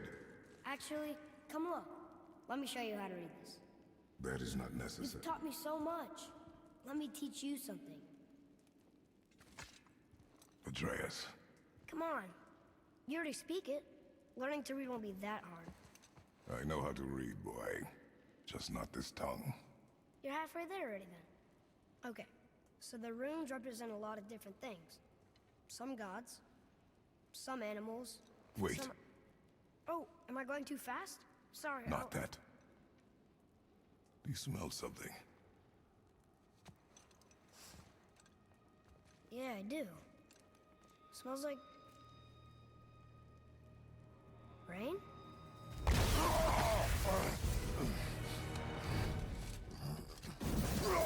You ruined everything! I earned that fucking hammer! And now, everyone's gonna think I only got it, because Magni's gone. Be a joke! Already going in the answer, man. No one's gonna laugh at me.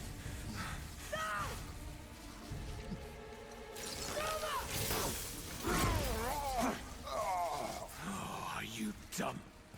That your father's doing? Or did you get it from your mum? She's stupid and ugly. Shut up!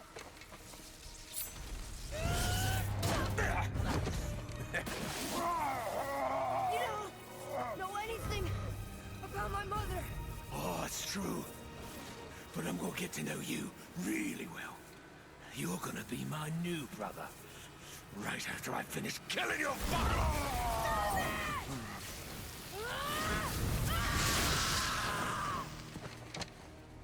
Whoops. I think I broke him.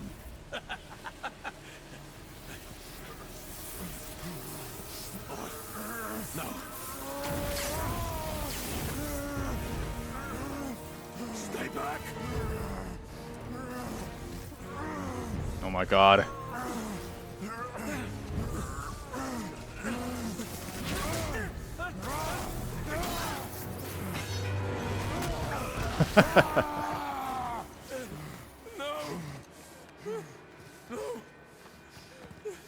This isn't over!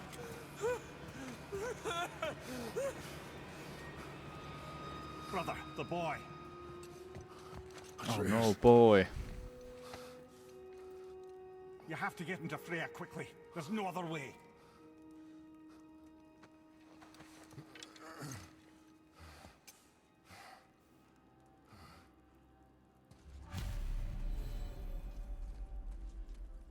$5,000 XP. All of a sudden.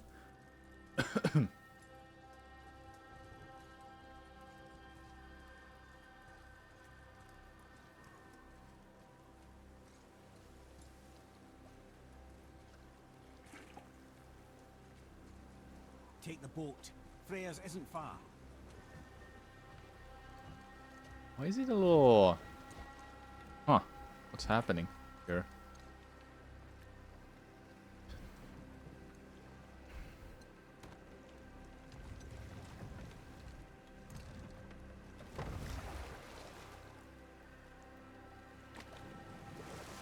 The axe has something in its handle.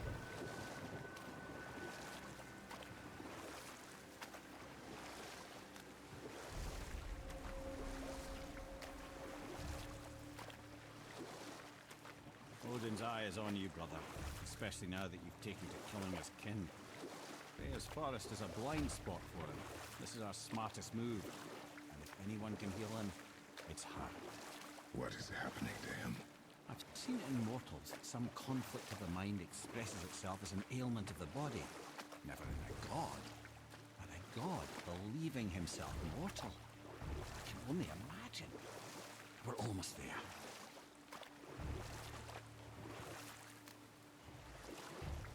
I hope I can still go explore the world. I'm not stuck in this main story right now.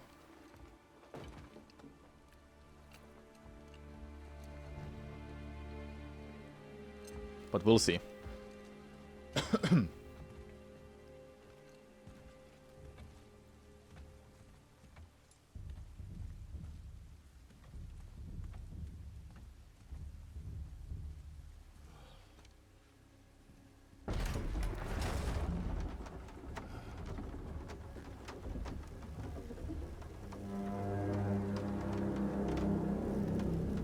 Somebody just called the serpent.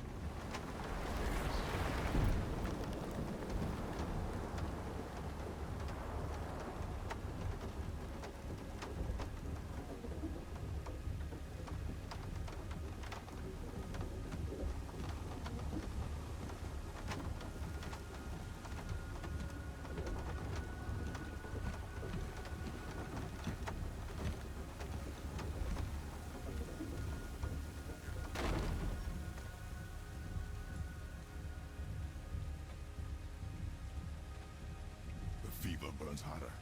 He is shaking. It's serious. We must hurry.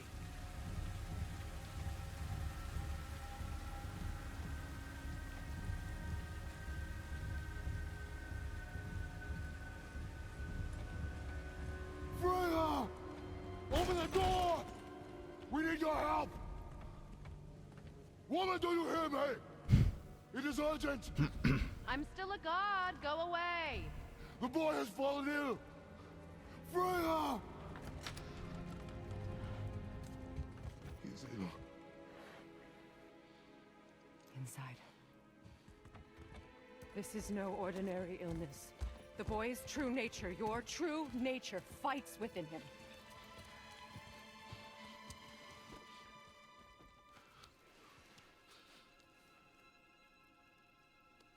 I did this to him. Will you help me? Of course. There is a rare ingredient found only in Helheim. The keeper that protects the Bridge of the Damned. I need its heart. Hell, The realm of the dead. Do you know it? not this one. It is a land of unyielding cold. Fires cannot burn there, and no magic in all the 9 realms can create a blaze. As for the dead, your frost axe will be useless. You'll need to find something else. Then I must return home. Dig up a past I swore would stay buried. Who you were before doesn't matter. This boy is not your past, he is your son. And he needs his father. This rune opens the bridge to Helheim. When you are there, do not under any circumstances cross the Bridge of the Damned. There is no road back. Understand? Boy, Himmele, you must hurry.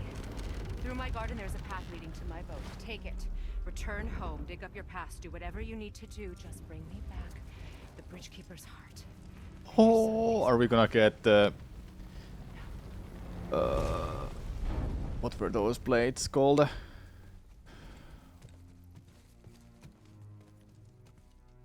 Freya, I don't think. Wait. when last we spoke, I was... No.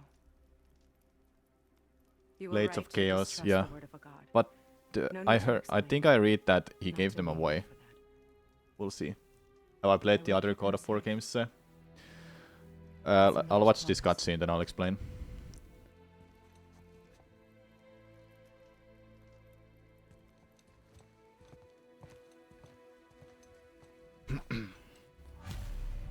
So I played the first God of War Sepcam. I know what happened in that. The second one I'm still playing. And third one I have obviously not. I think I did read that he gave away Blades of Chaos, his signature weapon in God of War. But I'm not just sure. Maybe he kept them.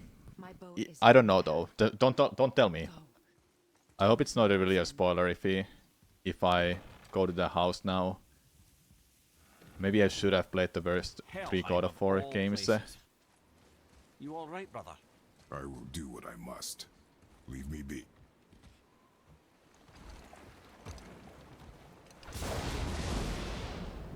I guess he has something else. We'll see.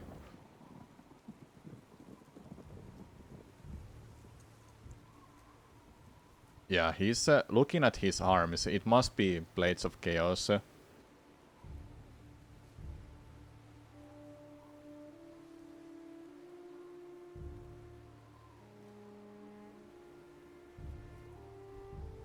All I really need to know is that Kratos was an insane person who destroyed everything for his revenge. I know just some things that Kratos killed a lot of people, and I mean a lot of people, even gods, gods of the Greek.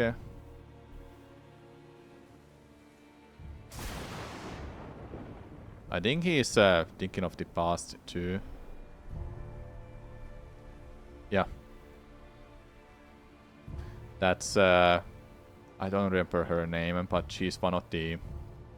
Yeah. Literally me. Athena, yeah.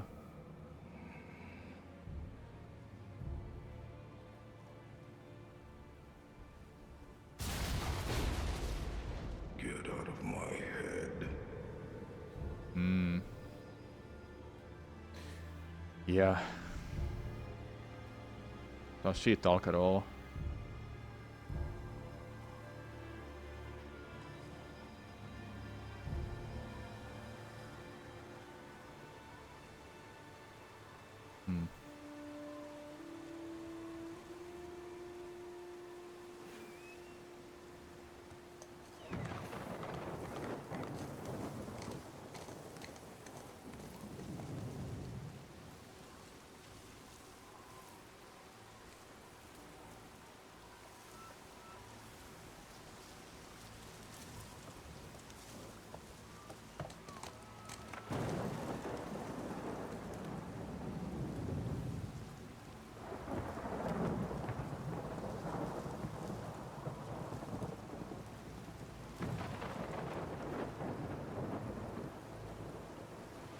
Chat, before I continue, are there like just say yes or no? How I'm gonna form this question because I'm really into storytelling and lore and just I like the God of War one, so I want to play the second and third one. So far, I've liked the second one.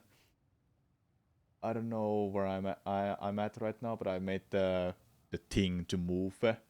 So my question is that. Are there any like spoiler kind of spoilers from a first God of War games that will tie to this, or does it really not matter at all because it's just it's I don't know. I know what happened in first one, so I know what's gonna happen in the second one now. But the third one, I don't know. It really doesn't matter. Doesn't really matter, honestly. This is a big spoiler from God of War a little bit later. Okay. I don't know will I play God of War 3 in time, because I'm still kind of early in that too. Okay, I think that's enough that I kind of wanted to know. I wanna like be surprised in a third God of War game when I play it. Then it would make sense for this game. But yeah.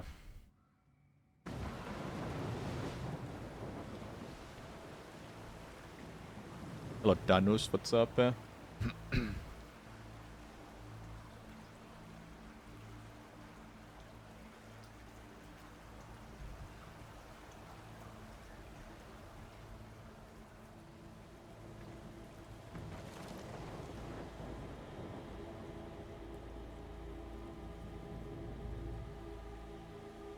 I'm guessing he's getting Blades of Chaos, but I really don't know.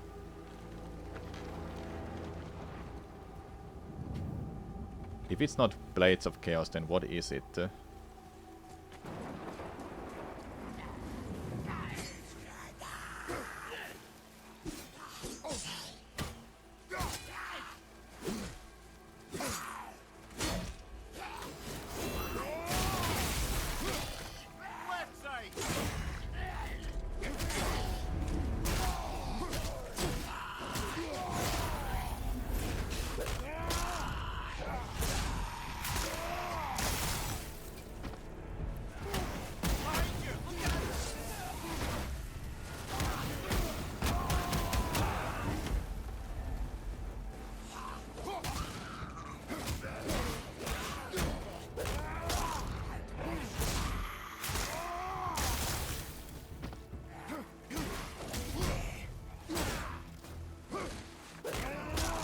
I won't be making that far though, Emano, so I think I'm fine.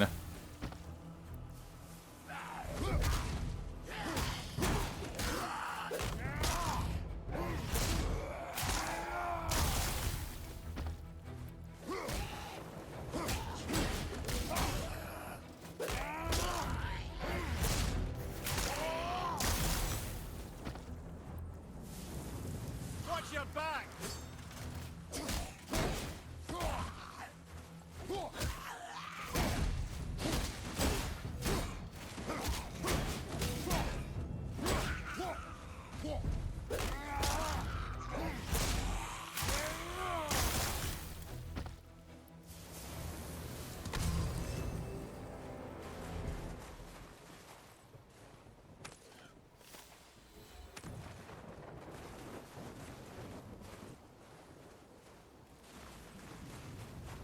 "11 years, not subbed." Nice. Nice. I'm glad you're here, Tristan. I'm just joking about being subbed. Okay, I think it's Blades of Chaos because it does make sense because he was looking at his hands and those weapons were put on by Ares and they were stuck on him all that time. If it's not Chaos, I don't know what it is then. We'll see though what it is.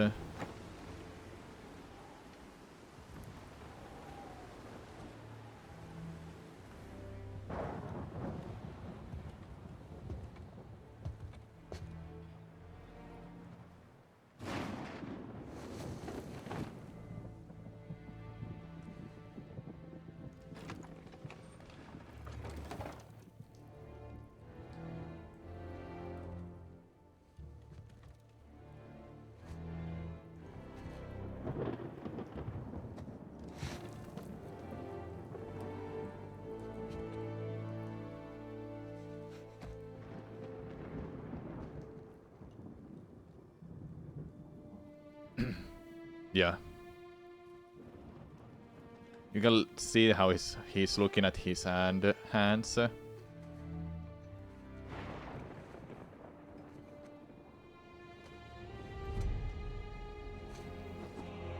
They are Blades of Chaos. Oh, I knew it. I thought he gave them away or left them somewhere. So he kept them this whole time.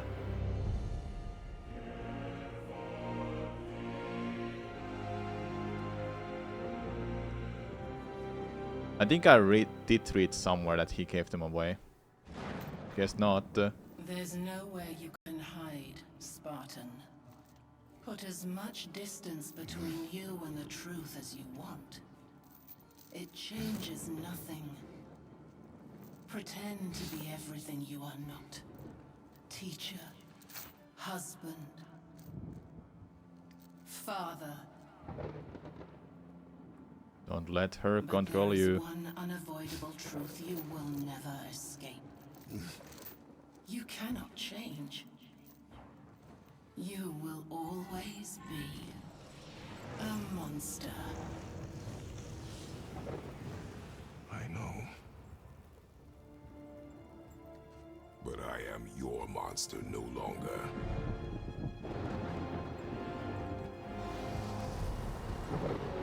Oh my god.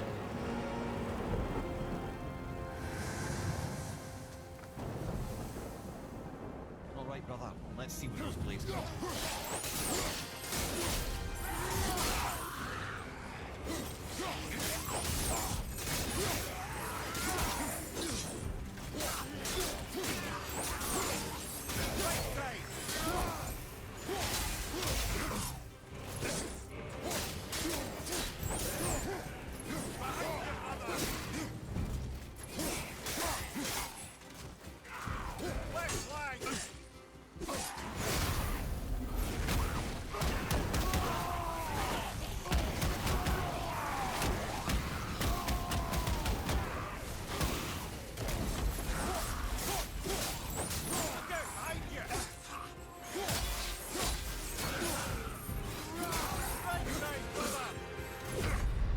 Right, that's just perfect. That's just perfect, I know.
I see a door to the realm between realms over there, in your own front yard, no less.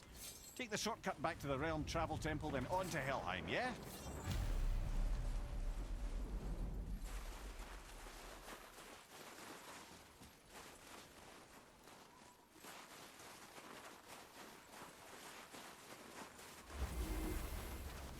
Oh man, I kinda wanna beat 2 and 3 before I beat Helmen.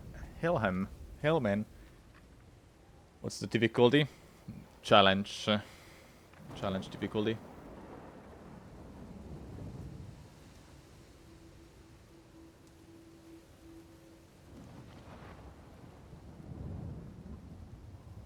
Yeah, I'm right now playing them. But I'm playing this too. The second game I'm in so the island, I moved it. I moved the island. That's how far I am right now. But I didn't go into the island yet. So I'm pretty early in a game.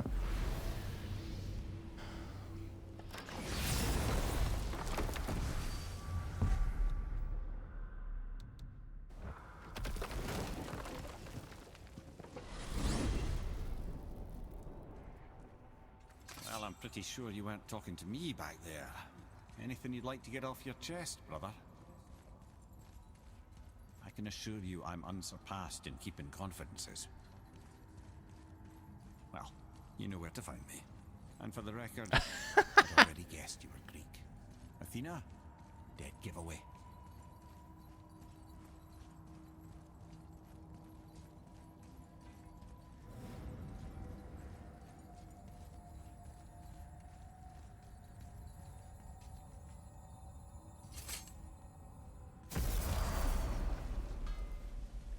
What? Hey! You reek of foreign magic! Sweet Nana's nethers. What are those? I've never seen the like. That's gotta be a family heirloom. No. Nor will it ever be. Son, my brother and me created Mjolnir for the big idiot. I know from quality. And them special. Hey, where's the little turd? He has fallen ill. No. What happened? Aesir? No. fault is mine. And my responsibility to make it right. Well, we all gotta take responsibility sometime. Huh? Say, what can I do to help him? I can do things. When I should tag along? No. Your work here is enough. All right. So where are you off to in such a hurry? The realm of the dead. Helheim? Shit, this is Helheim, serious. yeah. Don't worry. I'll be keeping my eye on you. Oh man, you can. Oh, we'll upgrade that too. Yes. Yes.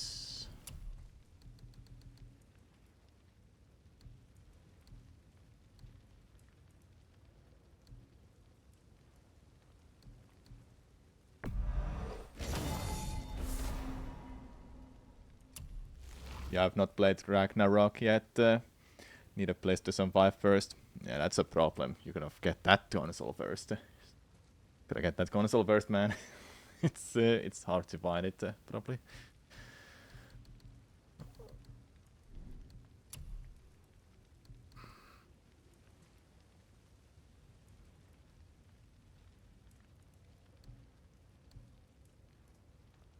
This will be great, but I will save it. 100.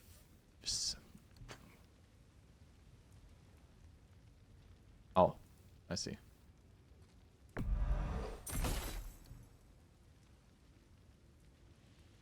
A scale, huh?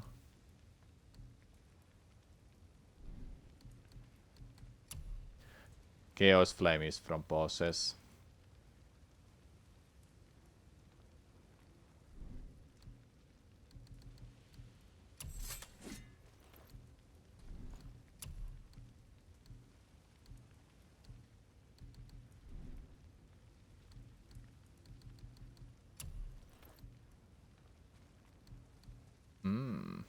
It's just +2, not really worth it. Upgrade. Okay.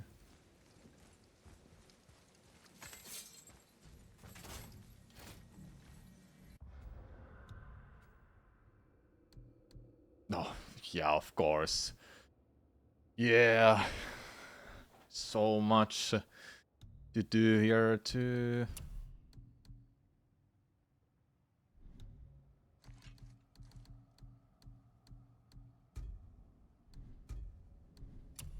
Of course.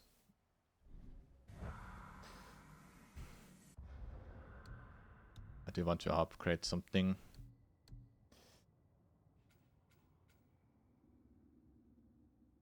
Oh, you can aim and okay, I guess.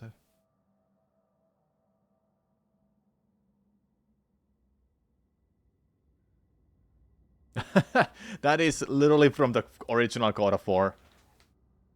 When you upgrade it more and more, you'll be able to do combo like that.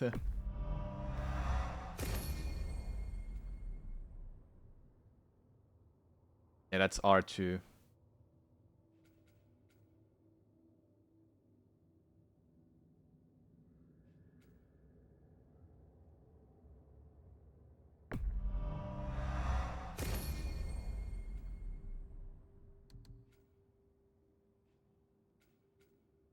Nah, we're not upgrading those right now.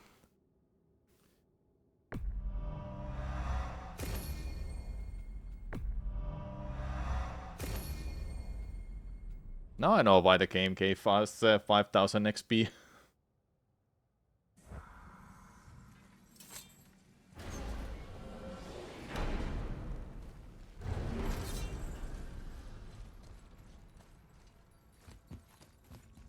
Now that Freya's given you the travel rune to Helheim, it should be unlocked on the table.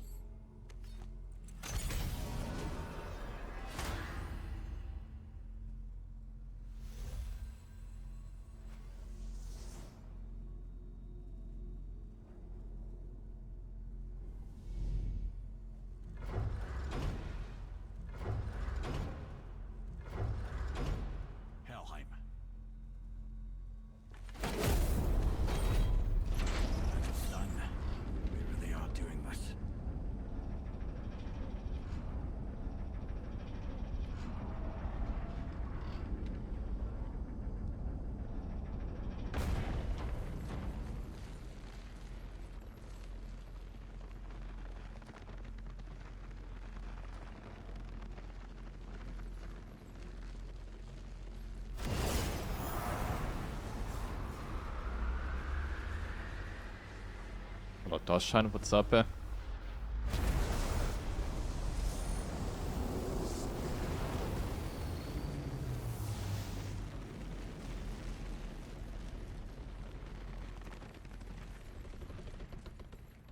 Nothing much. I'll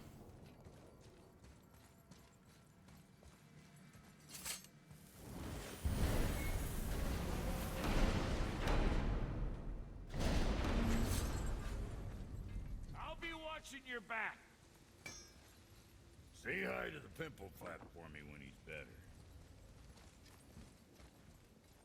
Let me take this moment to I'm on tell you that what you're difficulty, about to do is absolutely challenge insane. difficulty. Not even It's in a Odin can title too. survive this cold. So I hope those blades work. Chat,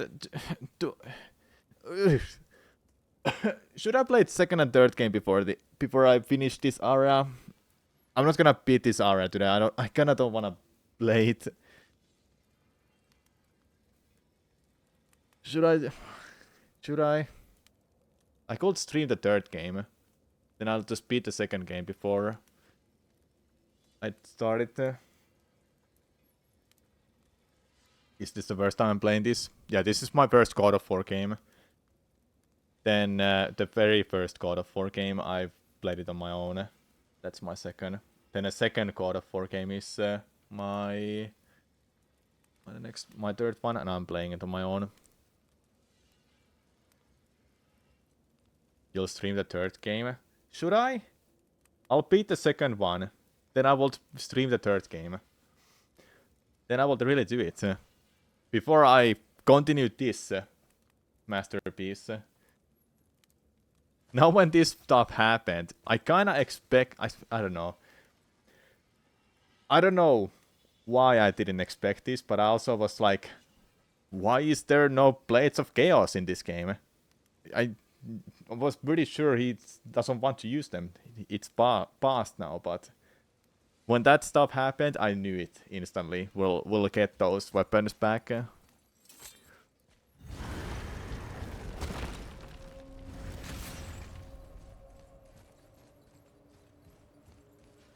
Is this the bridge Freya spoke of?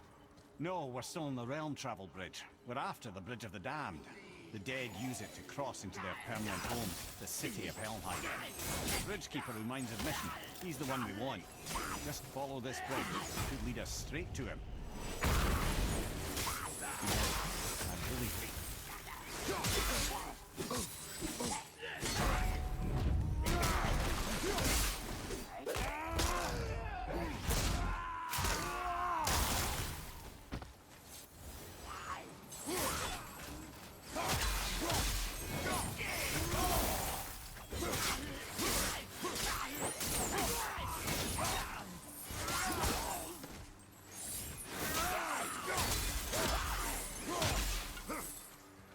Did they die?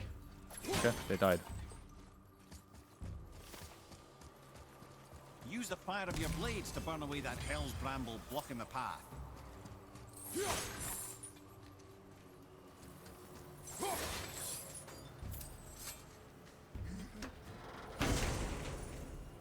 Did I find a Valkyrie?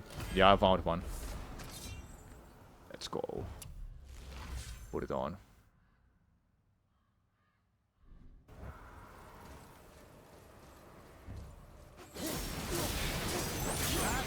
One of the many reasons we went back for those blades.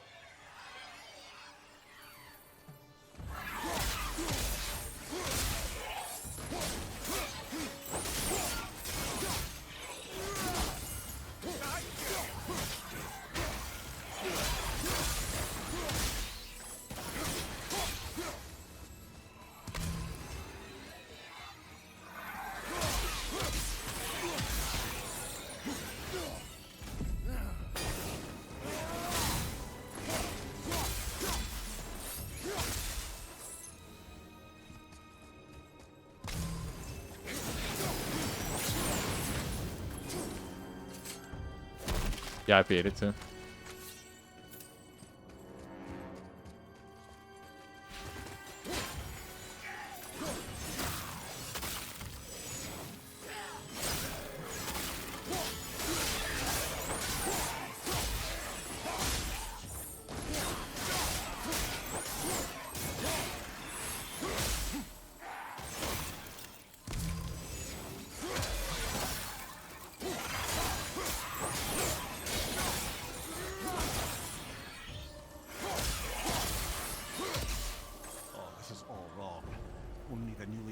be here. There's too many.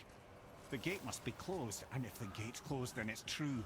Hell's full up. Without the Valkyrie to sort and kill them, hell is overwhelmed.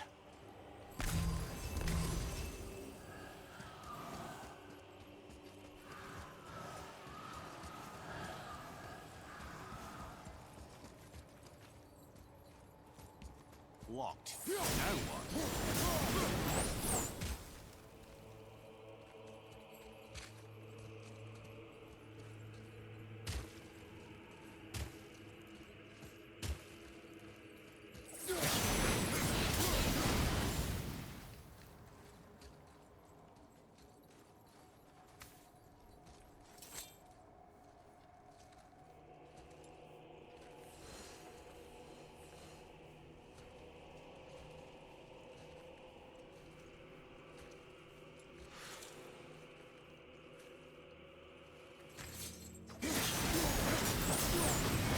Now that makes sense that how I can get some of these.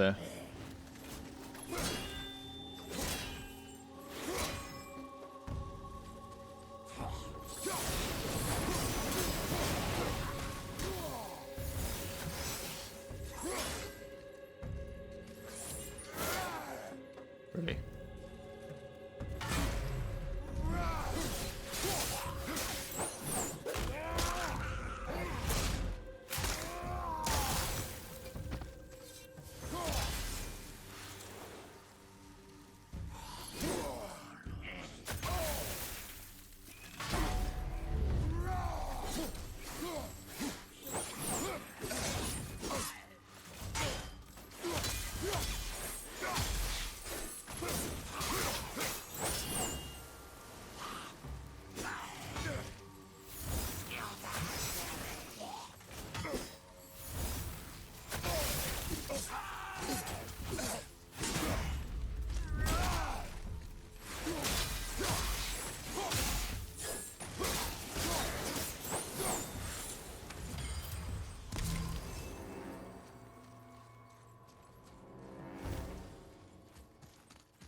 When we killed the Reavers near my home, they came here. How did they return so quickly? Time doesn't move the same between all realms, especially where the spirit world is concerned. Like the light of Alfheim. The opposite, in fact. The Lake of Souls feels faster than Alfheim time, but Hell is much slower than Midgard. Sorry, I'm sure that's confusing. If we will be back to my son all the sooner, that is good. Ah, aren't you a quick study? I see that chest there.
Is it within hell?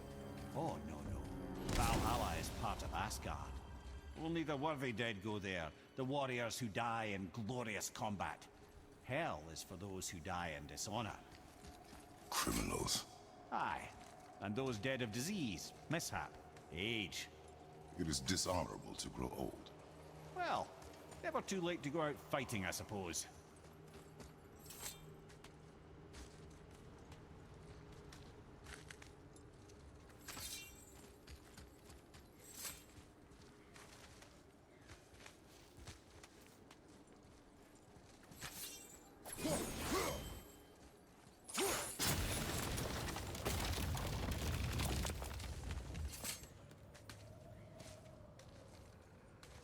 Oh man, I really wanna beat God of War 2, then I'll stream 3 before I beat this. I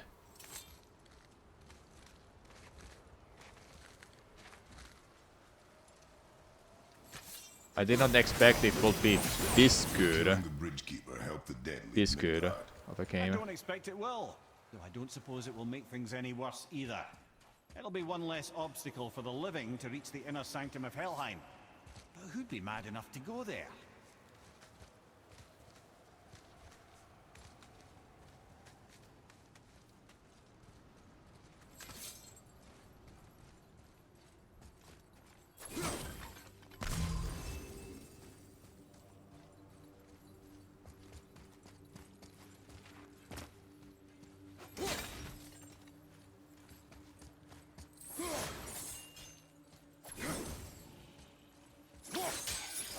Okay. Can't do this far without Atreus.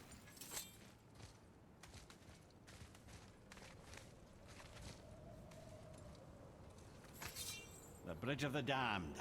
And there's the Keeper, making sure the dead are really dead. What is that he holds? That totem contains a powerful source of magical energy, the very power of Helheim itself. But what you want is his heart. Just take it and we can leave. How? Start some trouble. You can do that, right? Oh man, if I beat it, then I'm gonna get something, a spoiler from 3. Chat, what do you think? Should we just beat 2 and 3, then we'll get back to this? Or is it like, whatever? Whatever. I'm into lore and story. And I didn't expect God of War to be this good. And I haven't been playing that much lately. On my own. I know I'm gonna start a fight with that, and once I beat it, I'll just take its heart and we'll be gone. It doesn't seem like there's anything else here. Well, maybe there is, but oh man, I don't wanna. I also want to, but I also don't want to.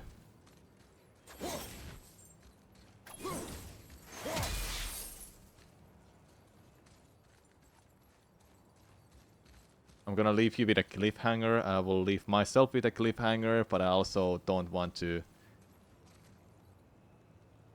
It's like I don't care that much about that because it's slightly not so spoiler. Or is it that one that I need to kill? I don't have to kill that one. Same thing though.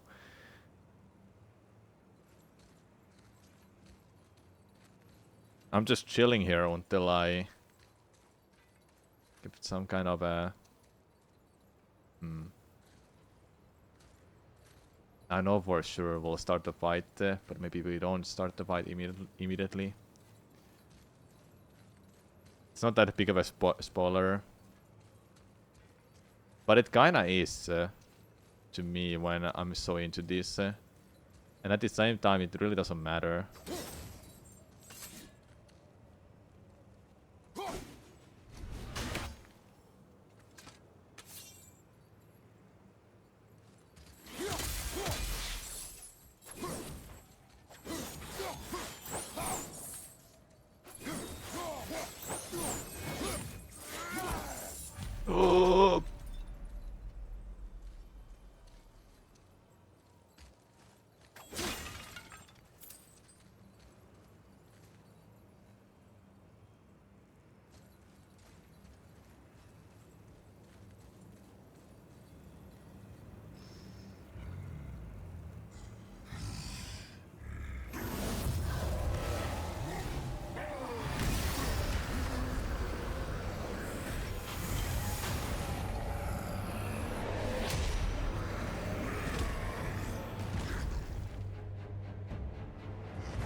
Rather, it's good if you at least start at God of War 2. Yeah.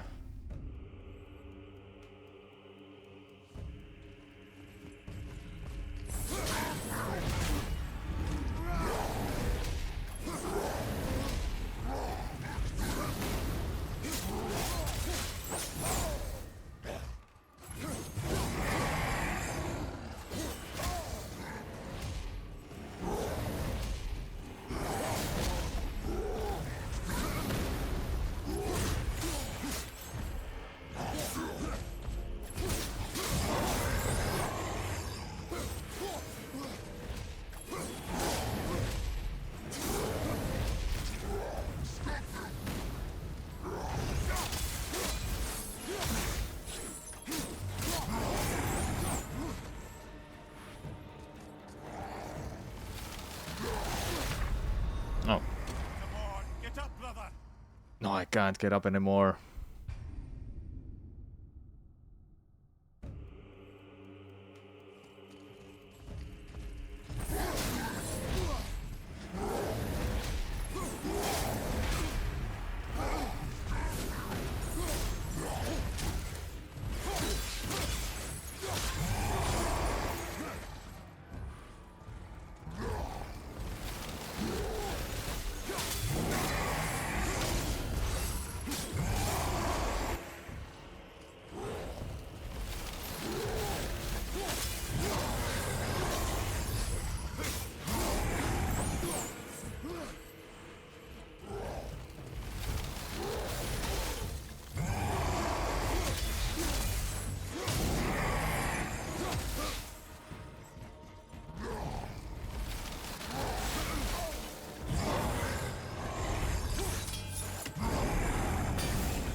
GoW the Heart, brother.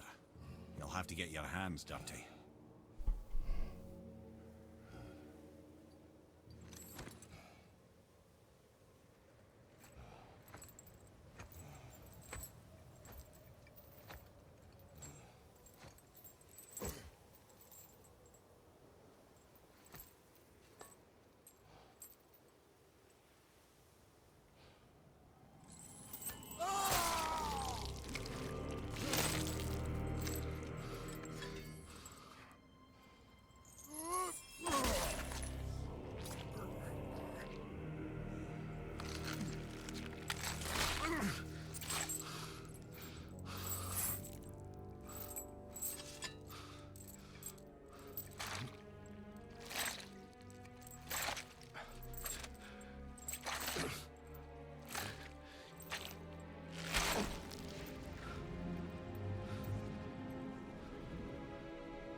I have the heart.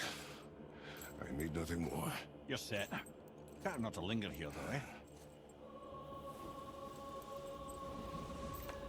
Kratos. Ja Zeus. Zeus. Zeus?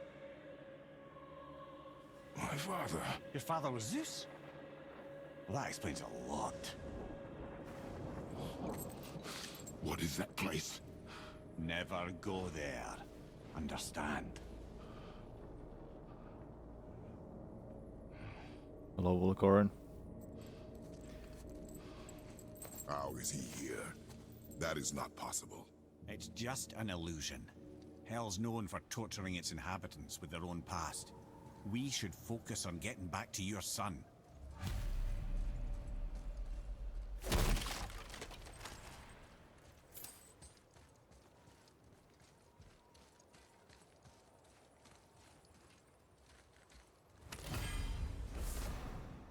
Chaos Flame. Woo. No, I don't wanna continue anymore because something is gonna come up with the Zeus, maybe RS, and other Greek gods here in Norse or here in wherever he is, Norway, Midgard. I kinda wanna continue because I don't care, but I also do care. I do care, but I don't care. I don't care because I do care. My god, I don't know, man. This franchise is something. Norway? Yeah. I mean, Norse mythology is Scandinavia mythology. So it could have been Sweden, but Norway makes a lot more sense. Or it could have been Iceland. But I don't know, man. I don't want to continue because I need to play third game. And I'm continuing the second game. I don't want to switch to the second game though, even though... Look, I could just easily play it right now if I want to. I could easily play it. This is prequel, so it doesn't matter. But then we have God of War 3 remastered here.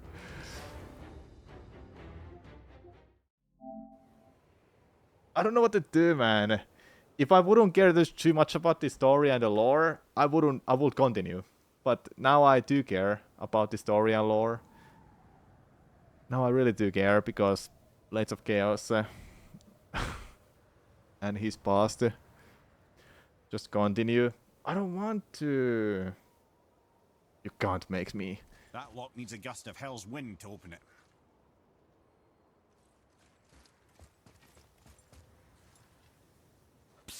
Yeah. Shh. Ain't supposed to be here. It's cold. Real quick, give me your blades. Why? Yeah, I said I'd help you, and I aim to. Come on. My equipment's in Midgard. Be right back. You don't suppose he nicked those, do you? There. Now they're ready for the winds of hell. Just target this magical glowy bit here with your blades and throw.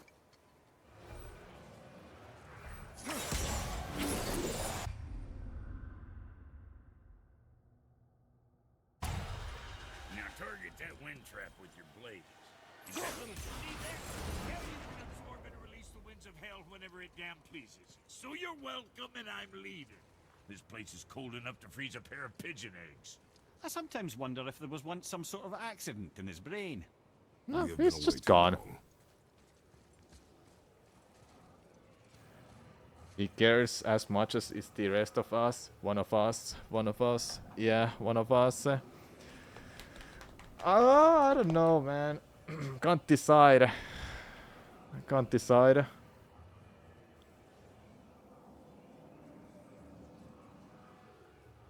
If I just quickly go. Didn't know you could play the original games on PS5. They're on cloud gaming. Yeah, they're on streaming.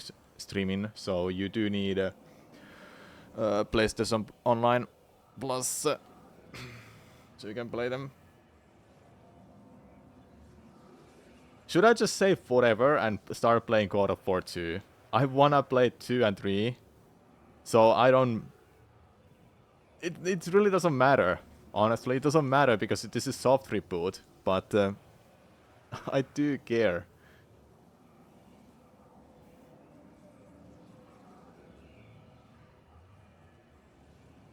I should have started playing the first God of War on stream right away. Well, I did beat it on my own, so there's that at least. See, if I didn't care, I would continue, but now I do care. Because I'm expecting something from God of War 3, and I know nothing about God of War 3. They're not that, like, super long, like 6 to 8 hours long. But this is a lot longer. 20 plus hours probably. Probably all of them in 1 week or 2. Yeah, in 2 weeks. Go play them or not. Go play them.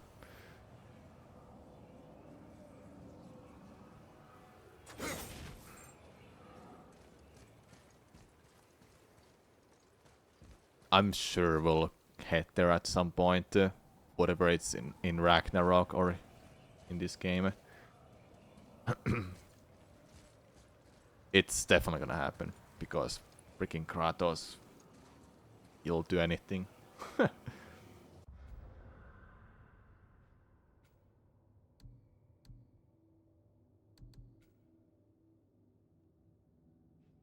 Yep, there is a lot to discover because I just got one legendary chest.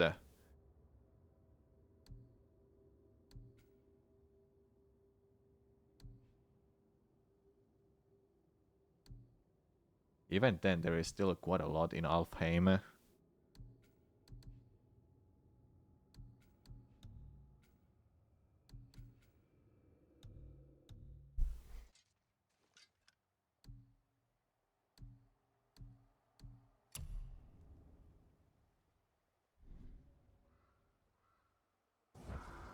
I don't know.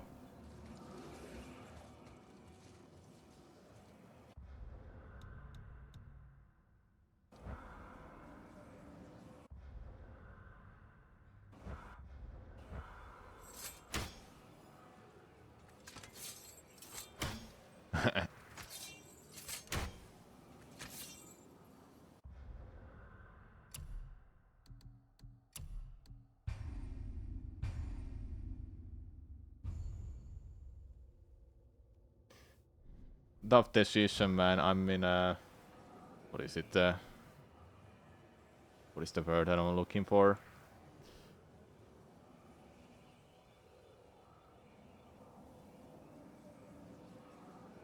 What is that word I'm looking for? Hold up.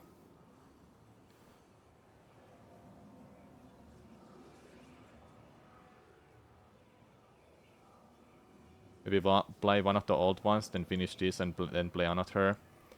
I've played the first one, but just so I can keep up with the Kratos, he's passed. I should play third game, but I'm in the middle of playing the second game. Well, I'm still at the start, but still. If I just beat the second game, then I will play the third game on stream, because I kinda want to. Though Stellar Blade is coming out this weekend, so I'll be playing that.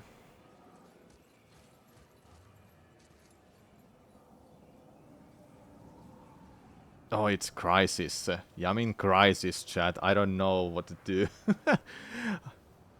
People have been saying it's not a big of a spoiler that what's happening after this. But it's a big deal for me. See, chat, here's the thing.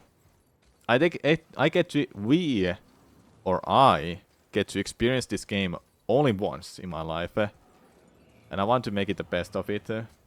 Now when I'm so into this lore and God of War franchise.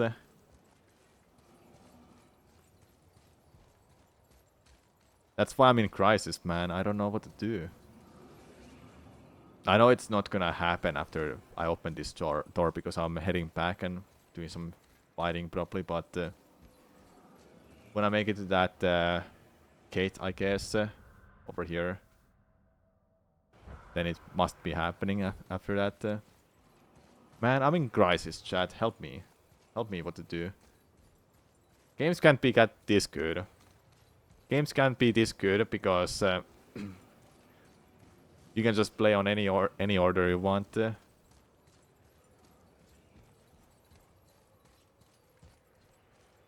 If you really don't want to get spoiled at all for God of War 3, I would say play that and then back to this. This may or may not help, but it's not a big spoiler from what you've been saying, chat. And I need to play second game before I do the third game.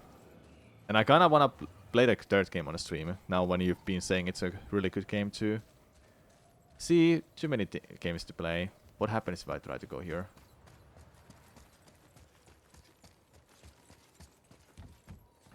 So it is broken. Yeah, doesn't matter. To me, there are only two really big plot twists in the first 3 games. The first is in the first game and the second is in the second game. Okay. I guess the first game, I know what was in the first game, but the second game, it may haven't happened yet. The life of being a gamer, yeah, I know. I'm stuck here, chat. I'm in Crisis.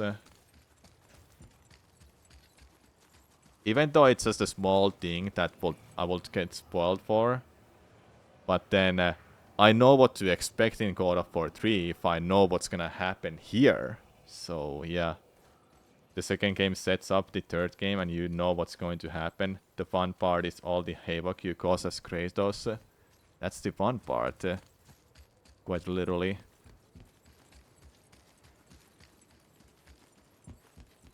Man, I don't wanna continue this. I wanna go and play the second game. That one I will beat on my own. See? Okay, chat. Let's make it this way. Now when I've been wandering around here all the time. Well, do you want to see me play God of War 2? I think if you're feeling conflicted, that's the best thing to do. Yeah. It's not like I'm gonna ruin the experience completely. Because you said it's not a big deal, and I believe you. But for me, when I like a game and a franchise like this,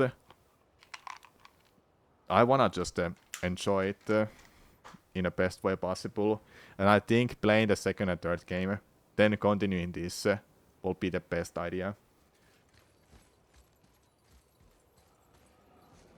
Okay.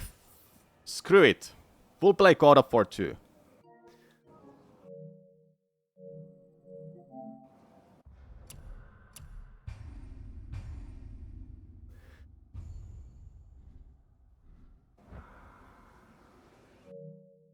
On YouTube side, I'm sorry, but I'll be stopping the stream. You'll be you'll have to come to my Twitch stream if you wanna see God of War 2. But I'll definitely stream on YouTube once I get the thumbnail for this game.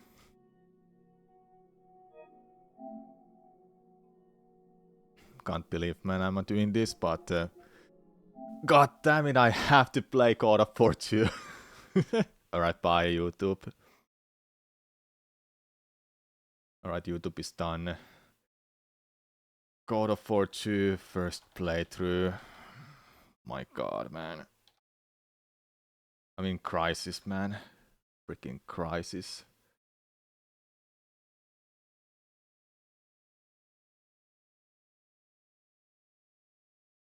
The first game had boobs.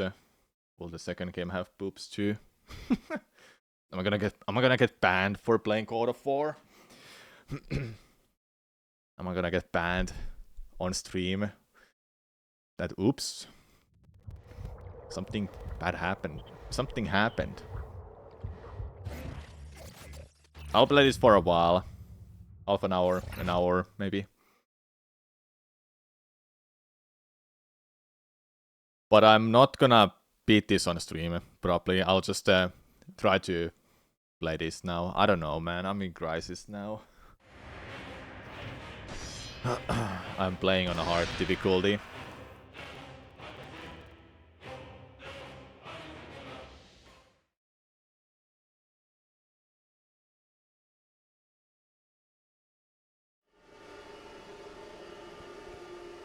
Where was I? Ah, this is where I left myself.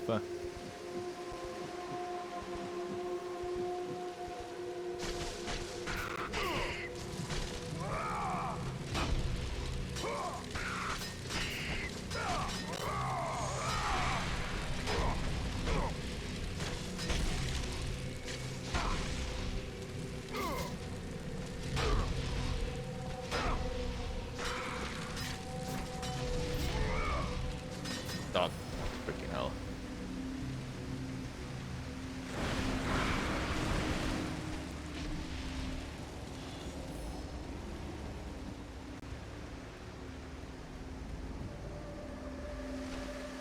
I like how they changed the R2 to R1 after the first game. Probably because everyone broke their R2 button from all the mashing.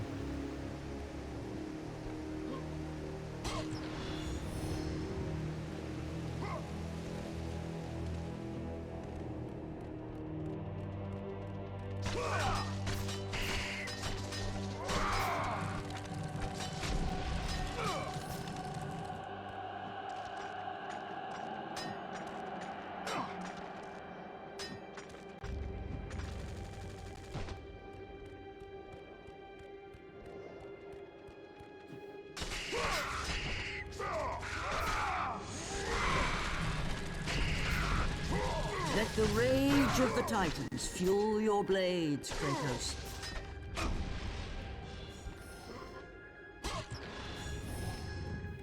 Should I level up my weapons or not? Not yet, maybe.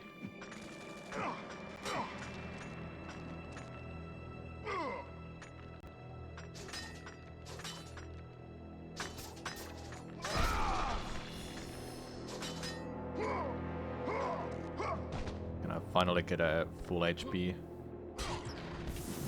Or guess I'm getting that first.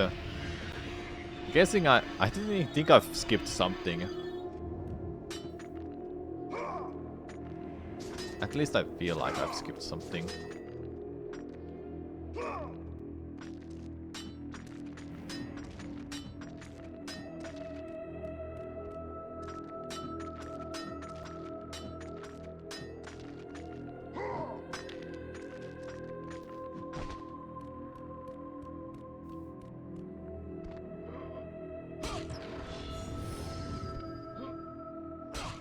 Killer kill. Yeah, it's pretty good. Okay. Didn't like 2018 that much personally. I've been enjoying it. But I started playing this because I really want to keep up with the lore, even though it doesn't matter much. Am I supposed to go that way at all, or not?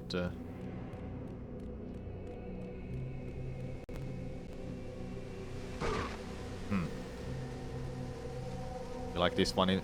This better in your experience? Okay. That is fine. That's where I came from.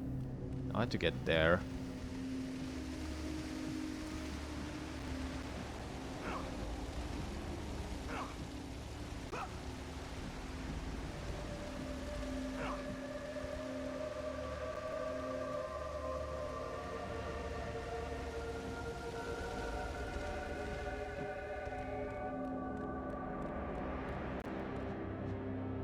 Oh yeah, the door. This game doesn't really give as much hints for the GoW. Old game, man. It's fun part about this.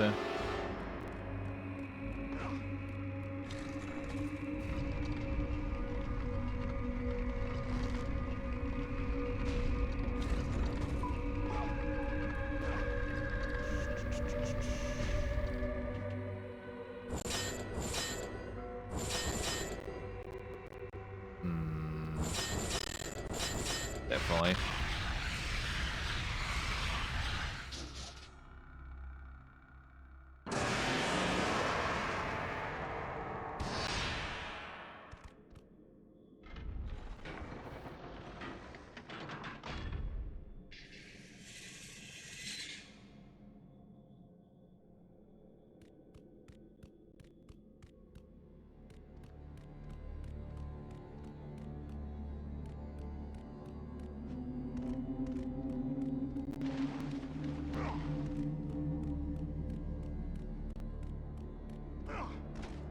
Oh, what?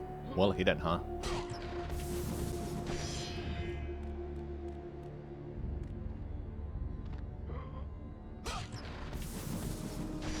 Was it 18?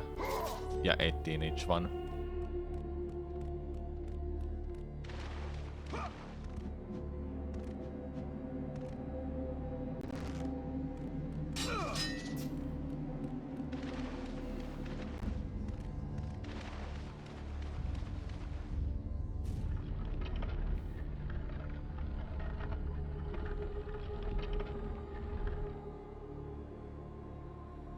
Like how this one is just not giving you much hint but just explore around.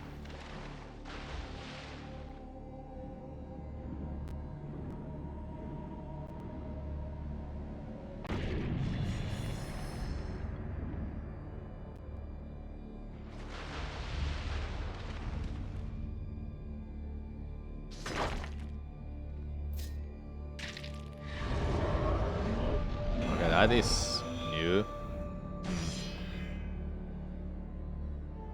Use the amulet and slow time. Oh.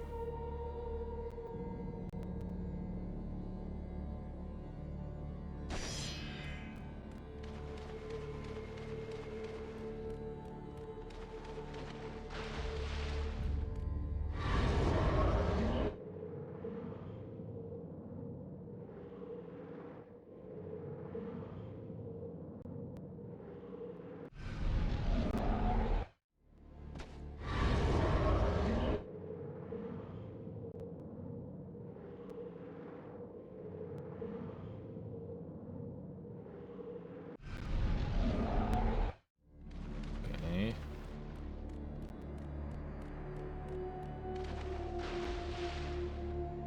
Guess I have to head back and do something over here.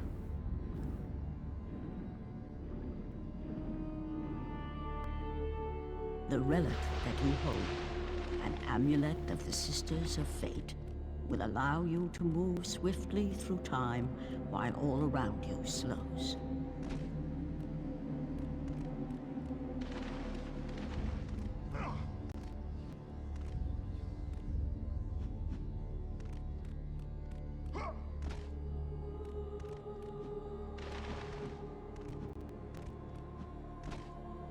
How can I climb up back?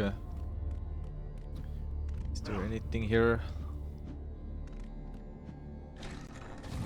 Ah.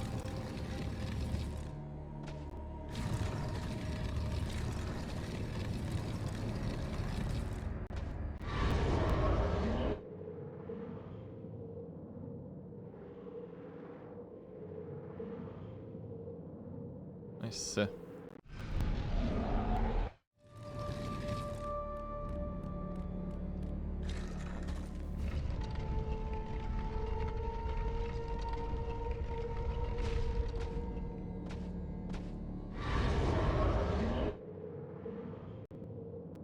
It's not slowing time, it's... Oh, it actually is slowing time. I was thinking it's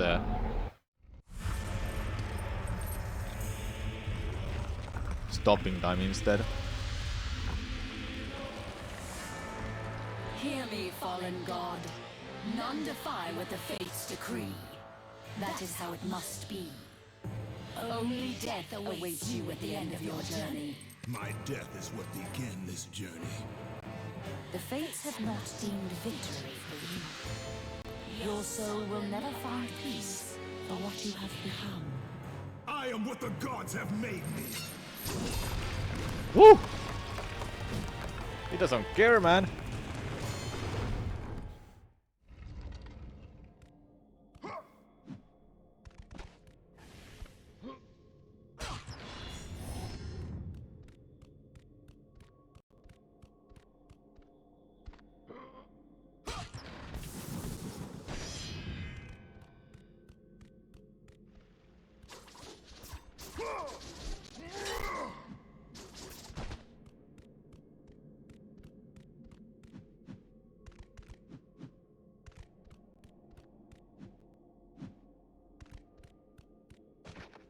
Guess I'm supposed to break that armor.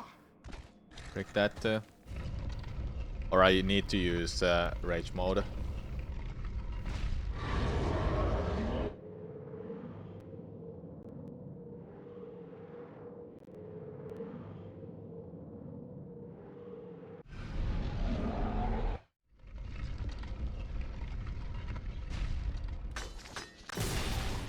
Okay, yeah. Makes sense.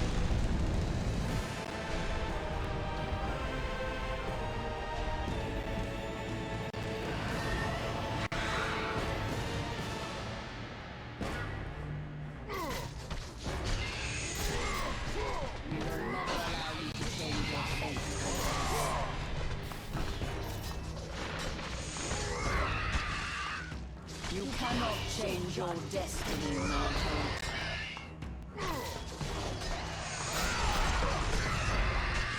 We will never allow you to reach our sacred temple, Great House.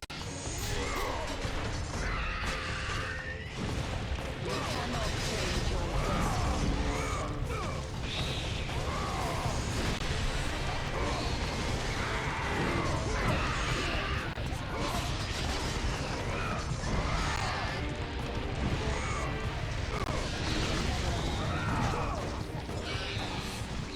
Hard mode is hard, man.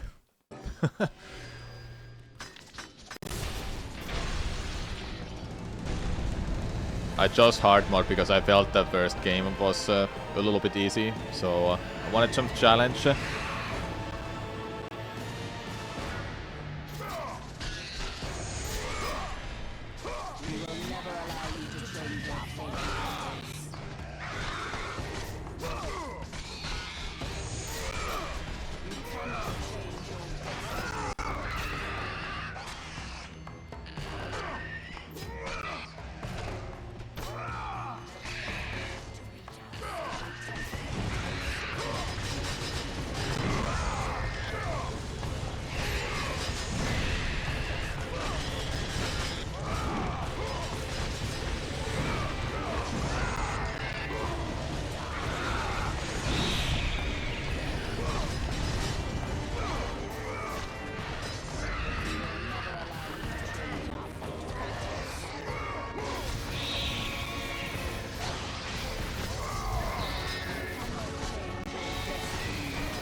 let's beat it.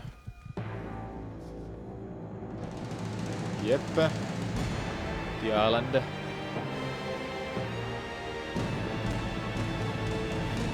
Damn, it's loud.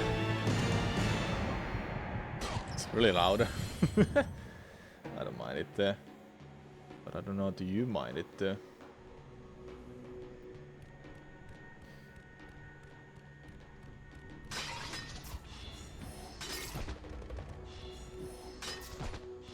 Fine for you. Nice.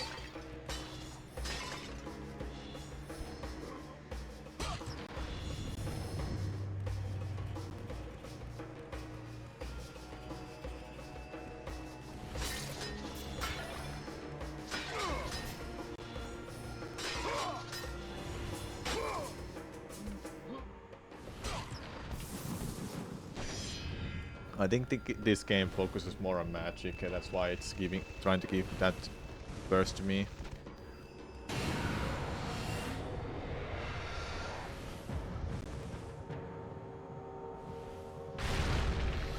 Cyclope, cool.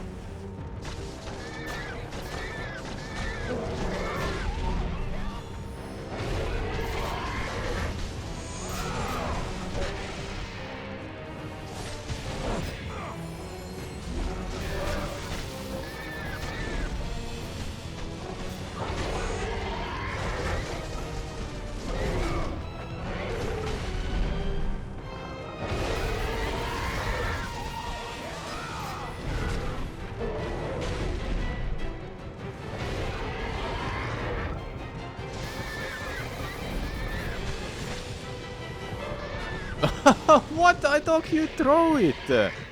No, man.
Oh, that's what it did.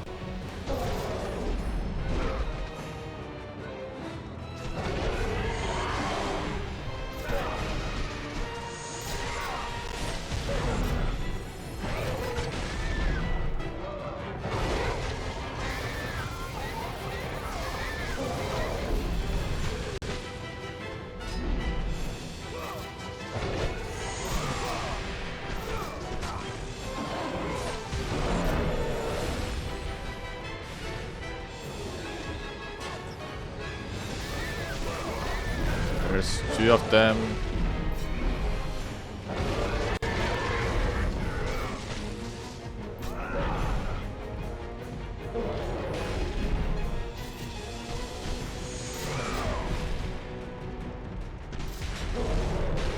Oh.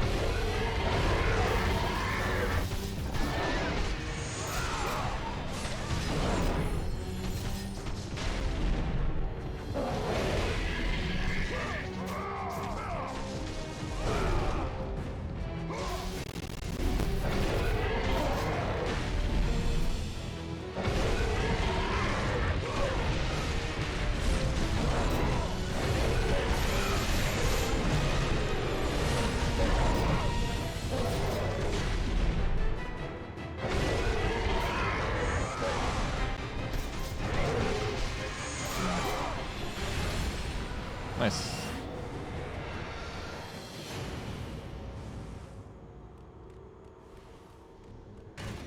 Anything here? Nope.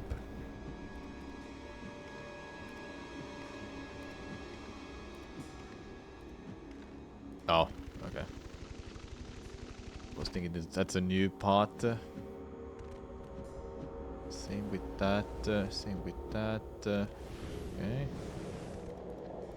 There's just two different parts then, okay.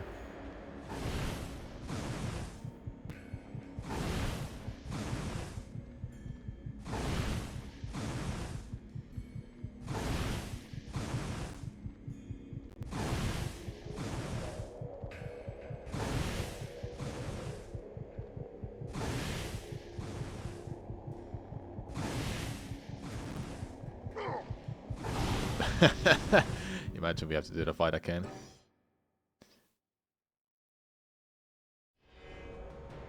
Thank God.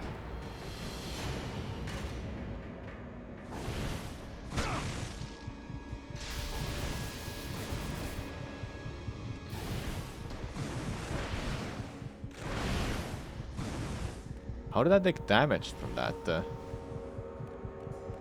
Earlier, I mean.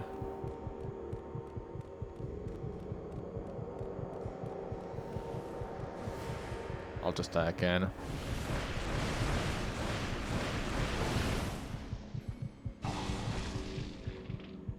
Die to a hard attack.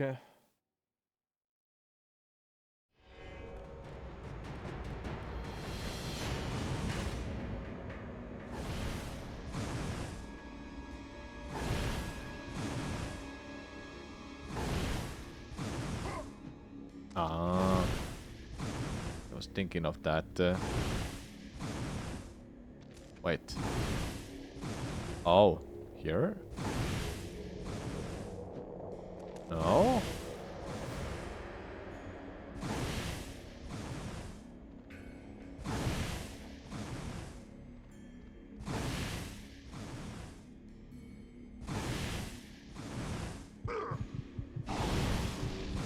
What? Am I missing something? I must be missing something. Why else it wants me to go here?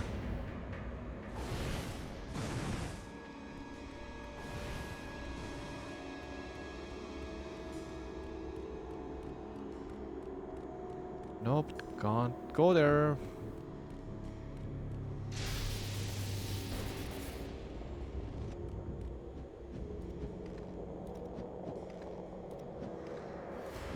Maybe this is a new part and I ignored it because I didn't know. Yeah, of course. Of course it is a new part. I thought all the ladders went that direction.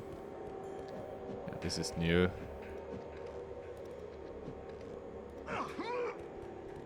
Maybe?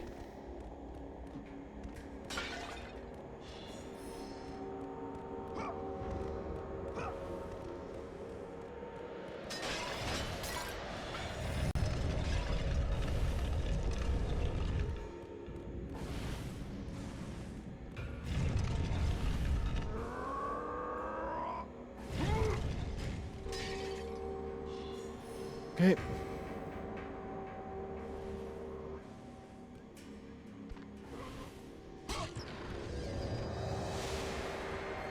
Gonna miss pressing R2 for opening chests.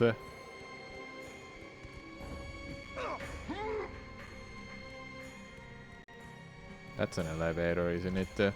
I don't know.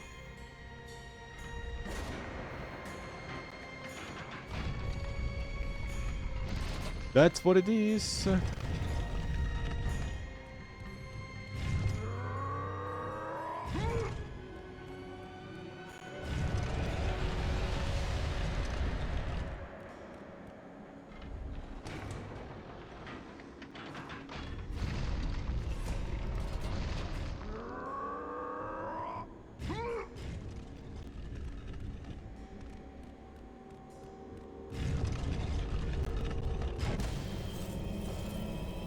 Okay.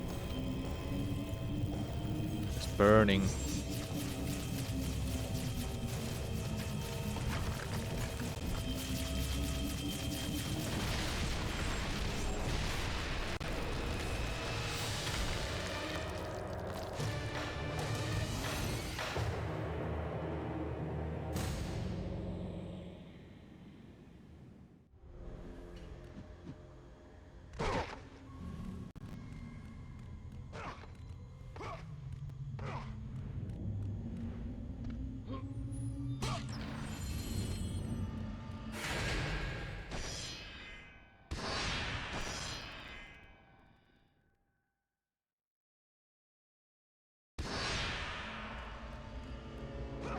Okay, next save point and I'll stop for today.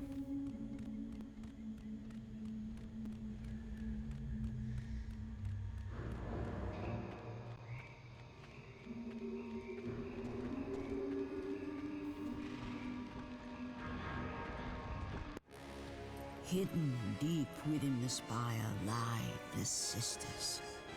They control the threads of fate. Gain control of your thread, and you will be able to return to the moment when Zeus betrayed you. Ooh.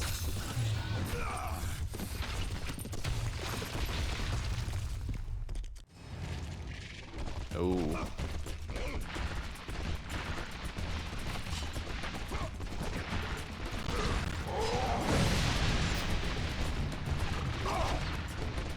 I must be one of the few people who likes God of War, I must be one of the few people who likes quick time events. By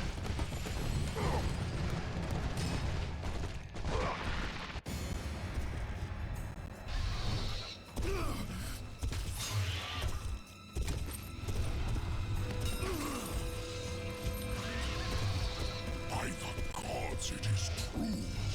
I have fought my way through the guardians of Hades and crawled my way out of the fires of torment to change my fate.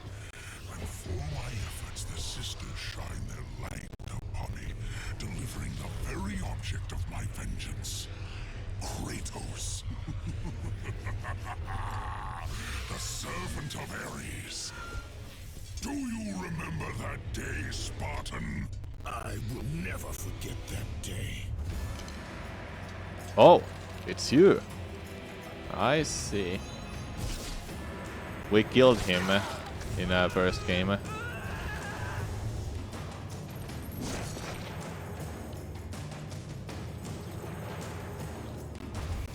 This time, Ghost of Sparta, I will have your head.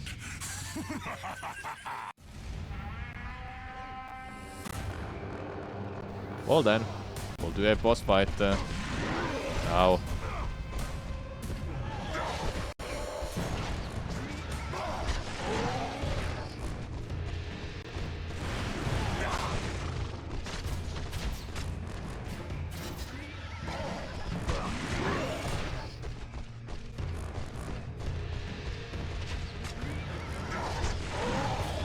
Dude.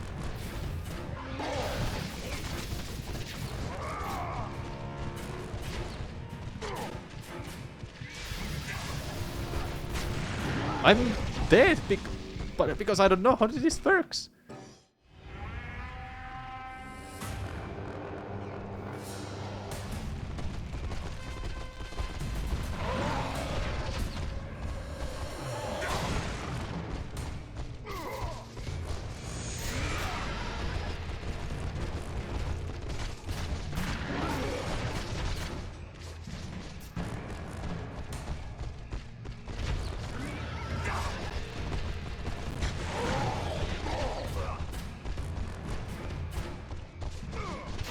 You're on a horse, man.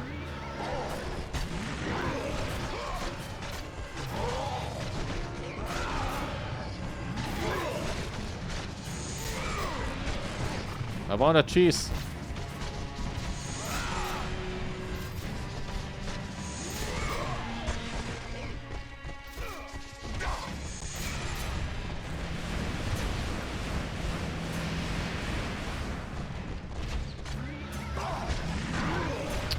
Dude.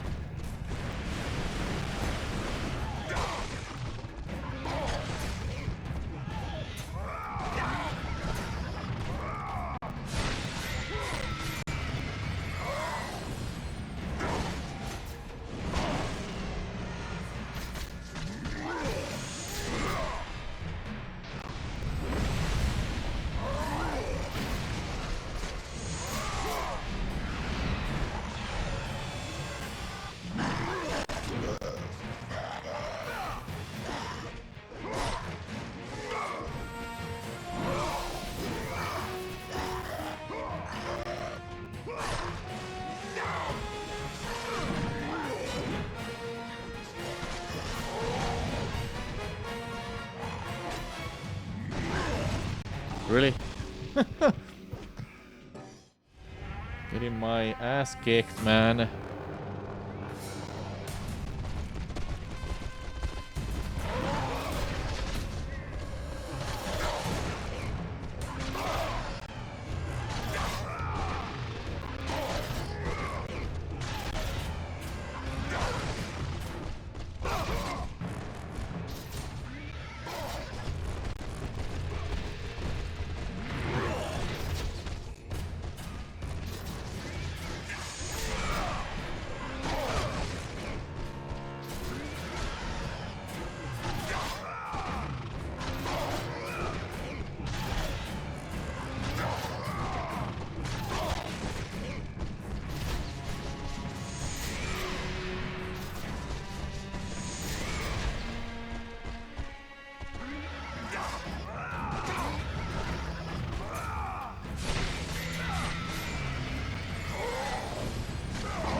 I was just pressing L1.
Oh man.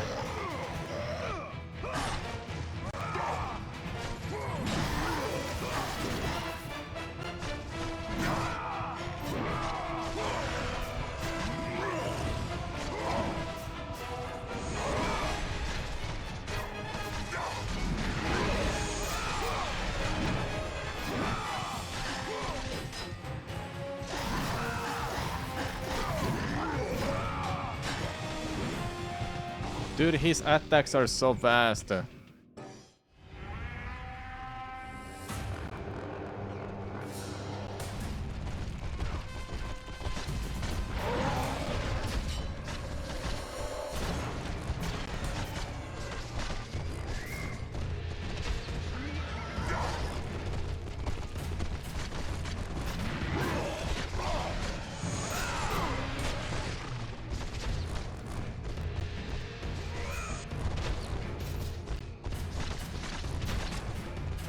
Dude, screw you. I hate that attack because I can't do anything about it.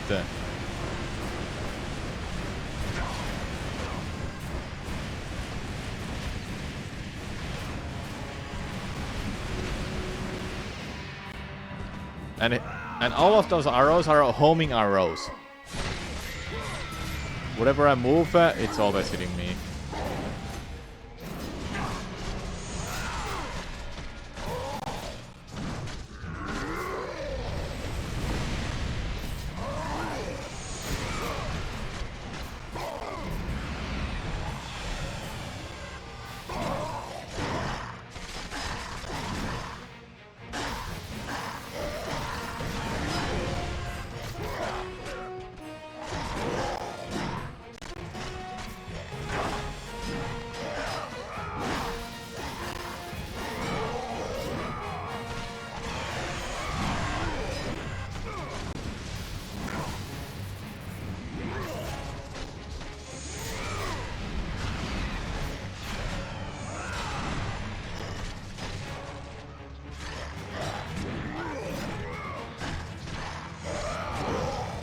Dude, what the fuck is that? Come on! No, I'm not changing to easy difficulty.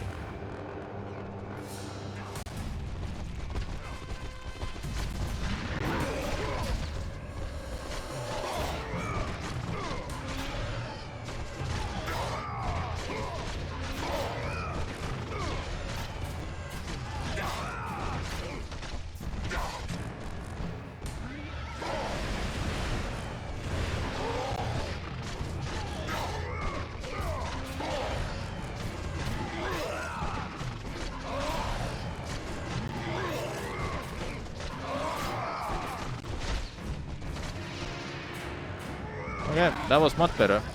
Much better.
Dude, what is that? So much bullshit going on with this fight. If there's a gimmick, I don't know, then it'll make this so much easier.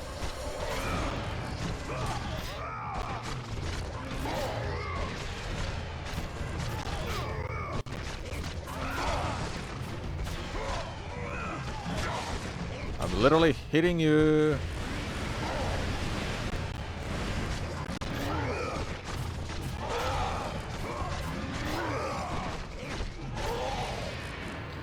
Okay. It's hard to not play stupid for this next part.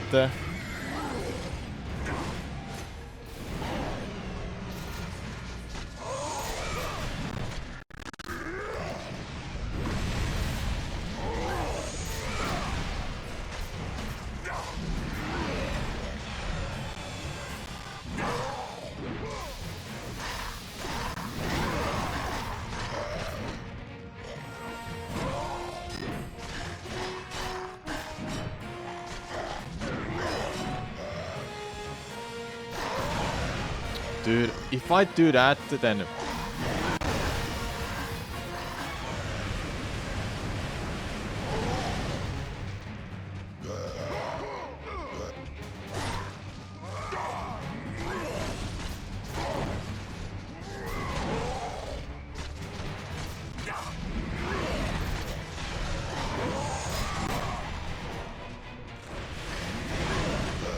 And yeah, if I shoot, he'll be doing that.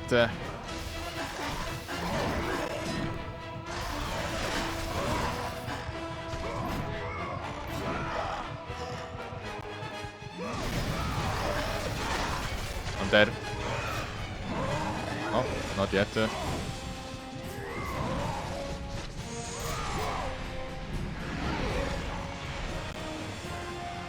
No, not you again!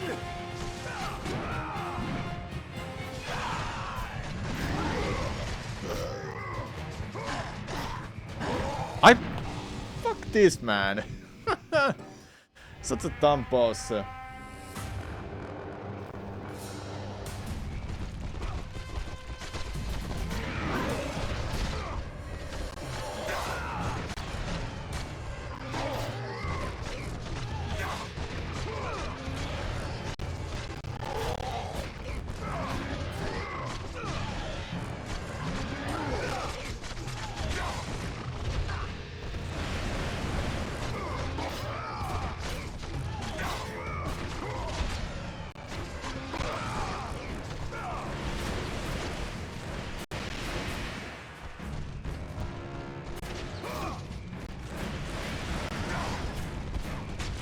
Oh my god.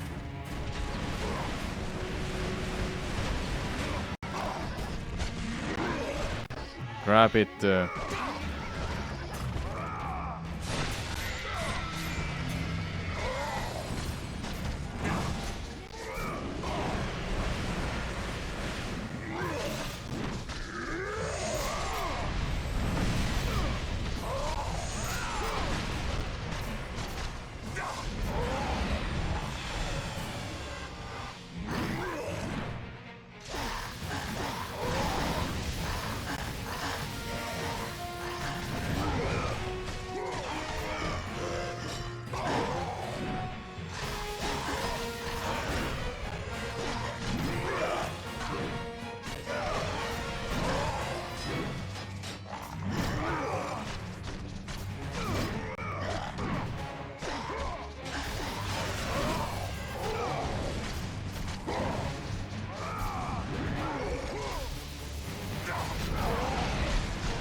No, not you again!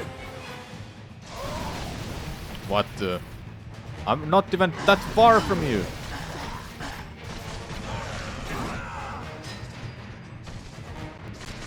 I'm dead.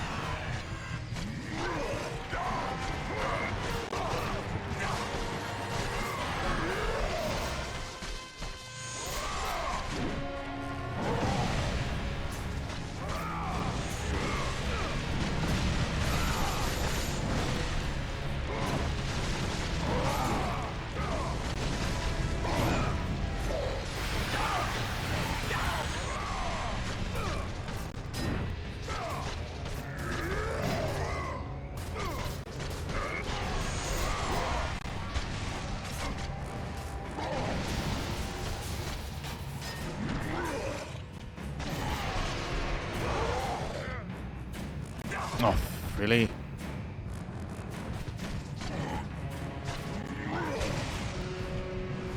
Dude, if I knew I was gonna mash for that, I was gonna mash hard. Oh, second phase is...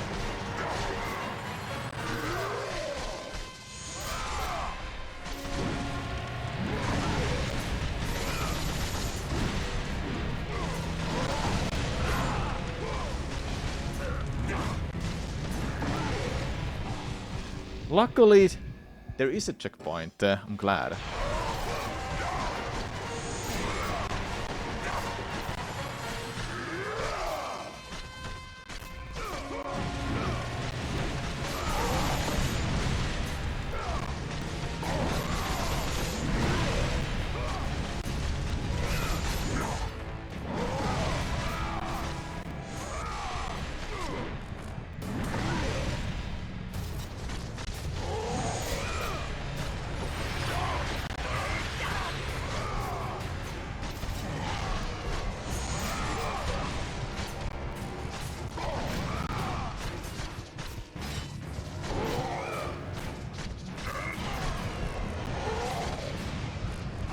Dude, I was gonna just dodge. Oh.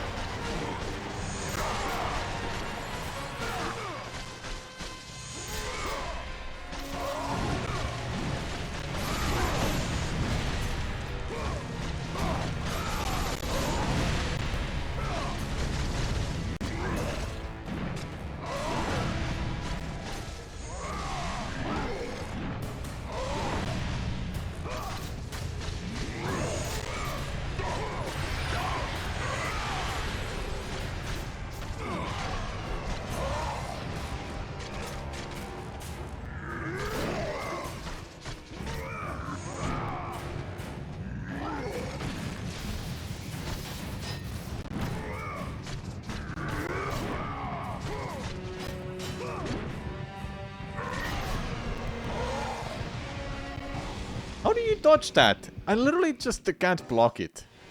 It's so annoying.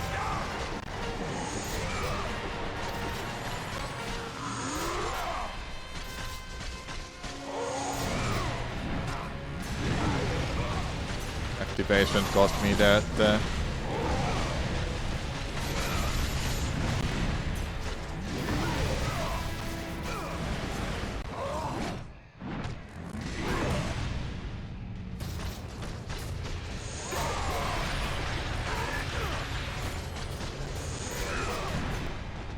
Yeah, sure.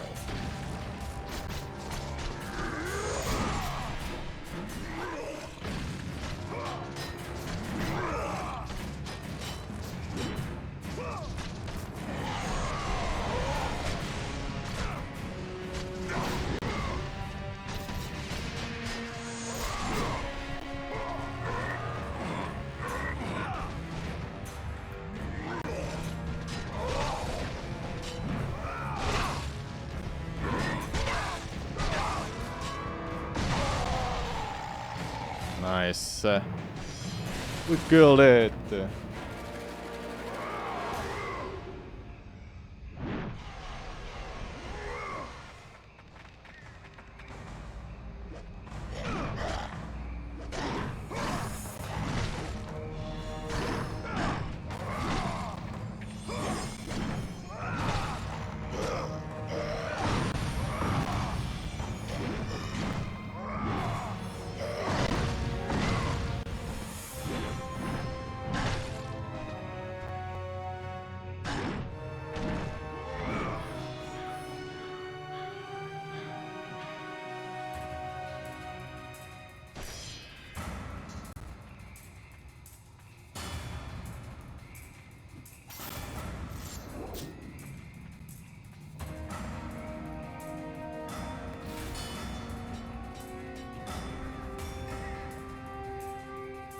Okay, R2 is switching this up with weapon. Okay.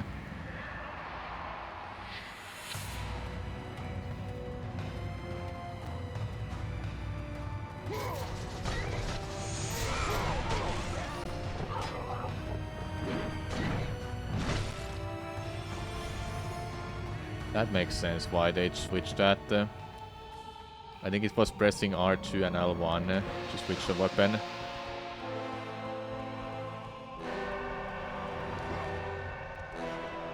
In the worst game.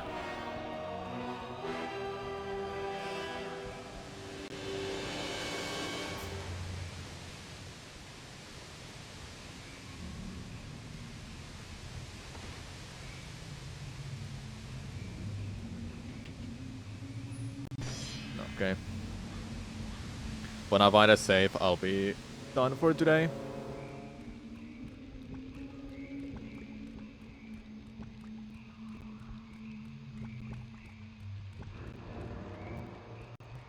Well, that answers the quest that is there.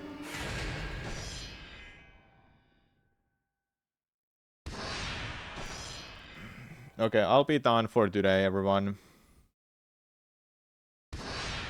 We had some unexpected turn of events. Starting to play God of War 2 instead of 2018 version. I'll beat this hopefully tomorrow. And God of War 3 I'll try to figure out when I will play it. Stellar Blade is coming out later this week. I'll be playing that all weekend.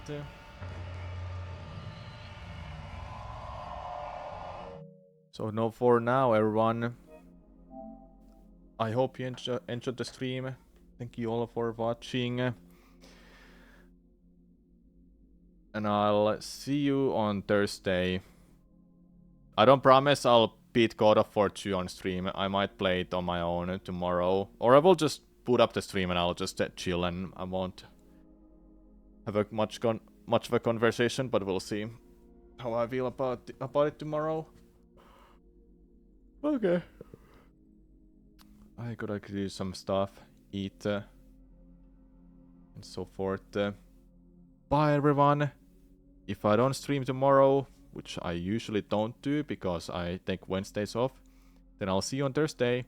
There will be a YouTube video coming out. So I hope you're looking forward to it. Bye bye everyone.